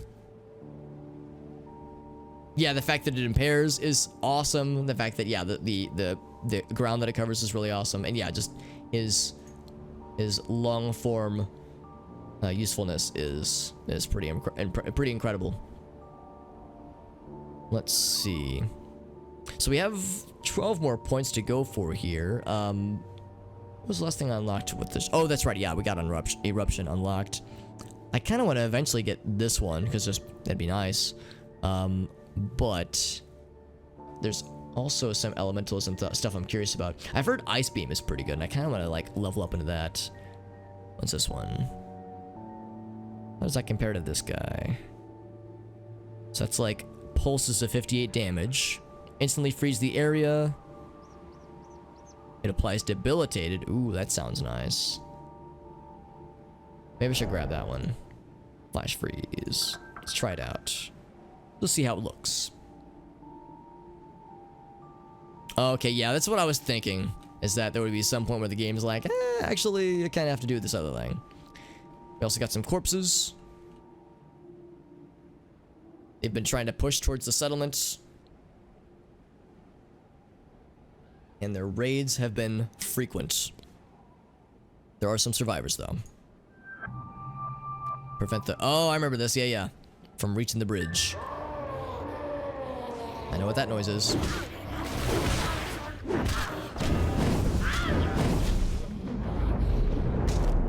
There we go. Actually, let's get our little buddy in here. Speaking of this little friend, let's also do this thing. There we go. It makes him run. It makes him sad. Ouch. Stop slowing me, lady.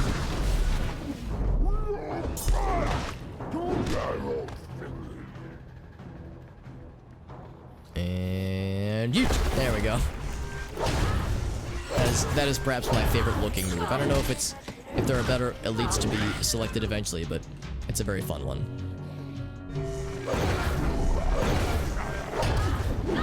Oh, I just kind of let that happen.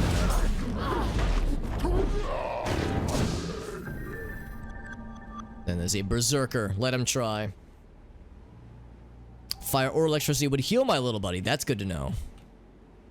Because yeah, I definitely would. I mean, granted, resummoning him is, you know, also a nice thing too, since we get that cool first effect. But yeah, that's pretty nice to know. Through the looking glass. We'll kill the dude in a second. Look for any objects of interest, you say. Well, we're limited on like on where we can look exactly.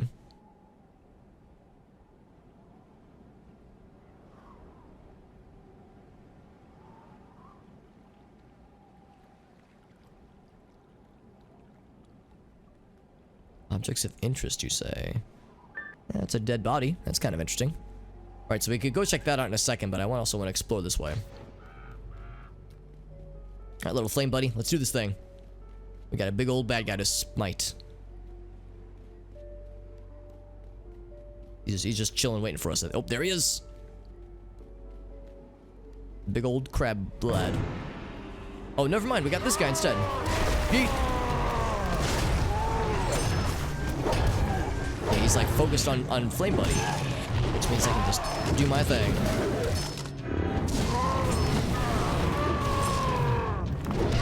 He's fucking dead. Ka-thump. Alright, now we got the head talisman. Cool. Now we can do this. 1, 2, 3, 4, 5. 5. There we go. Level 7. So we need a few more rounds of that and we're good to go. Looks like there's actually a ward that's keeping them safe for the time being, which is nice to see. Alright, very good.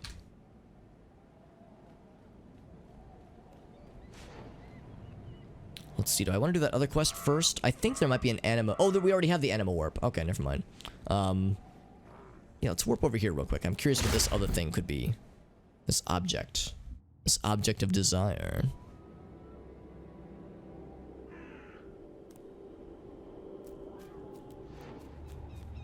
Like I run into... Oh, no. I forgot the track and field zombies. They just run constantly. This guy's just... He always is an escaped familiar, just chilling out by himself. He didn't get very far, thankfully. Oh, no, another one. Another one. Vegging out in the chair, man. That's awesome, dude. Yeah, man. I know that feel of being like, I was super hungry and now I've eaten a bunch and now I'm like, just vibing, just being, just like I am a shambling, a like slow, like debilitated person. I'm just chilling. Oh, the landmines. Oh shit. Collector's minion. Who's the collector then? Why are there so many landmines around here? What in the heck? Yeah, the post big meal coma. I understand it all too well. That dude's huge. Look at that big boy. I want to go fight the big boy. He's got a helmet on and everything. He's the champion. Boom. Yeah, dude, that landmine hurt. Wow. And it broke some bones. Ouch. Thankfully, we have a lot of health, so that landmine thing didn't exactly help us. We're okay though. The collector's ambush. Interesting. Who is this fabled collector, I wonder? You can also upgrade this thing. 2, 3, 4, 5. Shazam. We got plenty of the of these things. The anime shards. Very good. 1, 2, 3, 4. One more weapon and we can upgrade those as well. Alright, so we're healed up. Yes, like what's up with the landmines? They all seem like just a trap, really. Where's the champion though? I want to go chase down the champion, but I have no idea where he went. Yeah, well, that's okay. He just looked very large and he looked like he had a helmet on. In case he tripped and fell or something. I don't know. I don't usually have to wear a helmet whenever I go out for a jog, but maybe I'm doing it wrong all these years. Also, I see a waterfall. And waterfalls in video games are always a good pairing. Okay, never mind. This one looks very, very unassuming.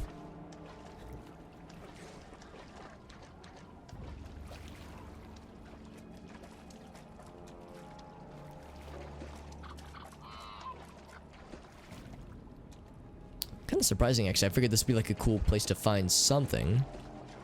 There's an animal well out here, but I think I already have that one in our person. Oh, this is the gruesome. Oh, okay, yeah. Yeah, so this is where this area is. Okay, never mind. Let's just jump back up there then. I was thinking there'd be more to explore here, but now I'm not so sure. Let's cross this bridge right here. That's probably the best way to do it. Oh, there's another gas station. Did I know this? Psychoil attendant. I don't actually know if I've been here before. Look at how big this guy is. I like how some major zombies are just big versions of normal zombies. Oh, he explodes! Damn! A gas station zombie exploding. I don't know why I'm surprised. He dropped something, though. Y'all ever just explode for no reason? If it's happened once, it's happened 1,000 times.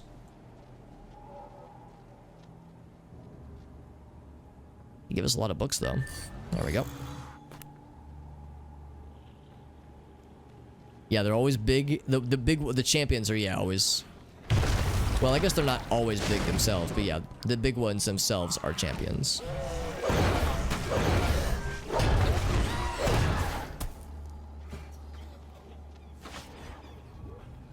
I feel like there's gonna be... Oh, I was gonna say, there's gotta be something up here, right?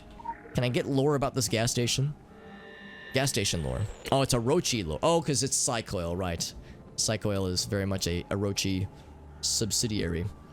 The little baggies, yeah. And the skull marker, yeah. It's like, they definitely have, like, extra visibility. The Yellow Serpent Head, Psychoil. So by day, an oil and power company. They revolutionize undersea drilling. They experiment with alternate energy solutions. But by night, or under the table at least, secret studies theorize on the use of anima to power technology.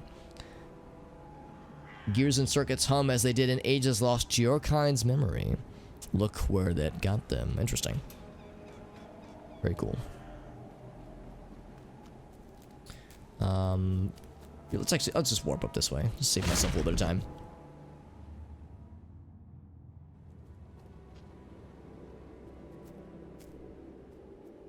It says to investigate the disturbance. Oh, right, because there was indication that there was a big dude. Also, there's like a cob right in, literally in their backyard. They're summoning some friends. Hellrisen warmongers.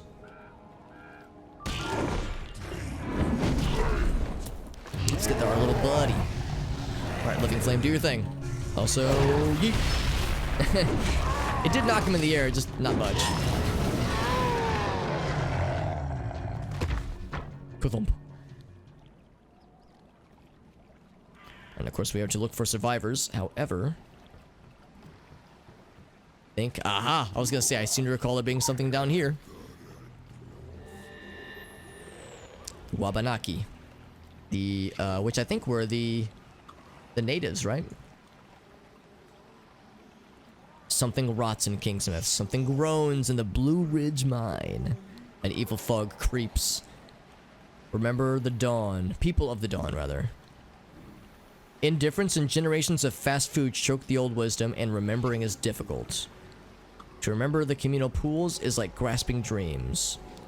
Like pulling away the fog with bare hands, because we know it sounds like there's some link between the fog and this mountain, the Blue Mountain, specifically. Let's get the empty trap. Oh, hold on, we got a lady. Oh, she's out. Crustacean curse. Catching new zombies. The lobster traps offer a unique opportunity to study the drug's effect on the wildlife. Let's check some lobster traps then. Like this one. I don't see anything in it. I'm guessing I can't just check the same one, can I? Yeah, nothing of interest. Oh, wait, how did I not notice him? Just kind of walked right by him, didn't I? There we go. Oh, and thank you, Jimmy. Thank you again for that raid, and thank you for chilling with us, man. Always a pleasure getting to chat with you. And yeah, by all means, feel free to get some rest. I know it's getting late. Of course, it's Sunday, so a lot of us have work in the morning, myself included. So yeah, needless to say, I won't be going super late tonight, as much as I would like to. Probably go for another hour or two, maybe. But yeah, not gonna be going super crazy. But thank you again for that raid and for chilling with us, man. It's always a pleasure. A good Deuterino. One of the good Deuterinos out there. Sounds good, JD. Another confirmed good Deuterino, by the way. The food is subdued me. Yeah, man, dude, for sure. For sure. Get you some rest. And that's right, you got the trip tomorrow, man. That's exciting, dude. I'm looking forward to hearing how it goes when you get back, but enjoy the vacay. Enjoy some chill times, and yeah. That'll be a fun time, dude. Have a good week. Have a good week to you as well, dude. I hope it's a good chill time for you, my friend. Draug and the Tulba Bay and zombies. Well, I don't know. Oh, I guess that's a zombie. Like sometimes the line between zombie and Draug is a blurry line. Are you but Elgaso, but are you a bad enough dude to save the president's daughter? That's the big question. If I'm remembering the opening prompts to bad dudes properly. Also, that lady has snakes and or eels emerging from her well, I think it's implied that they're coming from her uterus, so, you know, it's nice to hear. Which president? A valid question. Yeah, actually, let's think about that. Like, so who would have been president at the time when that game came out? Bad dudes. Presumably it was either late 80s or early 90s, so that narrows some things down. And you. I wish, like, since we're standing in water, I wish it would make the ice abilities like more gooder, you know? That'd be kind of cool if there was like like an indication that like the environment somehow played into it. We got an extra friend, the title leader. Oh, I have to get out of this. Oops. I just kind of let that happen, didn't I? Yeet. I wonder if he's considered Drow.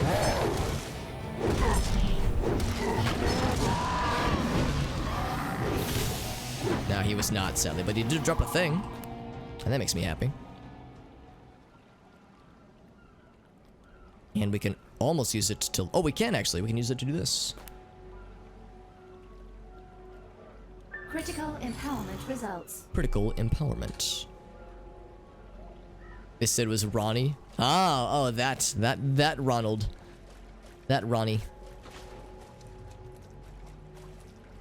Did anybody ever call him Ronnie? I don't know. I mean, maybe like, you know, if they knew him really well, maybe.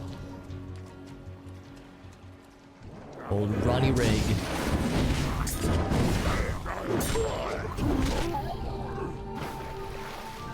All right. Lots of goodies. Getting a lot of head talismans lately. Getting a lot of head. It was too progressive. Yeah, no, it's I know that like in his second term in particular there was evidence that yeah, there was some shenanigans going on there for sure. And that would have absolutely been in his second term for sure. Yeah, the dawn signal and the dream frequency. Yes, there's a particular quest where you get to do like a dream sequence where you get to go back in time. I think that's the dungeon specifically. Improve memory and focus the safe and natural way. Oh, the natural way. Natural male enhancement. What's this guy? He's just a scout selling some anima charges. Very good. It's like a temporary buff thing that can be good for boss fights and such. Yeah, you know, I mean, he was not my favorite, that's for sure. But I'm a little bit biased, just a little bit. The light that blinds. Hold on. Fire guy is taking like front camera there, front and center. Taking center stage. Oh, so these are the wards, the dream catchers. What about the meme catchers? Red's bait and tackle. Oh, and a cob's stalker. Are you just chilling?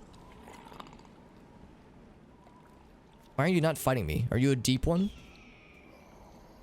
I feel like you should be trying to fight me, right? Right, fine, I'll do it. Why is he not fighting me? It's like, it's what the heck? These guys are absolutely evil. Usually, maybe he was a friend. Maybe he was like... He was the messenger. Quick access inventory updated. More black feathers. Oh, I want the black feathers. Actually, give me 1 sec. I think my food might be ready. I will move closer towards the middle of the road. Okay. Oh, the deep ones, right? Yeah, those guys. Yeah, give me 1 sec. I'm gonna go grab my food. But yeah, deep ones. That's the enemy type I was thinking of earlier. The followers of Dagon, I do believe. Give me 1 sec.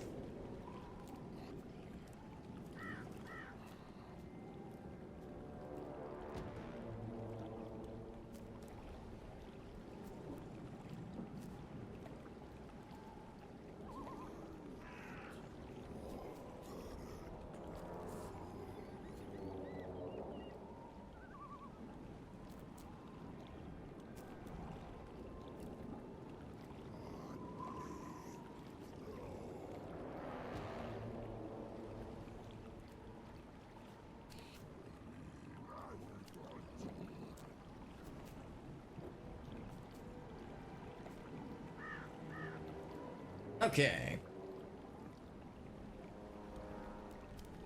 Back to it. Let's go. Let's check out some black feathers and some deep one sinewy goodness.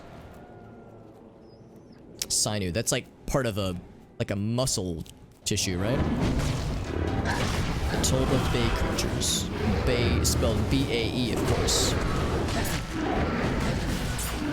These guys are pretty high level, although I'm level 24, so I'm relatively in a good place to murder the shit out of them. Access inventory updated. Inventory? I would say inventory. Maybe I'm the one who's saying it wrong. Maybe I'm the problem. There's another feather. Okay, now, yeah, now they actually want to fight me. Now that I killed one of his homies. They're like, oh, my homies hate Super Hobbit, superb halfling. And there it is. What am I doing with these black feathers? Oh, I'm gonna create a new ward. Yeah, that's what I'm doing. Hell yeah. Oh, I still have the anime manipulator, by the way. We got the ward. Where do I place it? Oh, hold on. Yeet.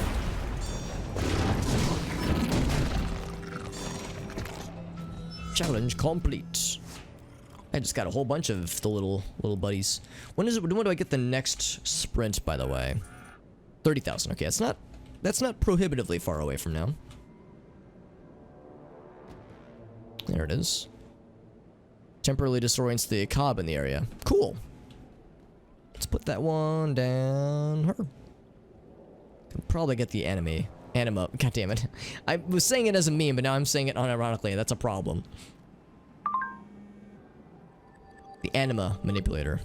I need to, like, get that correct in my head. Hey, Pimer, what's up, buddy? Good to see you, dude.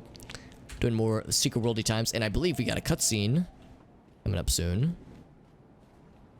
Actually, maybe that's the cutscene, yeah. Yeah, let's go and do this real quick. Beer, soda, snacks, live bait, and cold beer. Delicious. Maybe the bait are the snacks. I gotta say, you made a hell of an entrance. Where do you keep that horse you rode in on? I'm just yanking your chain. It's no coincidence what's happening here and happening now, with us and with you lot. I gotta say, you made a hell of an entrance. It's weird that, like, the text kind of repeated a little bit. I feel like there might have been more to that cutscene normally, but it seemed like it glitched out a little bit. Amy? Oh, Amy Legend. I see. Oh, actually, no. Maybe that wasn't a glitch, because, yeah, now we get, like, the real cutscene.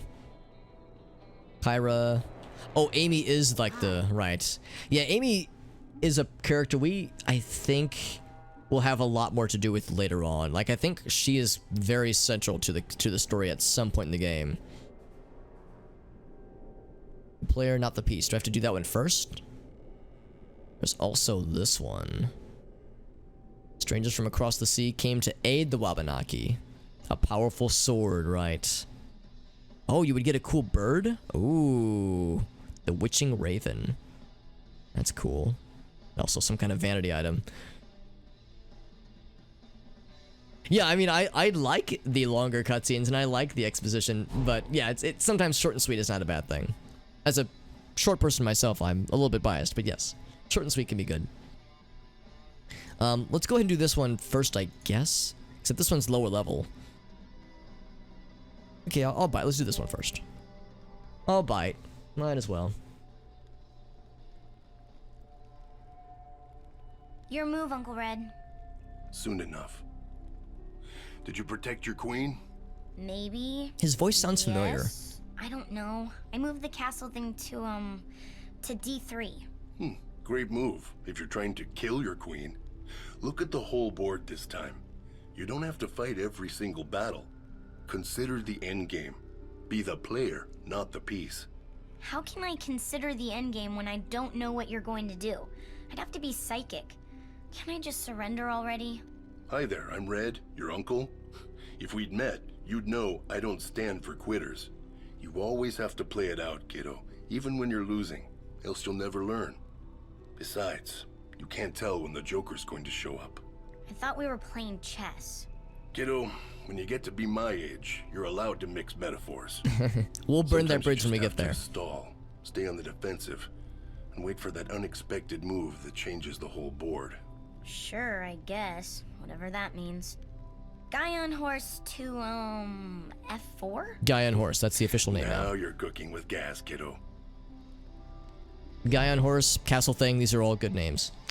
Oh, Dexter Dog has awakened, by the way. Dexter Dog is awake, and he is very excited. He's like doing his little spin in circles thing. If I had to guess, I think I might know of exactly 1.0 Dexter Dogs that want to go outside. So, I shall do exactly that. He's oh, there. Oh, he heard me say it. Oh, shit. Hey, hold on, buddy, hold on. Here, let's do this. Put up the BRB screen. And we'll just kind of have this muted for a second. Give me a few minutes. Gonna take the doggy out. We're both gonna be good boys. I'm excited. Dexter, you excited, buddy? See, now he's not gonna do it. Dexter, you excited, buddy? Okay. Anyway, all right. So I'll be right back. Guys. Here we go. Give me like 5 minutes. All right. Yeah. Let's do some more questies. More questies with the besties. Kill some Draug. Hell yeah. We're so glad. Cause yes, we're playing chess and we're killing some pawns or something. I don't know. An excuse to kill bad guys. That's good enough for me. Fuck you, Draug.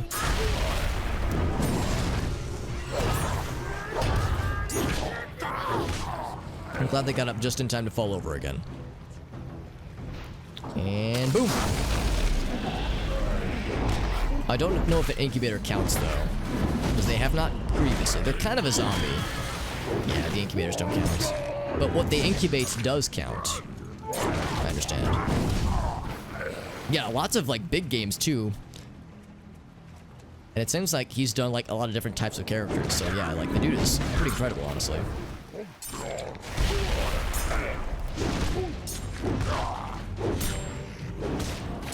There we go. Now if we kill whatever's in the brood pods, does that count?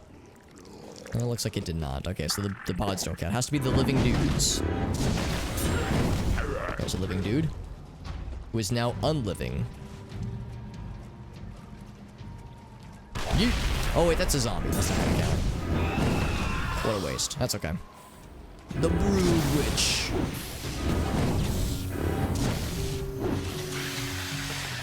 Alright, so ignore the incubators. Go for the big boys. And this be a big boy. Oh, he still got me with it. I always forget that the dodge animation doesn't make you invincible. It just gets you out of the way. But the dodge itself doesn't really act as a dodge. It's just a quick motion to help you get out of harm's way. Re-left. And this one is not gonna do it. That does not. Oh, well, that's the thing. There was a dude inside of it, but yeah, I guess it didn't count. It wasn't living enough.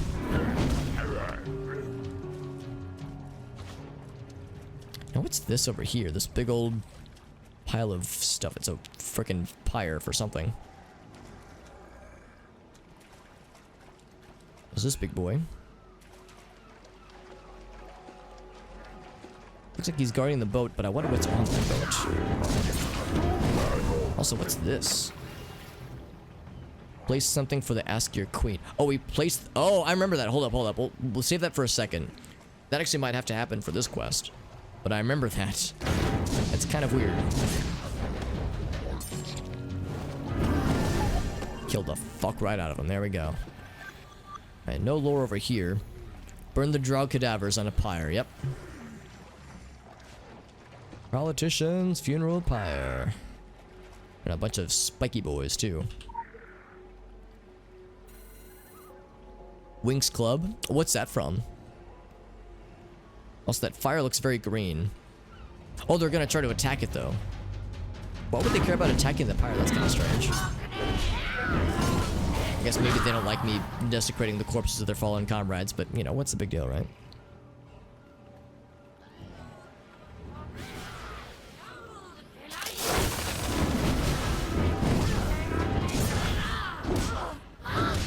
Kids TV show about fairies. Interesting, yeah. I've never heard of that one. I must be missing out, though. Because it's clearly a banger. The Dram Kunor. I'm probably mispronouncing that. But it sounds impressive, like I know what I'm talking about. Any more? There's exactly one more. And you.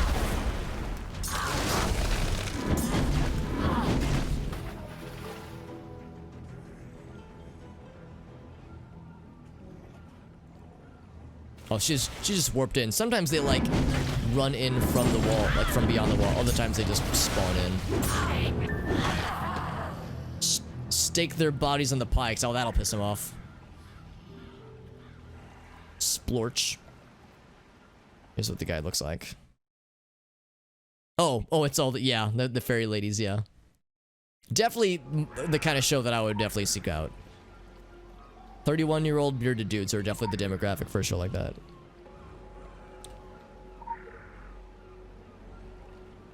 Splorch. I like the little blood splorch that happens, rather.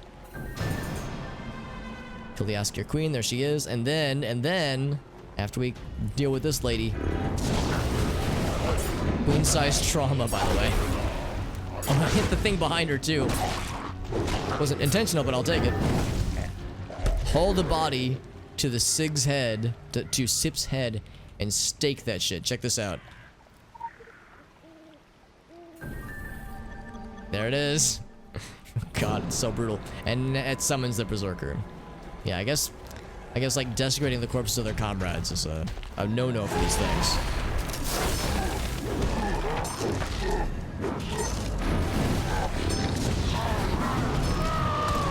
He's fucking dead. And then stake him.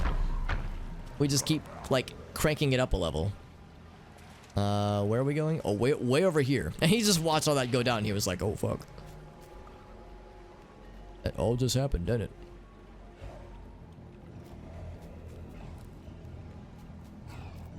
There's also Tolba's Bane. Ouch. Deep 6-9. Wait, that's not the name of the show at all. Deep 69. Oh, he resisted. That's okay. Can't resist these nuts. We got a single neck talisman. Excuse me, I keep hiccuping. That is a big bulbous thing. Bulbous spawny thing.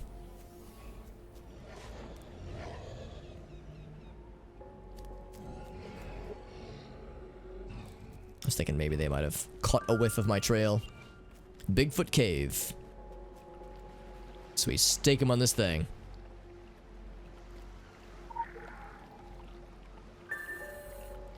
There we go. Big old crab man. Ask your lord. And then where do we stick this guy? It's like, how can we take this up another level? Another one.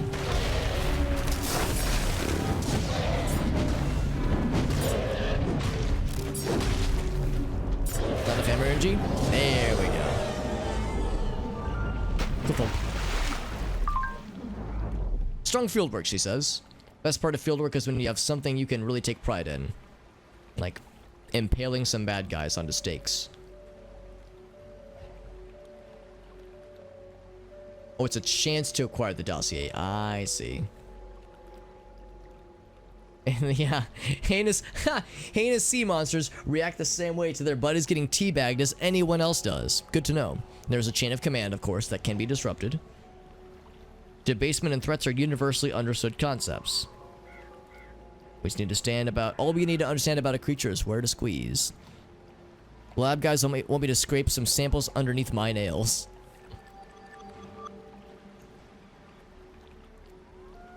Very good. Let's see. 1, 2, 3, 4, 5. Okay, so we could upgrade this.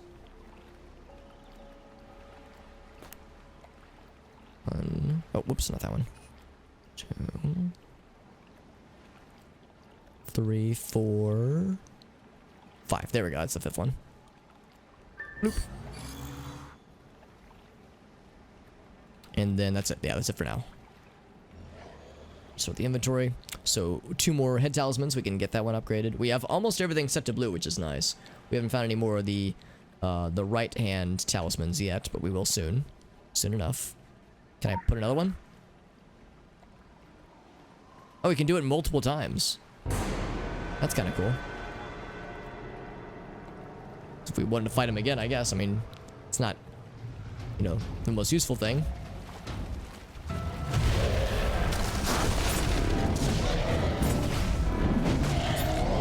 Okay, I mean, of course he doesn't drop anything, so... That's cool, you can just do it whenever you want to.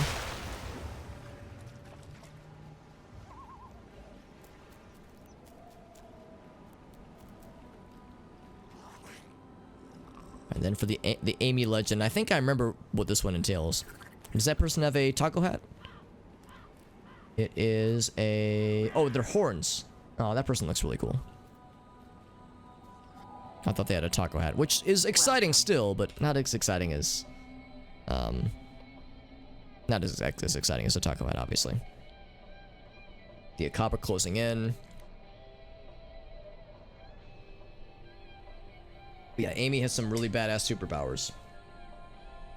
Which will be very lore appropriate. Or important even. Important. You know, kiddo, the thing about fishing... Oh good, a metaphor. You might want to, once in a while, you know, just say what you want to say. Well, you can't teach an old dog new tricks. A metaphor about why he speaks in metaphors. Nice. See, the thing about fishing is you need the right bait and the right rod. I thought the thing about fishing was patience. That's what you said last time. Well, patience ain't pertinent to this particular metaphor, kiddo. We're not fishing for trout. We're fishing for shark. Shark that's likely to slither through the front door any minute. Could you please just stop with the metaphors and tell us what the bait is in the story already? Who? Not what. Your mother. My mother? Mom's bait? Like shark to blood, bad things are coming for her. It's instinct. They're drawn to her because of who she is and what she can do. They sense how important she is, and they want her gone. This is about Grandpa again, isn't it? It's always about Grandpa. It's not about him as much as what he left behind. My brother passed his gift on to Ami, and she'll pass it on to you. Great. Mom's bait and we're stuck like lobsters in a trap. My head's hurting from all the metaphors. I need my life to be simple again. So, who's the fishing rod in this story? Isn't that obvious?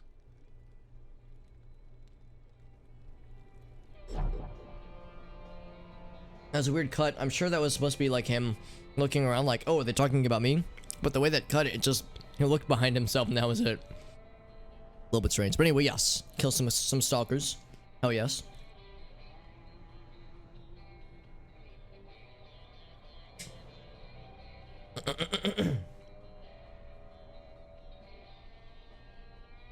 Yeah, more Akab things. Spent a lot of time in that forest earlier. Yesterday, specifically. We got more ahead. Oh, actually, I'll do this real quick.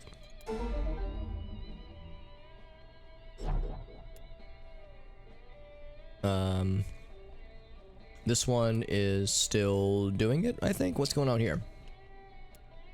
Oh, there we go. I accept. Complete one agent special thingy, yeah. And that's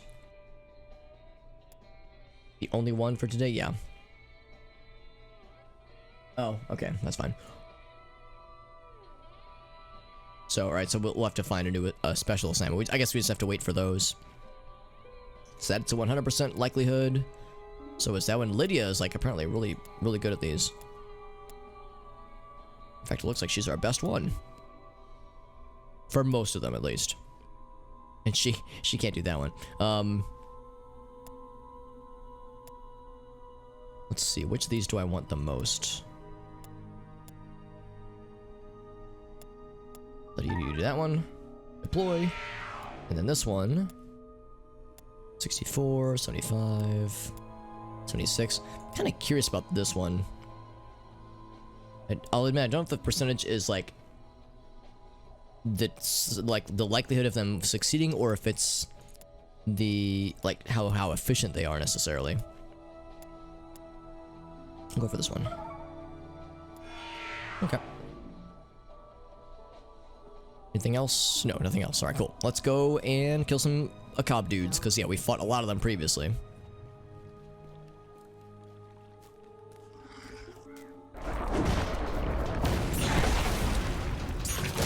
There we go.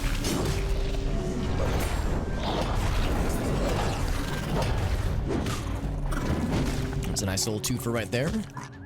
This area isn't very large as far as like a staging area for these dudes. but it's not hard to find them. Oh, he was trying to do his charge attack, but it just went right into the wall. In fact, it's like there's a total of 5 in this area, it seems.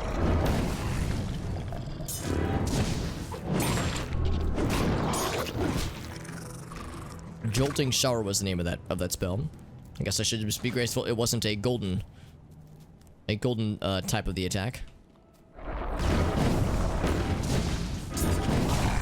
Well, that was weird how he swung around like that. But there's a trail to follow. Oh, I think I remember this actually. I didn't think this was until the next area though, or the next region.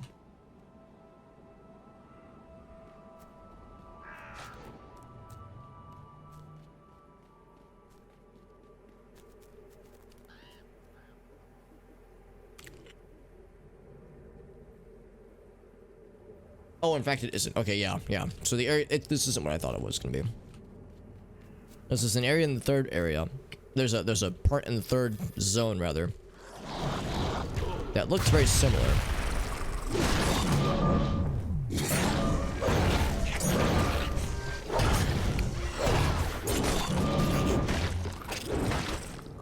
It's like this it's like this trail that kind of goes around these rocky areas that leads to this, like, kind of looks like a druid circle, honestly.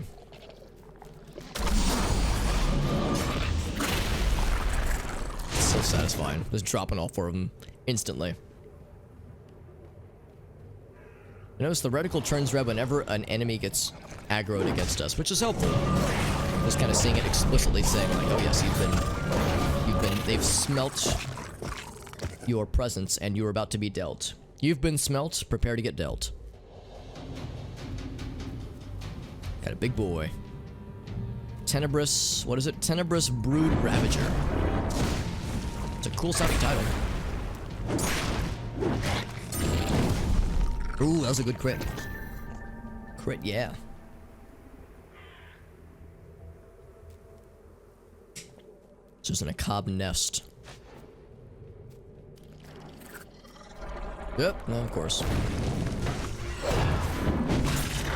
I'm surprised that guy hasn't gotten aggro on us being this close to him. Killing his brethren.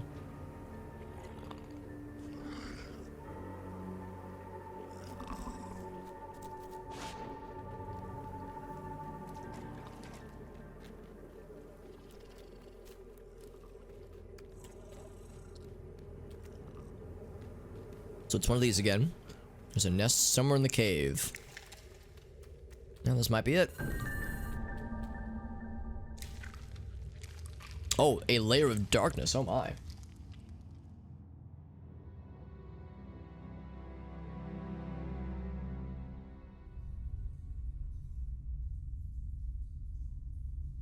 Oh, I remember this one. Yeah, Amy's here with us. I remember this one.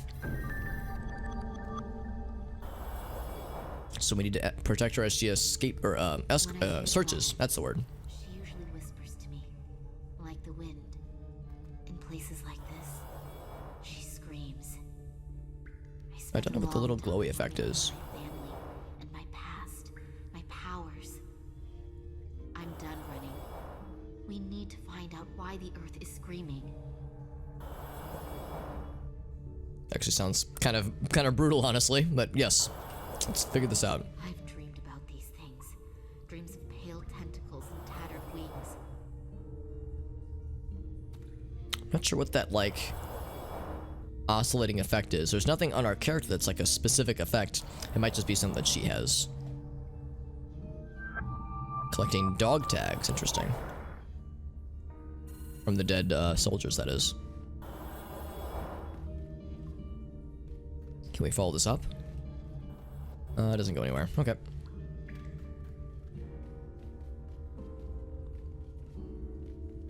What are these little dudes? It's actually a pretty high level, more so than I was expecting, actually. Although we are, oh, we're actually 12 or 24 now. That's actually a lot better than I was thinking.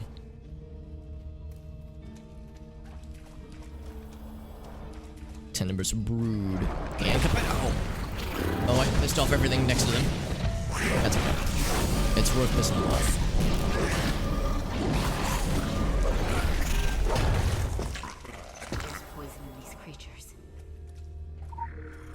Yeah, they're not very nice, I'm noticing. These little mean little friends.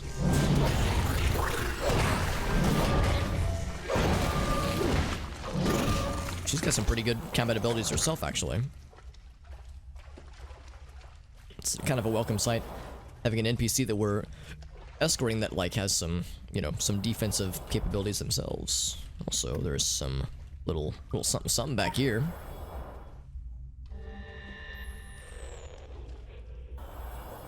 Where else in the world do they hide? They can lie dormant underground, like hellish cicadas, for centuries. They can fit between shadows, or rather, they can flit between shadows. I've never seen that word before. More stealth than their proportions should allow. You will know them when you will know they are near by a sensation, like buzzing June bugs are trapped under your eyelids. Well, that sounds awful. Actually, there was an instance a few weeks ago where Grace and I were taking a walk outside, and I felt a bug, like I saw it like fly towards me. There was a teensy tiny little bug. This was like a gnat fly towards me, and it like hit my eye, and I physically felt it go like under my eyelid. It was very quick, and I remember being like, of course I was like doing kind of this to like try to like get it out, and I couldn't obviously see it. So after like a 30 seconds of just being like, it's like something that got me. I remember just being like, all right, well, I think I got it. Like, I don't really feel it anymore. But like, so we walked back to her place, and as I like, at one point I was like, I had to go to the bathroom, and as I was in the bathroom, I could still feel it like wiggling around. So I looked in the mirror and was able to kind of fish it out. It was just a teensy tiny little gnat. Obviously, it was harmless, but it was uncomfortable to say the least. So, you know, speaking of feeling bugs under your eyelids, it's like, yeah, that's not a pleasant feeling, but that being said, it was like a relief to extract it, because it was like, oh, thank fucking God. Not just losing my mind at feeling this thing.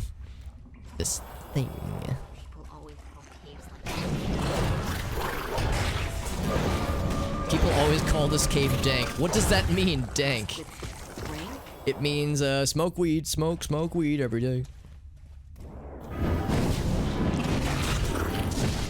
There's also a boss in this game much later that is a dude who frequently makes use of the reference of the phrase the boiling meme, which in 2012, I mean, I guess the word meme was kind of a thing, like people I guess kind of used it, but I think he like meant it in, he like means it in the literal sense, I guess. But yeah, it's weird. It's weird like seeing that now. They've slept below underground for generations, waiting for their time to come. Oh shit. I do appreciate the lore that she's providing us.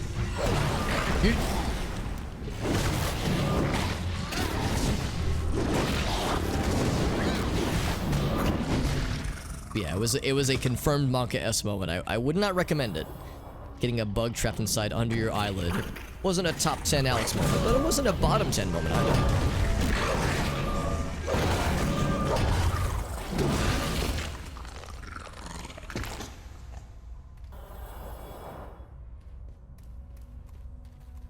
Alright, so we can't destroy any of these things. I'm also trying to keep an eye out for like optional little areas to go through and the chance that we might find more dog tags to retrieve.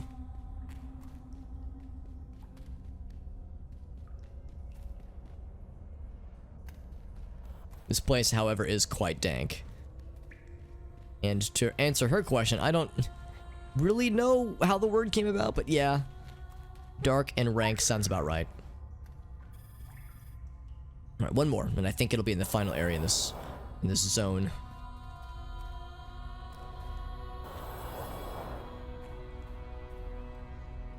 Well, a little sad we don't have a map, but it's I mean it's pretty straightforward. So following the trail of bad guys is a pretty surefire way to do it.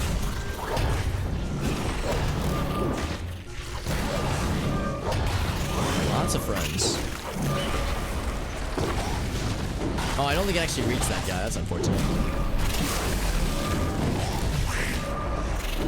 There we go.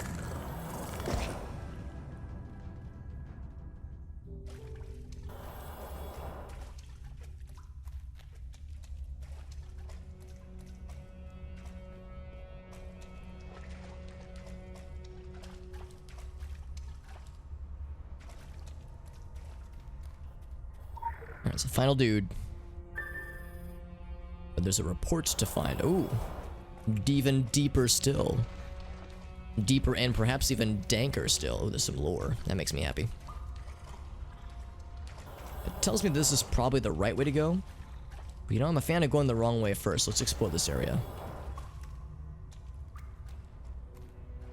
There's a dude. Maybe there's more than 4 corpses then that can provide dog tags. Because we have, I guess, the maximum number. Oh, these guys are right.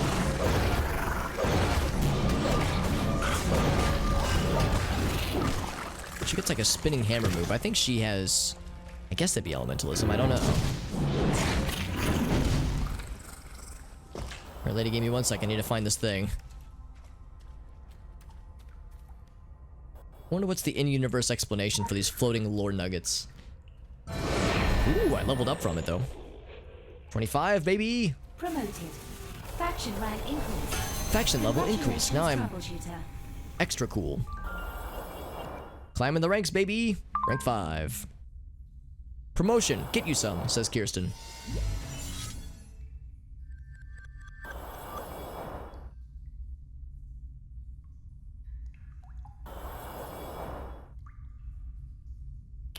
Let's see, what was the new thing we just got? We learned about this one, we learned about the deafening scream.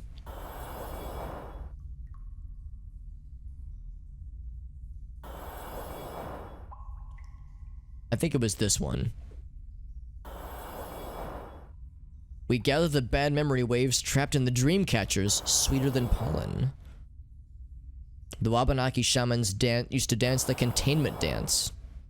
They know their holy land is a resting place for something sinister, imprisoned there since the before. They know it could destroy the world. So that's part of why, actually not part of, probably exactly why they want to protect it so viciously. You can combine 2 max level items of the same type to create a new item of higher power. Now, I already know that, so that shouldn't be news, because we've had to do it a number of times to get the blue buddies unlocked. However, we have the Worn Curio. I'm actually kind of curious. Would I need multiple of these things? I guess I would, but that one's not going to do it. I don't know what to do with but the Worn Curio. I guess we could just trash it or sell it, but that's fine. Oh, oh. Oh, we got lots of friends.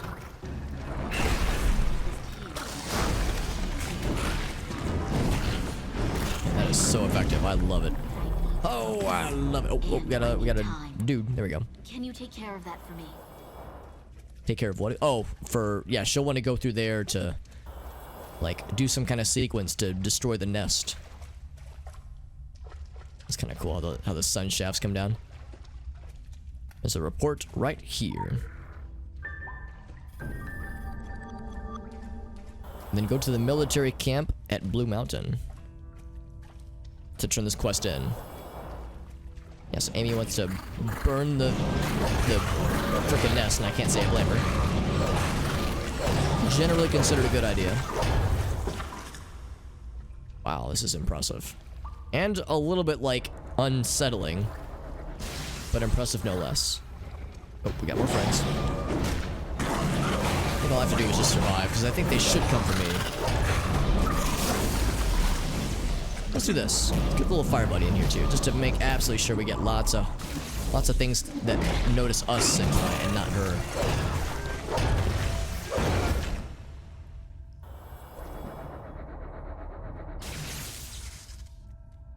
Got a big boy on that side. There we go. Oh, it didn't interrupt him, man. That sucks. That's okay. Burninating the countryside. Burninating the village. Well, in this case, it's a nest, but sure. Same general idea. I think those things that she's doing are also affecting the bad guys, though. Like those oscillating waves. We got a big boy. Big. B-E-E-G, big. Yeet. Oh, and he is susceptible to the big move. I like that. I like that big move a lot. He's a punk ass bitch is what he is. What's up, Whale? Good to see you, buddy. Oh, did it do it? Hey, we did it. Ka-thump. Good job, team. Understand that.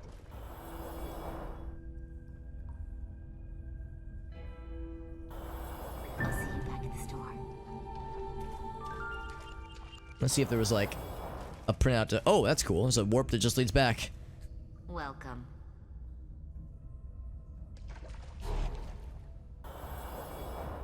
Looks like just a projector, like a projector image. I'll admit, I'm a little bit sad I think I might have missed a little bit of dialogue from her, but that's fine. Is there anything else to look to get around here? That's how we got here. It said to examine the report for the side quest, but I don't actually know if we can see the report ourselves. It's not in our inventory, I don't think. No, it is not. Actually, there's no other lore or any other hidden goodies. Ooh, shiny. God, it burns the eyeballs a little bit. I mean, what's a little bit of eyeball burnination on a Sunday night? Past midnight, by the way. Yeah, I'll probably wrap up in maybe 40 or 50 minutes or so. As always, I don't want to go too late and or go too crazy because of course work in the morning. Although it's just more of the usual work from home, so nothing out of the ordinary really. Hopefully it'll be a pretty normal week. The first week back after like multiple holidays is always a little bit of a bummer. And inevitably there's like, you know, a bunch of stuff to do right from the get-go, but hopefully it won't be too bad. Welcome. Let's go back.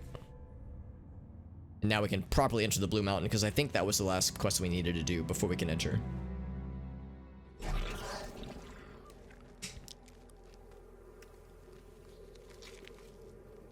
Oh, it just... Oh, okay, I thought it was going to bring us right by the area we just came from.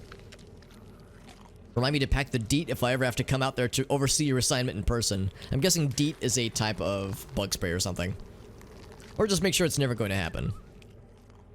Anything that skitters is likely to fuck up my nails, and bad nails make me super annoyed.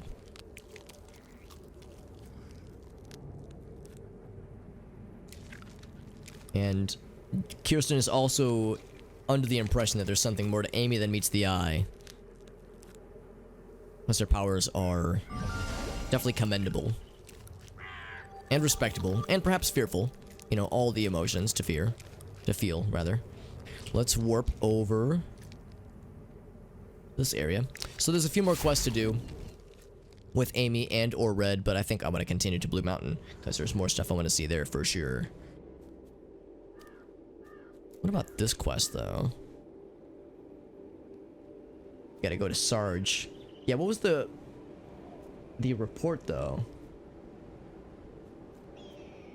Yeah, I don't know. It said to examine it, but we couldn't actually read it. Alright, to the Blue Mountain. The Blue Mountain is the final area in Solomon's Island. Oh, what? Check on the survivors. Oh, okay. I was like, oh, I thought completing the quest was all that we had to do, but yeah, there's maybe one more cutscene.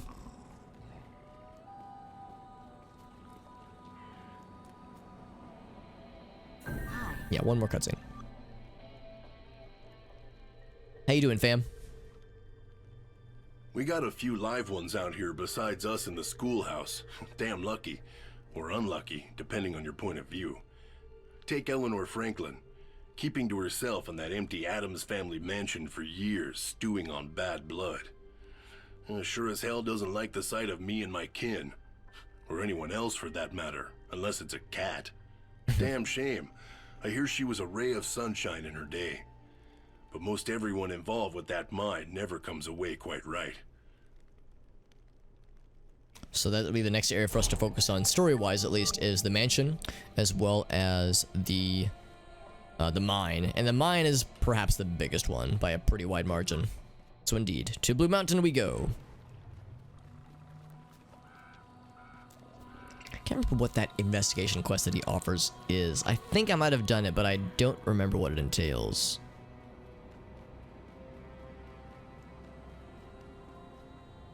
Do I want to travel? You bet your sweet, juicy booty I do.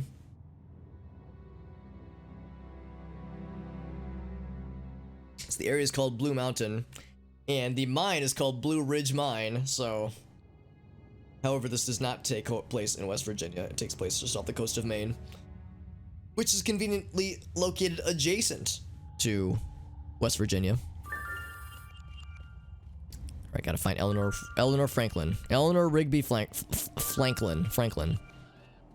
A bus driver's corpse. Oh, poor guy. He didn't ask for this. Witness to the desperate situation of the island. Right, so he would have been driving the bus of people that were trying to exit, and well, it didn't end so well apparently. The bus is still burning, so the accident was relatively fresh. Are there any survivors? Tourist.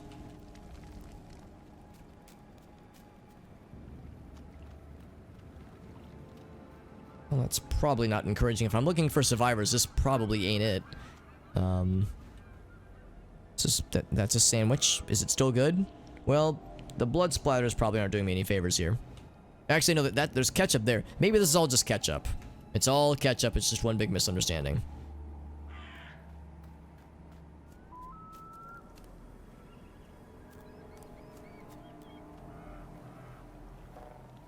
Somebody fall off the edge, maybe?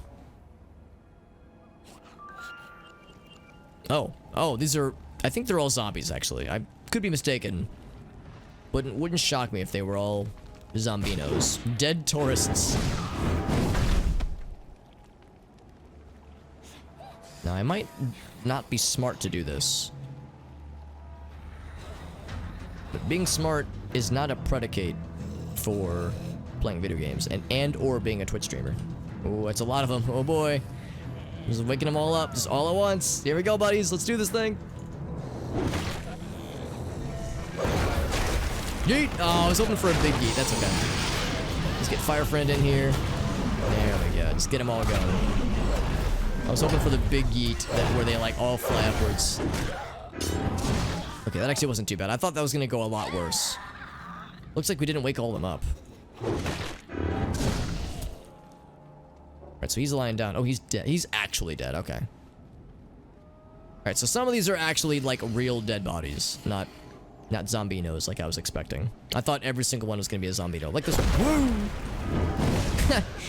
She was still on the ground. We yeeted her upwards and then put her back down. Get that shit out of my house, son. So, oh, you're still alive. Oh, that's a different one. Alright, so we have not found the signs of any... Oh, blood trail. Visual tracking initiated. The blood trail of the survivor. Well, I mean, that could be happy blood. Usually if I see a pool of blood, I think, ooh, not good. But maybe this is happy blood. As opposed to bad blood, I suppose.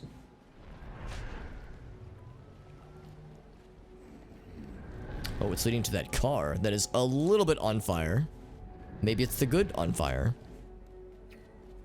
Stop. Okay, well that... I mean, it is stopped. The living flame, did you have anything to do with this? He's like, nah, man. What are you doing? I killed all of you earlier. Okay, well, one shot. Savage remains. Oh, wait, does this go... I follow it this way, maybe? I don't see any blood. Oh, up here, maybe.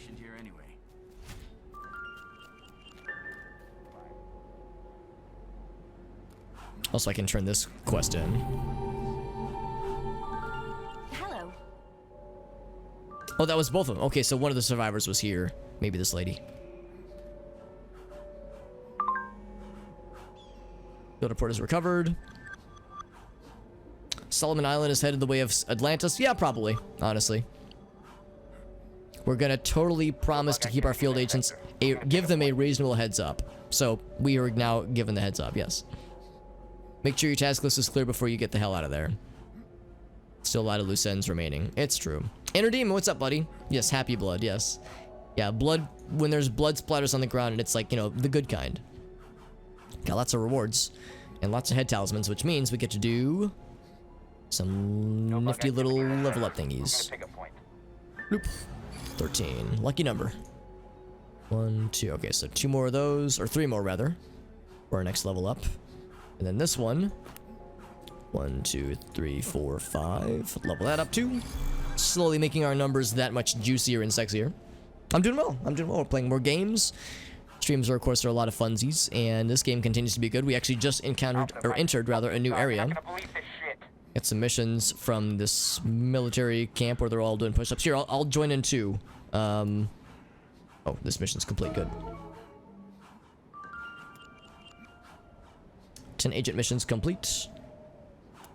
76%. I think one of these she has a 100% rating. Yeah, let's go for that one. Deploy it now. What is it for? Emotes. There we go. Push-ups. Here, I'll do it. Yes. I'm helping. Okay, that's enough of that.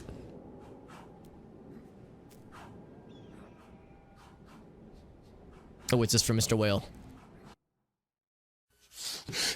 Oh, hold on. Oh, I know what this is. I know what this is. Anybody who heard that 1 or 2 seconds might know it too. One moment. There we go.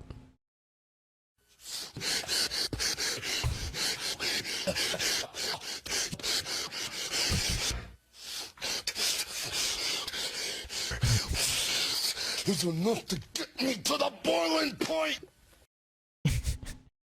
That video makes me like a little anxious, as I feel like I have to like I have to breathe whenever I watch it. It's a little bit anxiety riddling. Oh, hold on.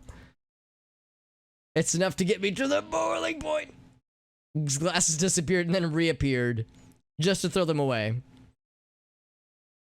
Pugs oh god, yeah, pugs are great little doggies, but man, they make little goblin noises, don't they? It's gonna faint. Yeah, it's like I get lightheaded watching that video, man. Jesus, how much knowledge I gained from this. But it's enough to get me to the boiling point. Whoa, no more video. Oh, I thought this was like a much older video. It is. Why are there so few comments? What in the world? No, for whatever reason. Yeah, it's a classic though, for sure. Thank you, Will, for cursing and or blessing us with uncomfortable breathing noises.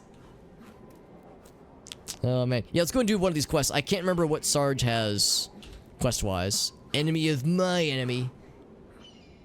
Andross's enemy is Howdy, my soldier. enemy. Christ, kid, I can see your lips moving. This is all Uncle Sam could muster up? You ought to know better than most that it's not about numbers. You got... well, what is it that you got? Magic wand? Voodoo? Well, we got guns. Guns with special bullets. Bullets that open you up from the inside out. Bullets that bring on pain and fire and darkness. Magic bullets, straight out of the Pentagon's darkest dungeons. Karen Magic Olsen, bullets, like the Department of ones Homeland that killed Security. JFK. Hi there, how are you? Great, let's take a walk, shall we? We're of course extremely excited to have you guys on board. Extremely excited. United against, etc., an enemy of my enemy, and so on. Couldn't be happier, but we don't want to end up in a situation. We like to keep our cabalist relations civil. It can happen to the best of us, you know, combat situation, tense nerves, and bam! We have to deal with the trimensional rift, things oozing through, tentacles, that sort of thing. I just need to make absolutely sure that we're on the same page. We need to keep out of each other's ways, leave the war to the professionals, etc.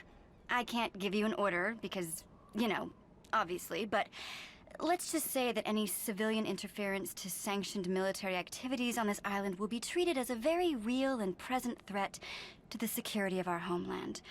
It could end up backfiring in a bad way when you don't have the authorization from Homeland Security to operate ab-grade military software on U.S. soil, even if it is in Maine.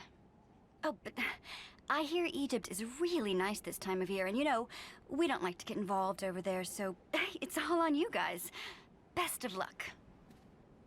She's right, we actually are going to Egypt after this stuff wraps up. Goddamn foul-smelling apes is what they are, and I'm not sure how long they'll last. But you know what they say, my enemy's enemy is my friend. Unfortunately, we got no lines of communication. We don't speak monkey. But I know you folks Reject are in humanity, touch become with monkey. Gaia. Not just guns, but guns! Yeah, exactly. Alright. Tactical map, you say? I'm on that shit. Hello. Hello.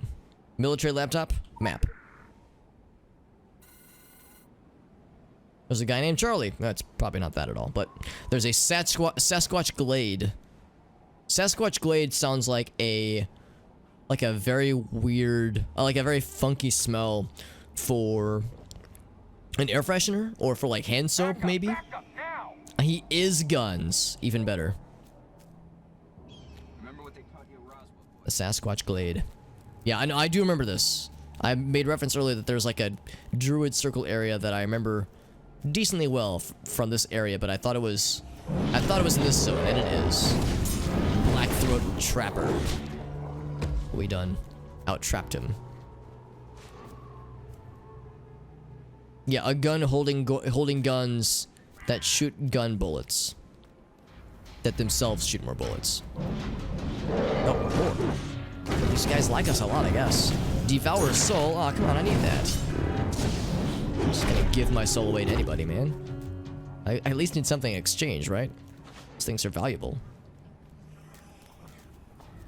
Said a lot of they're bear traps.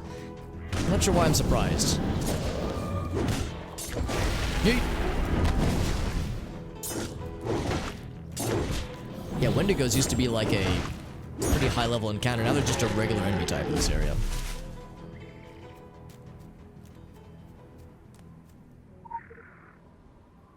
Oh, from Borderlands? Borderlands 3. I'm not surprised. That sounds like a Borderlands-ism for sure. The emaciated spirit preys upon minds in sleep. Finds the savage hunter within its host. It incubates in that red space, the craving curse, the greed virus. Every morning the victim wakes up hungry and more covetous. Those they wanted to devour out of spite, those they love, they want to devour out of lust, so they want to eat everything. So it's a gory cameo. A locket containing a gory cameo, rather.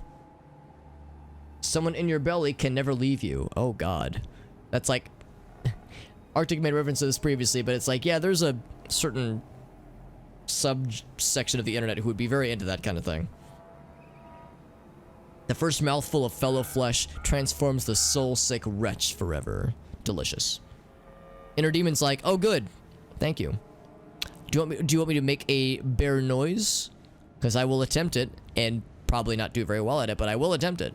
And it will be cringy.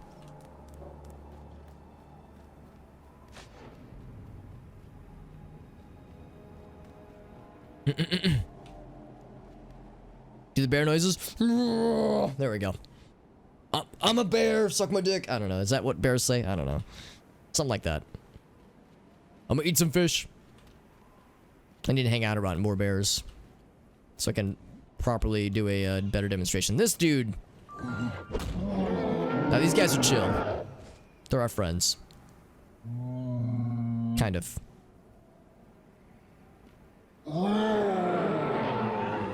So he's not super happy we're here, but he's not fighting us. Just gotta find the Sasquatch chief. The Sasquatch tree. Yeah, this is like the druid circle. But it's got little Sasquatch friends. Actually, big Sasquatch friends. They say, get the fuck out of my cave. Wait, is this what they say, Whale? What the fuck is that? A weird fucking cat? What the fuck is that? A fucking cat? Hey, don't fucking look at me like that. That's a weird looking fucking cat. Ma! Yo, there's a stray cat outside. I don't want it starting a fight with Lucy. Lucy, it's okay. Aww. It's okay, Lucy. Don't worry about it. Ma! She's not too worried about it. Ma, there's a weird fucking stray cat outside. It looks like Grandma, the fucking thing. Hey, get the fuck out of here. I don't even know if that's a fucking cat. Blink, motherfucker. Hey, no. I love it. It is a classic. I didn't realize it was that old, though. I thought it was, like, much newer.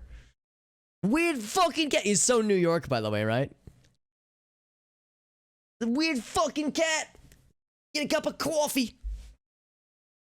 This man's grandma must be terrifying. Lucy's like, I don't care. She's just vibing. Blink, motherfucker.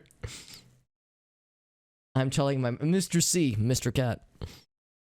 Oh, maybe it is Boston. You're right. It's probably more of a Boston accent. Part of it is that I've never been to Boston, so I only have like, you know, the cartoonish, like super like exaggerated versions that I hear on movies and TV. But I haven't been very well exposed. But you're right. I think it's probably more Boston. Definitely Boston vibes. Yeah. Looks like grandma, the fucking thing. Yeah, I don't know of any grandmothers that I've seen that look like this. Hey! This little goobery face. It's almost cute, I think. Almost. I don't know, I can't quite pin it. Thank you, Whale, for reminding us that that glorious little slice of the internet exists. Search the area that he has indicated. Are you the chief? He says that way. Alright, I got you, homie. Yeah, that first dude wasn't super... This first Sasquatch we saw wasn't super happy. Didn't appear super happy about us being here, but the chief seems alright. Looking to see if there's any cool lore bits, lore nuggets.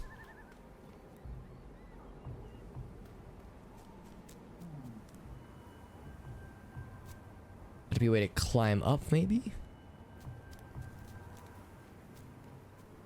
Oh, there's just another path here. That works too. Hello. Oh, I'm sorry. Yeah, they're not always thrilled to see us. But they're still friendly. Oh. What does do? There's a cave to enter. Is this going to be another extermination project? So let's find out. Something from DBZ Abridged. Man, DBZ Abridged, that takes me back. I haven't watched any of that in a long time, but I've seen a number of episodes from back in the day. But I don't pretend to think that I've seen all of it, though. Oh, yeah, we don't go that way.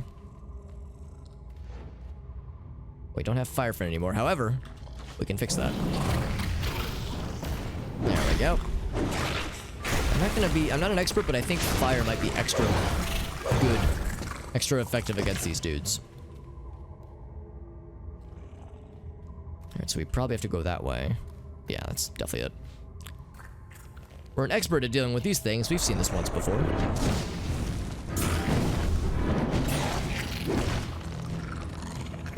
When Mr. Popo drank a bunch of LSD. I don't remember that one. There's a lot I will admit I've probably forgotten, but I think I've seen a decent number of episodes.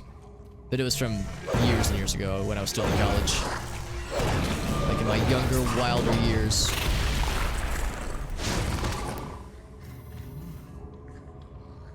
Free some Sasquatch victims. Who's keeping my Sasquatch homies held at bay? That's not cool. I got you, homie.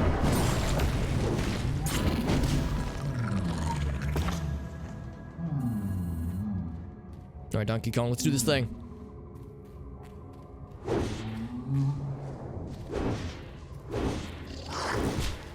Is there a second one? There's like an... Oh, it's like an environmental hazard. I see what that is. 7 victims. 7 dudes to free. Yeah, so it pops and it's... Sometimes it's a bad guy, other times it's... just gross.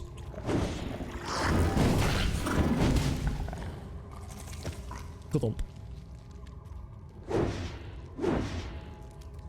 Danky Kang, yes.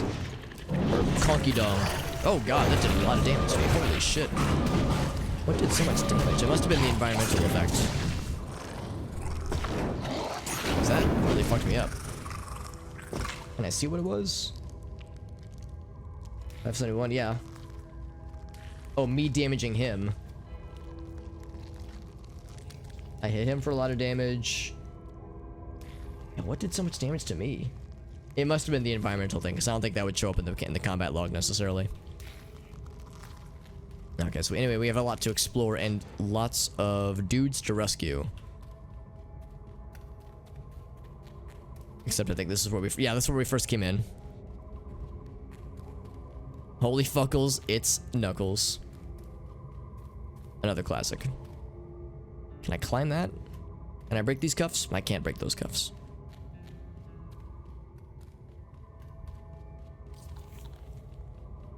Alright, there's another buddy. Oh, we got this dude. They seem to really like just chilling right next to the dudes that we're trying to free. I guess it makes my job easier. Oh god, no. Nah, not that Knuckles. That Knuckles got like... He overstayed his welcome the second he entered the landscape, the memescape. That was a weird era of internet. I remember it well. Unfortunately, I remember it well. Freaking VR chat was first popping off. Yeah, that was a time for sure. Yeet. There we go. Oh, I summoned a new friend. Lucky me. Terrible quickness. Too bad, he's dead. Much like Chunky. Oh, they sound so happy. Don't mind his arm covered in the sludge.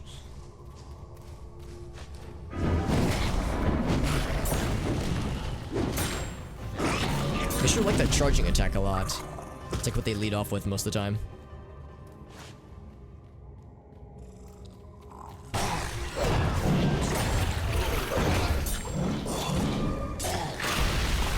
There we go. It's always so cool.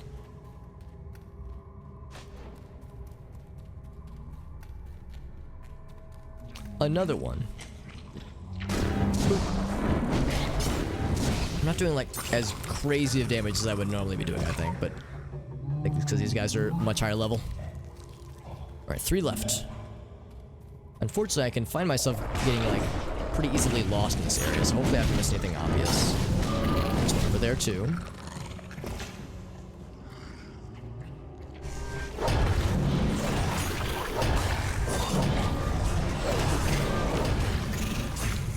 Oh, there we go. I was gonna say, I just need more energy. There we go. My little buddy's up. There we go.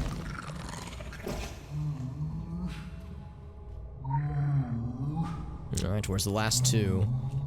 There was one part earlier where it looked like it split off, so I might have to just go back from where we came. Oh, there's one here too. In fact, I bet this is supposed to be the last room, so I might have done this a little bit out of order.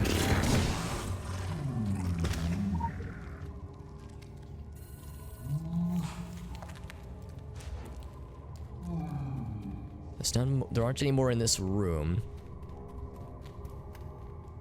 Maybe I'm supposed to follow him, actually. Oh, here we go. Is he just gonna just go right past him? Yeah, that's fine. Oh, he knocked me over. I was trying to like line up the shots. That's fine with this.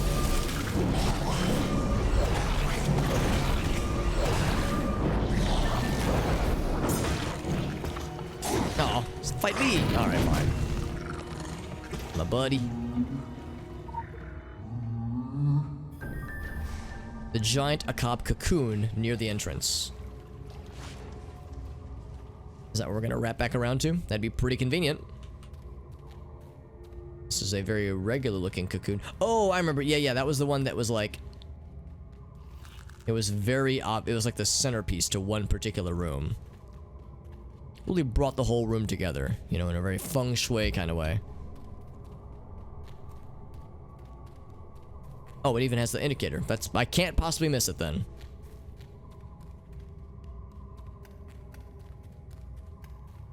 Oh, it kind of looks like a pentagram from here, actually. In fact, yeah, but those 2 things together. Is this special in some way? In a game like this, a sinewy pentagram seems just too appropriate. Too convenient, even.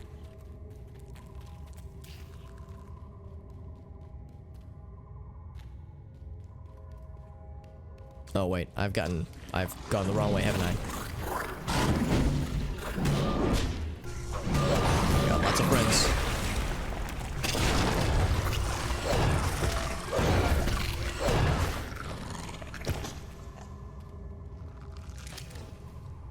was saying I couldn't possibly miss it, and I think I have done exactly that. Here it is.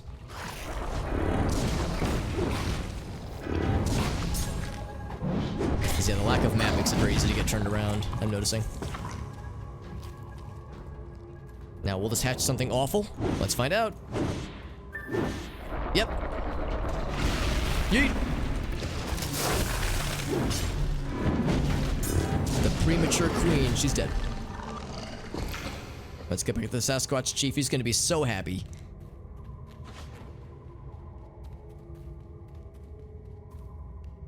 I hope he rewards me with like a bunch of golden bananas or something. He starts, I don't know, playing bongos. I don't know. I'm just trying to think of Donkey Kong isms. And I just think about the bongo controllers. That's all I care about in life.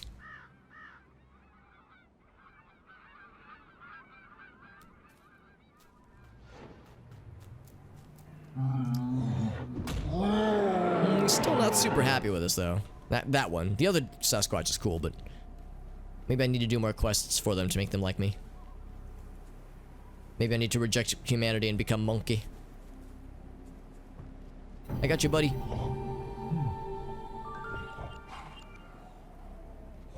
Can I talk to him?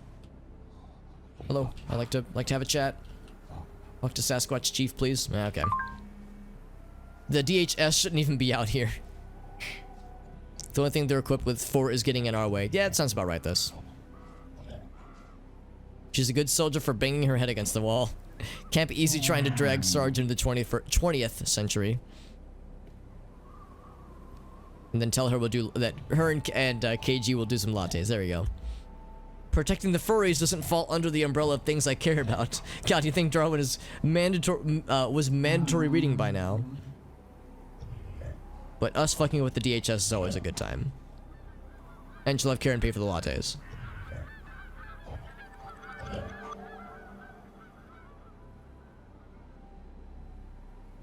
Okay, so we have 1, 2, 3. Okay, so we need one more weapon to add to that little pile there. It's very good. I thought for a second that there might be more quests that he actually offers to us, but we might not be high enough level for it to appear yet. This is cool. I feel like, yeah, I think there's at least one quest that we can do that involves this kind of druid circle a little bit more. A lot of bit more, actually. So Eleanor Franklin is the first person to see. First person to find, that is. There's a wait, there's a CDC tablet back there? Alright, now I'm curious.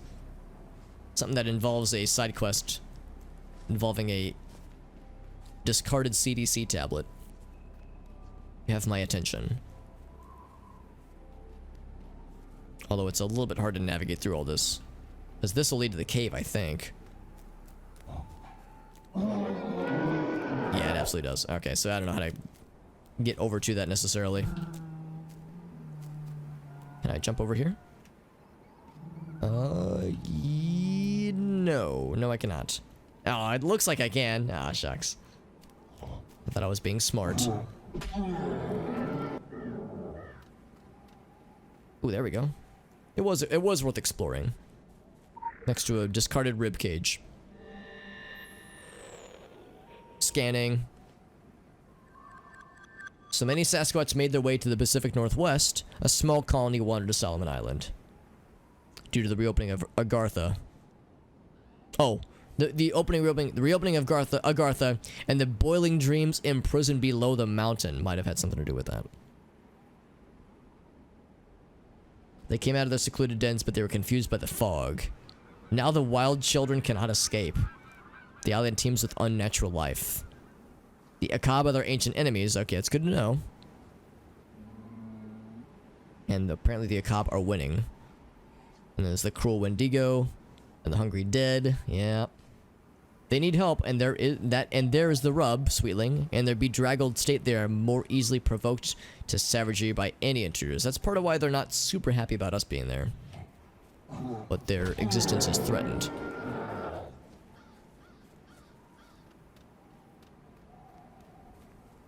Alright, so it's kind of the only way out is kind of the long way out, but that will work. Oh, wait. Is this where I wanted to go? I don't remember seeing this here. The Brood Mark. There's apparently something that wants to fight me, but here, I'll just kill this thing.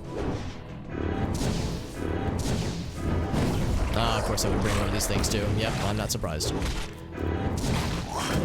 Yeah, the Akab are just something we have to fight so frequently between the Savage Coast and now in Blue Mountain.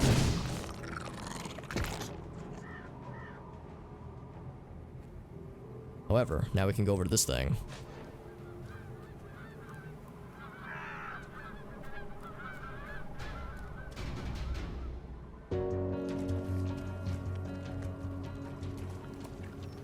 We'll just squeeze on by. There we go. Now there's a side quest, or not even a side quest, a investigation quest that we can eventually do. I feel like this bridge is important. Or maybe I'm thinking of a different part of a different area, but I think it's in this area, in this particular zone. I think I remember this bridge being like a particular focal point for it. Also, everything's dead already, and that's good. But weird.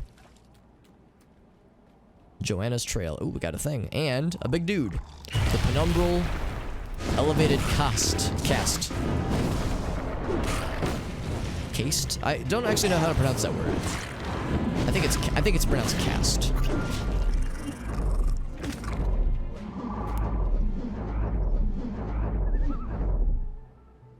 Oh, it gave me a fancy thing. Oh, we already have one of these though. Yeah, that's the same one. Okay. So, but we're gonna start seeing those just spawn naturally. Ah, that explains it. Thank you. Yeah, that's one of those words where it's like I see it written out all the time, but I never hear it pronounced. Oops, wrong button. The Franklin Mansion. There is a house. It waits, as houses are wont to do. There are windows that stare like eyes, but they are false eyes. An old cliche. But the invisible eyes are what we should fear. The 1,000 invisible eyes that lick your soul with tongues that are not tongues. You back away, but the house waits. It's a 19th century house with tall windows, wide doors, elaborate ornaments. But time and neglect nibble away, and grim stories fill the cracks.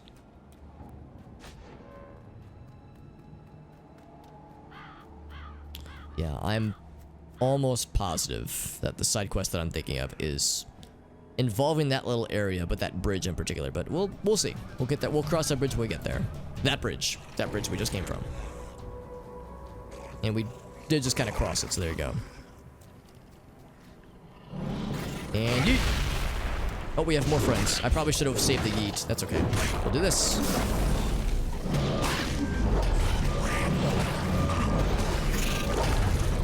Oh, I'm stuck. Bonk. So what's this? Mavis Anderson CDC. The CDC was trying to gather samples to study these evil creatures. I can't say I blame them, really. Some CDC containers. Well, here's one of them.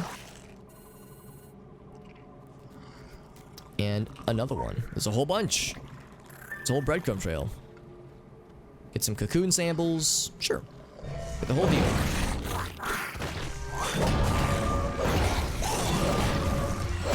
Lots of friends.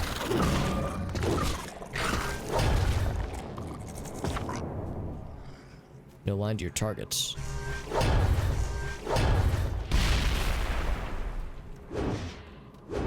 Oh, it's these things you have to hit. Okay. Actually hitting?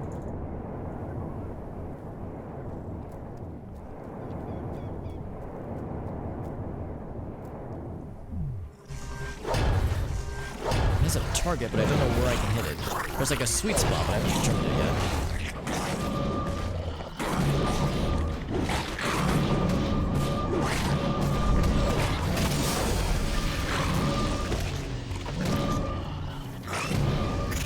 There we go. So we've been doing damage. I just don't know where to like hit it. Okay, there it is. Yeah, it's like just do enough area of attack effects, and that'll do it. All right, but that wasn't a cocoon though. Oh, are these cocoons?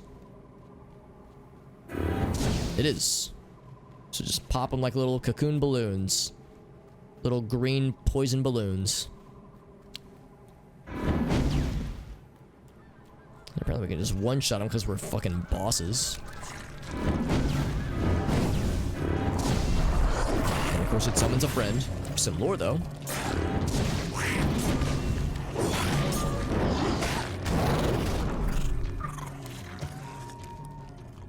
And kapow! How much health do these things have? 200. Which means you can almost just one-shot them normally anyway.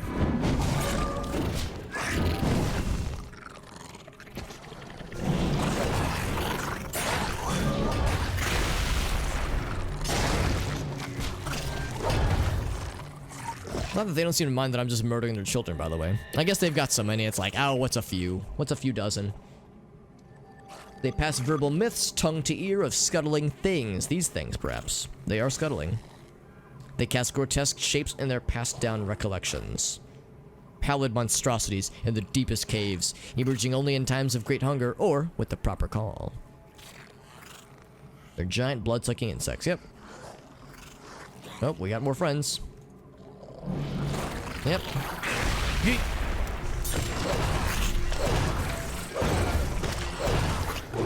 Alright, as I was saying. Their sightings are unreliable, and any unsolved disappearances usually just become part of the legend. Misbehave to your parents, and they will come for you. These awful things. Torn of wing, misshapen of body, and chittering. They move through shadows faster than the light can reach them. Also, we have our daily things available. Claim the reward. Yep. Eventually, you get... Actually, nothing crazy. You don't get like any ton, and like not a ton of like crazy good rewards, but they're nifty.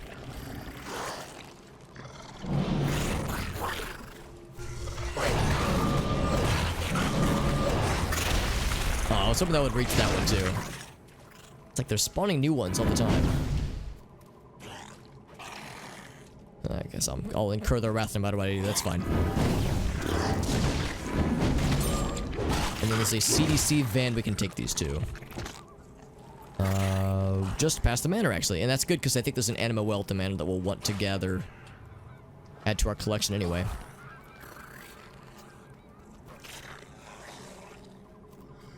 Well, I can't say I'm going to miss the Akab Forest, but I think we are nearly done with this area. With the Akab, specifically. Oh, there's a nest growing just inside the part of the mansion. Franklin Mansion. There's a number of quests that can be taken here as well. Some pretty cool ones, too. For that matter. Oh, I never did read the... our level up message. Or not read or hear our level up message. You're identifying and actioning the win themes out there. That saves everyone so much time and energy. Except for the losers. Very good. Oh, yes, and we just got lore. That was the other thing. So, Elena... Zelikovsky? And Francine Sanders. They took advantage of the house's reputation and turned it into an occult hotel. Zelikovsky's seances attracted Sir Arthur Conan Doyle, Harry Houdini, and H.P. Lovecraft. So they thought it was a pretty cool place. But the deceased still roam the house, trapped in the 90 degrees of every corner. As did Zelikovsky and Mr. Sanders himself. Because of the expedient of a car crash. Ah, yes. Well, car crashes unfortunately have a, unfortunate tendency to, cause things to not do good, apparently. It's like bad things happen when cars crash or something. Wouldn't recommend it. That's the anima well. Anime well. Good stuff. Delicious. Oh, here's the CDC van. That's kind of weird, actually. Is there a person here? I don't think that there is. I think this van is very much unoccupied. Pouring out a soy milk for Mavis. But you know what they say, curiosity did to the CDC.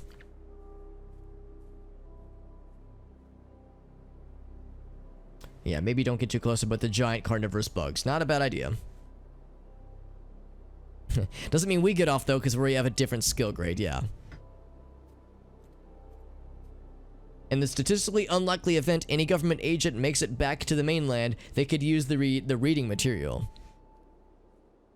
They're looking at probably doing 10 to life in quarantine. Ugh, too real.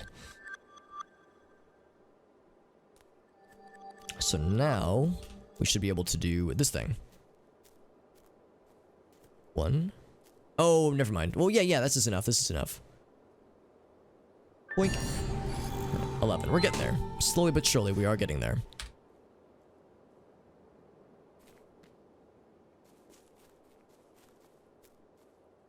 So I think what's-her-face still lives here. Oh, and some lore in the window. I think I might save that till next time, actually, because the mansion stuff is fascinating, and I don't want to get too deep into that tonight. Let's do another, like, side quest or two with some of the other peeps, and then we'll wrap up for the night. There was, of course, Sarge, which we know about. There's... Oh, yeah, there's the trailer park. Up top, there's a lot of people there. Lots of CDC stuff up here in the Moonbog. Let me think if there's any areas in the other two spots, quest givers around there that we want to do quests for. Because, yeah, there's not as many in the Blue Mountain. There's a few quest givers up here, and as well as Sarge and Eleanor. But yeah, Eleanor will absolutely... Oh, there's also Marianne Shen. Now, I don't remember who she... Oh, I do remember who she is. I think she is a CDC person, actually. Yeah, we could go up that way. Yeah, no, her quests are kind of cool. But I think they're pretty brief. And the Moonbogs are pretty cool. And this is a human person. And giant tentacles. But more importantly, a human person. A welcome sight. As he bounces around.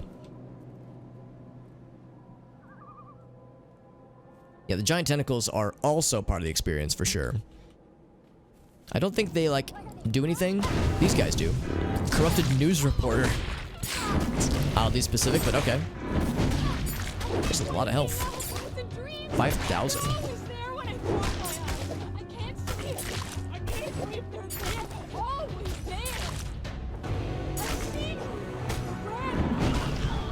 Okay, I couldn't quite tell what she was saying, but it sounded like she was trying to give a, like, unintelligible news report of some variety.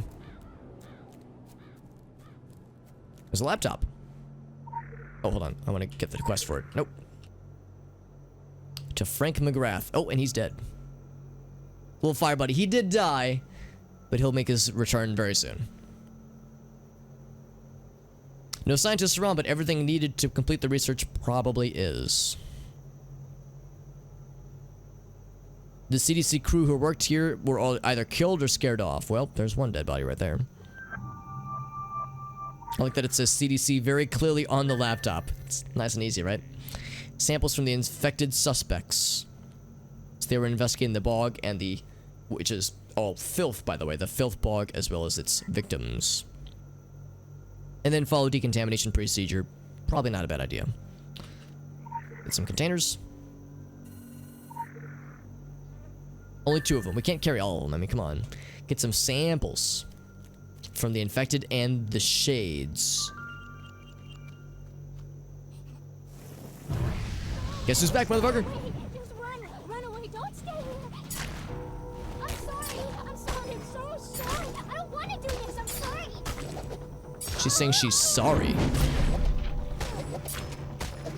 Jeez, chicken breasts, they're on sale this week. I saw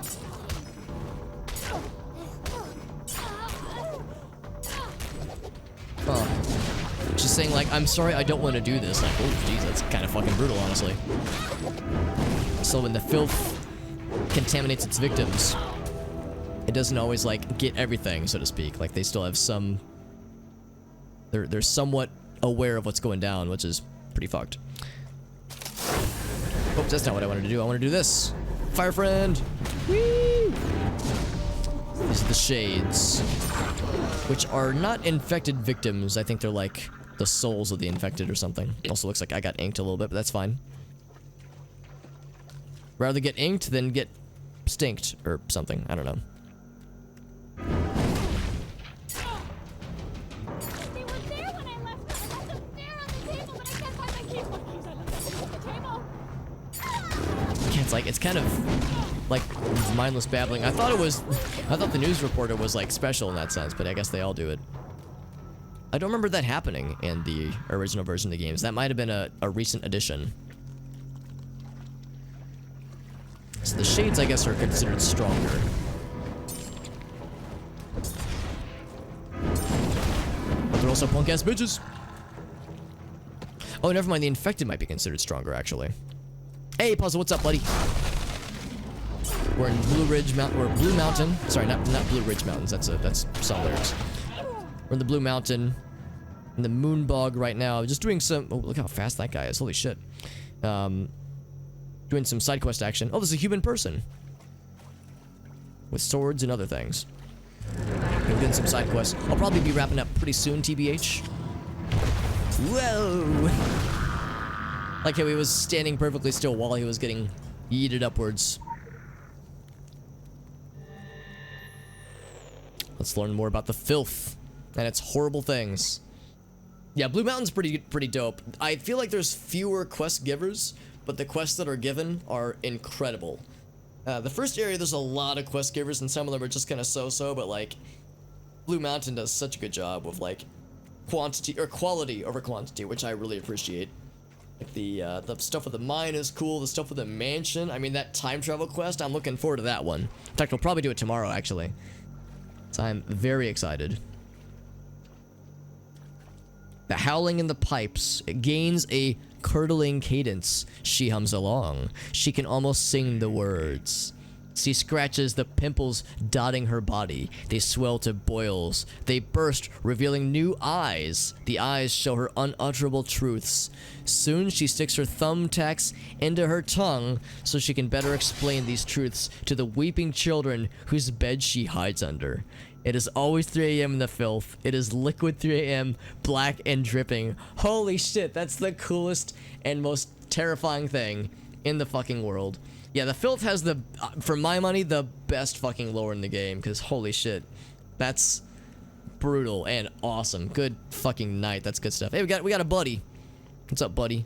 Why so serious? Oh, we've seen this guy before. Yeah, we've seen him once before. All right, I remember that name. Such good stuff. The time travel, yeah, that's so fucking dope. I think I will do that tomorrow, because it is, of course, late, and I will be doing it for sure, but I think we'll do all the mansion stuff tomorrow, so we can do it like in one big old sexy time bundle. Gather samples. So, oh, I'm supposed to be over there doing all this, aren't I? I'm just kind of fucking around, killing all these guys prematurely. How did Car get down here? Well, there's a number of questions, really. I think there's at least a few other things, right? There's a cat. Yeah, let's get a bunch of side quests. Just gobble them all up simultaneously. They're your favorite ones in the zone. Yeah, I think I'd be inclined to agree. As far as like, yeah, my favorite Solomon Island quest. The mansion ones, like, man, I have a hard time thinking of a better more favorite ones. Definitely some of the best in the game for sure. I mean, the Tokyo missions have for my money, a greater percentage of missions that are like top tier, but this is still pretty good shit. Oh, we have a friend. Hold on. Also, I never noticed, if you listen,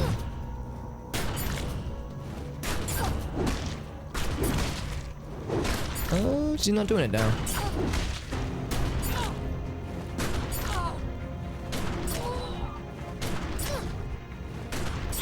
She's not doing it.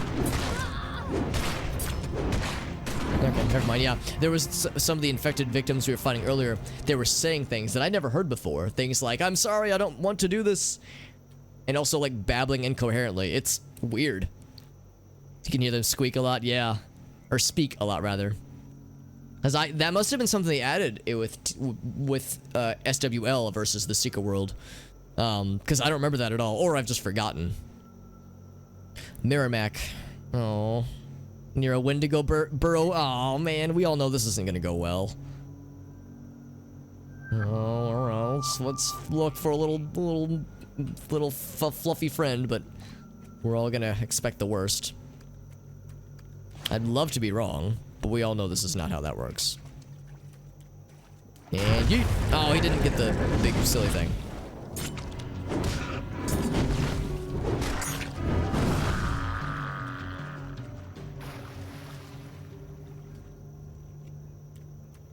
How many of those dudes do I have to kill, by the way? One more. One more shade.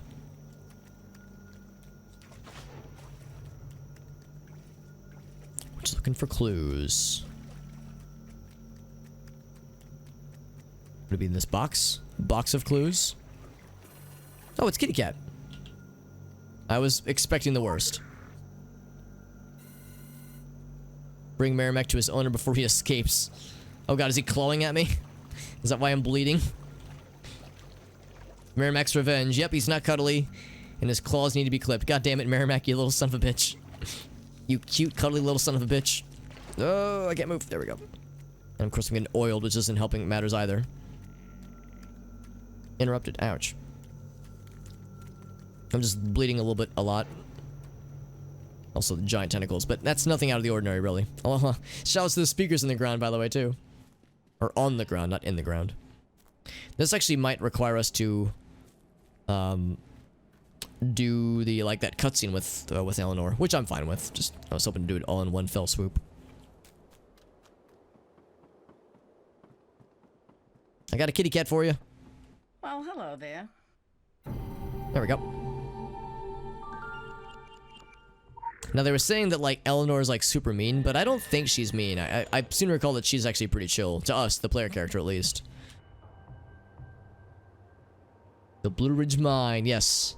Echoes of the gunshot from 1971 when a foreman killed a shaman. Oh, I bet that didn't go well. Members of the tribe were jailed when mine workers catch a case of murder. They were proclaimed innocent, and the tribesmen are released. And they're given a large piece of land as settlement. Yeah, oof.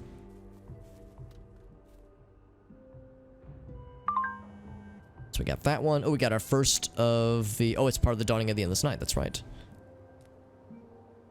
A reward and cash bonus. Actually, there's no cash, just experience, which is, you know, good, obviously. Lots of goodies. So that one, that little cog goes right there.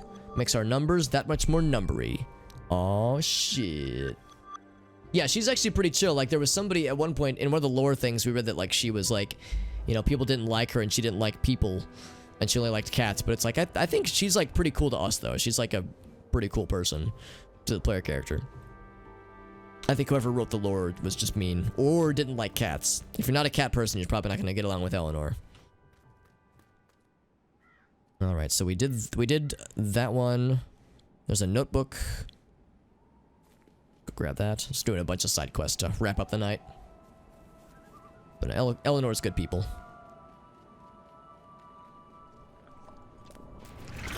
Whoop, whoop, okay. It's gonna be one of these, will it? Just for that, I'm gonna take out your broodmark thing, huh? What do you think about that? Just very slowly. Just give me a couple seconds. Okay, now it's done. Oh, we got another friend. Fire friend, hell yeah. Fire friend's revenge. Good shit. Is that a... It is one of these things. Detrius Prime. I think he's a friend? Maybe? Oh, no, I want to look at I want to do the quest. And then look at the notebook.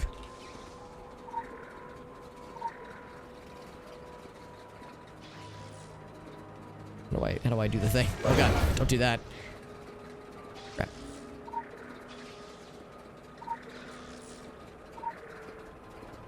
There's a sweet spot to click. Alright, you know what? Fine, I'll read it. Fine, fuck it. God damn it. Okay, that's good. There we go. How to reanimate and control the broken junk golem. Called Scribbles. This would be helpful if we could turn him to our side. That'd be pretty nifty. Let's look at the notebook again. Very much a cat person, as you should be. Cats are good people. Well, they're not good people, but they are good cats. Yeah, they're annoying for sure. I mean, yeah, I feel like in the sequel world, the original version, they were much worse. But yeah, they're annoying, but they're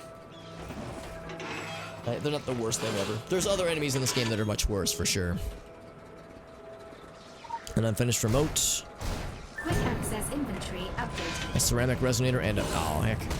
Corrupted secret worlder. Oh man, you could have been a cool person.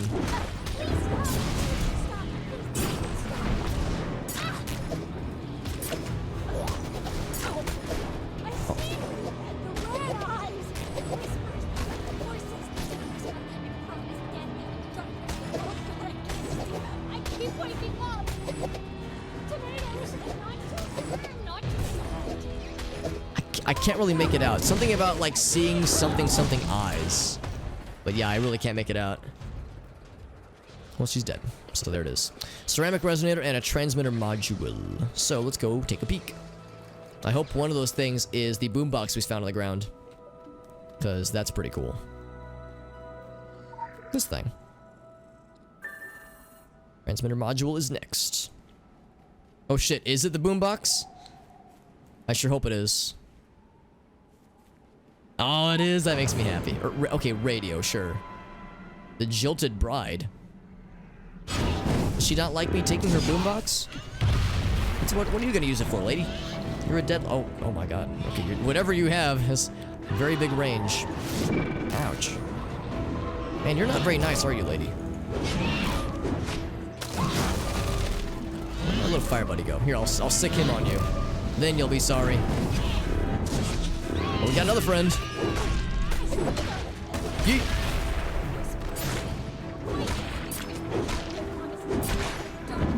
Oh, there's multiple boomboxes now.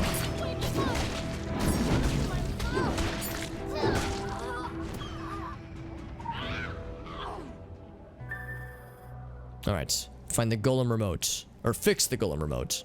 Do I just do that here?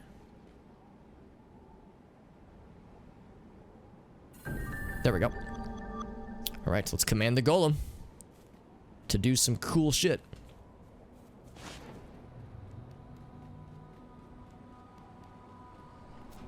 Oh, right. Oh, it's... Guess who it is? This guy again. Yeet. Ka-thump. I'm just a little bit slowed down. I'm just walking very dramatically, that's all. The ghost can't be nice. Oh, yeah, the ones in Tokyo are a whole new level of annoying, for sure. And, well, not just even annoying, just hard to deal with. I guess I need to do this one. Bloop. Oop. There we go. Protect and study. I protect. Detrius Prime.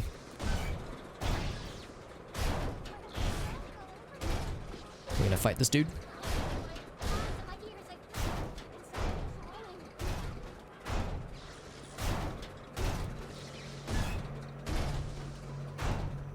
Seeping Shade. I figure he's gonna look for us. Oh, I was wrong. Oh, yo, he is looking for us. Okay, cool.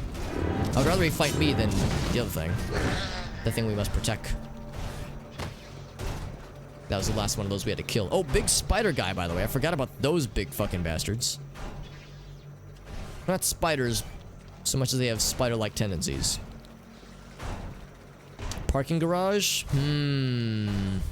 I remember there being a parking garage, but I don't remember a specific quest there.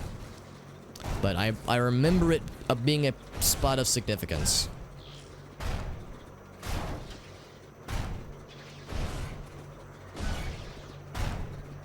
It does... Oh, it does inflict damage. Oh, okay. So, don't just wade through the pool of awfulness, Alex. Just don't do it.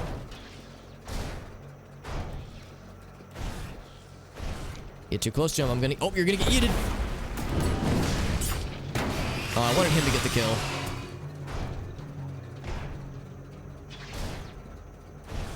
But it has some nice PTSD. Oh, good.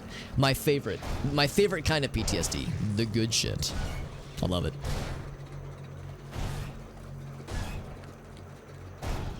He's just like vibing, man. He's just chilling out.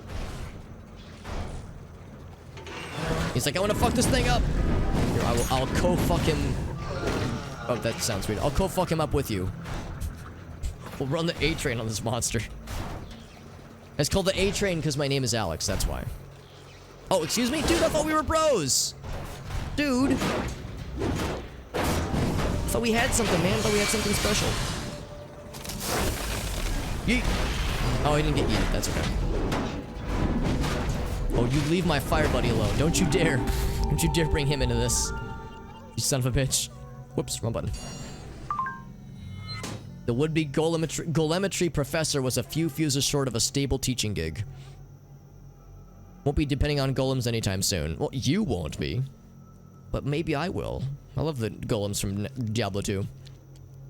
No shortage of Innsmouth Academy oh, wait, what's that word? But no shortage of Innsmouth Academy washouts? Oh, washout. I thought it was like wayshout. I was like, what's that word? Oh, washout. I'm an idiot. I guess I was expecting it to be hyphenated.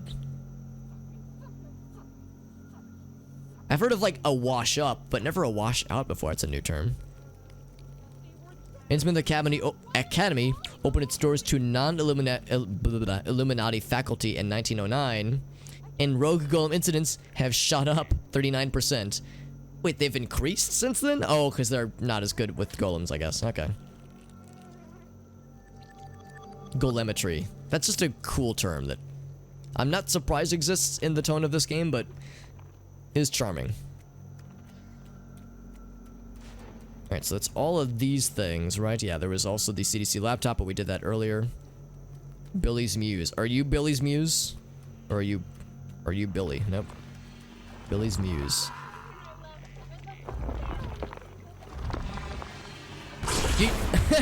That's kind of fun. Seeing such a large bastard fly so high. One of these days, I'm gonna like pick a fight with something I have no business fighting, but for now, I'm doing well to pick fights with things that are large and scary looking. As he sinks into the ground. Yeah, the more you get filthified, like, oh, well, the more damage it does for one thing, and also the more like it kind of messes up your vision, I'm noticing. Got lots of weapons, wow. So 1, 2, 3, 4. Oh, I'm one short. That's okay. Getting there though. Violent infected. The best kind.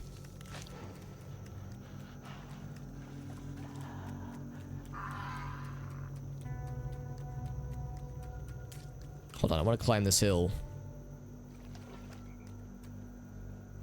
Yeah, no goodies. I was hoping for goodies. Not surprised by a lack of them, but was hopeful. Interrupted. An ender thing. Not an ender man, an ender thing. And that's a pretty not inappropriate term for such a beast. Man, that is a nightmarish character design, isn't it? Enemy design, rather. It's pretty fucking cool, though. Oh, there's some lore. Oh, and a person. Oh, that's, oh, Mavis, right. You got your CDC thing earlier, dude.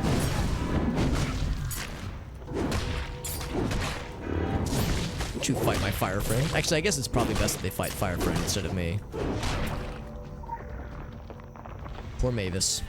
Yeah, we found her tablet earlier, and, well, it... about what you'd expect had happened to her. Some kind of cleanse. Yeah, I remember, like, once it stacks, it really messes you up. We had one you probably actually saw earlier. Yeah, there was, after we killed what's-his-face's, Billy's thing, yeah, we had, like, 10 stacks of filth, and thankfully it all went away at the same time, but yeah, it occurs to me that, like, there might be a point where some kind of cleanse would be beneficial. I think we do have something right now that gives a cleanse. Or it's something we used earlier. In fact, yeah, I think it's something we used earlier.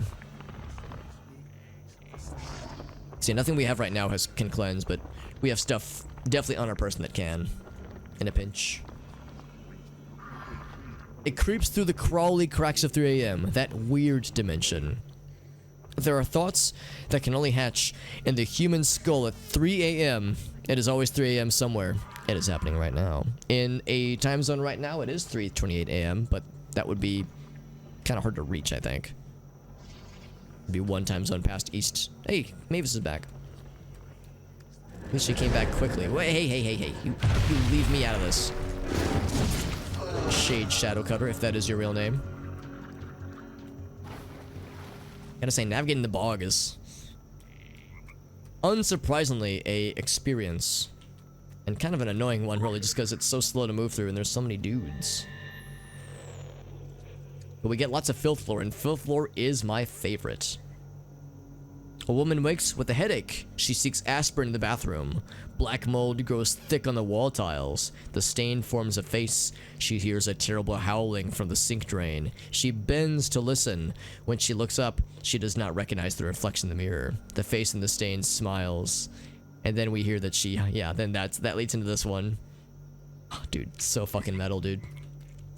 Why is filth lore so good, and why do I enjoy it so much? Perhaps I've been infected. Maybe I'm the filthy lad. Anything else over here? I'm looking for more lore. And probably getting, yeah, I was gonna say probably getting yeeted by that thing.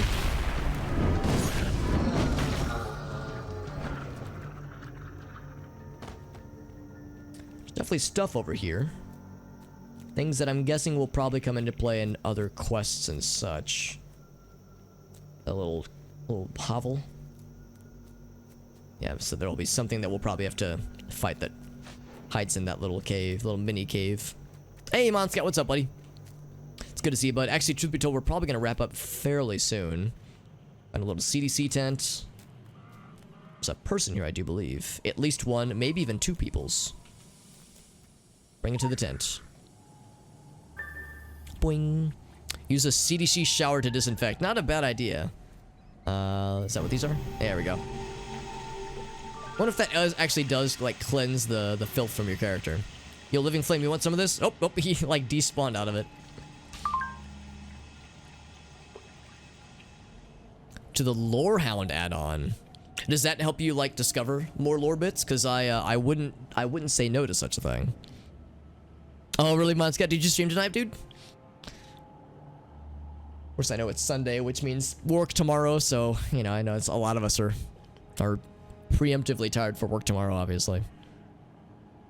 Forward our findings to the CDC whitecoats. Oh no, not to the Illuminati whitecoats, rather. There are a bunch of pizza in the blender types, but I would take any one of them over the entire CDC. Now, what exactly is a pizza in the blender type? I'm kind of scared to know the answer to that question. Early observations suggest the filth targets the Pontanine tegmentum. So if you had, or Pontine tegmentum. If you have a good one of those, then we'll go ahead and wear it. All right, cool. I don't know what that means, but excellent. We'll throw more rats in the cage and keep you updated on the results. Thank you. That's all I ask. Oh, I have a lot of inventory. I guess I should use some of these things, right? Just more experience for the weapon you're using. Oh, do I have to fuse them? Ah. Oh, that's how you do it. That's the way you do it. Cool. Okay, I wasn't sure exactly how you use those. So now we do... oh, I think it actually might have wasted the things. Oh, no, we have to collect them this way. There we go. And now, alright, we went away from those. And we can update this one. So I will do exactly that. Symbol. That'll free up a lot of inventory space. Leveling things up little by little. Whittle by whittle. You open open and close, then you opened today. Ah, jeez, that's exhausting, man. No, I don't blame you for being exhausted, man. Lets you know when you're near them. Yes, thank you, Puzzle. Yeah, I'll absolutely be sure to check that out because that sounds perfect. Pizza in the blender. Yeah, I can assume like what she's referring to, like what she's getting at necessarily, but it's a personality type that I'm not terribly familiar with. Maybe it's best that I keep it that way. But thank you, Puzzle, for that link. Yes, in fact, I'll go and click that now. Lorehound. Puzzle, you are a veritable knowledge wealth of lots of good bells and whistles for this game, and I really appreciate that because I'm but a humble student. Hello. Hi. Marianne. Yeah, that's right. She is like the sole living CDC person in the entire game, I think. Got the animal well over there. There might be some lore over here too, but I don't know exactly.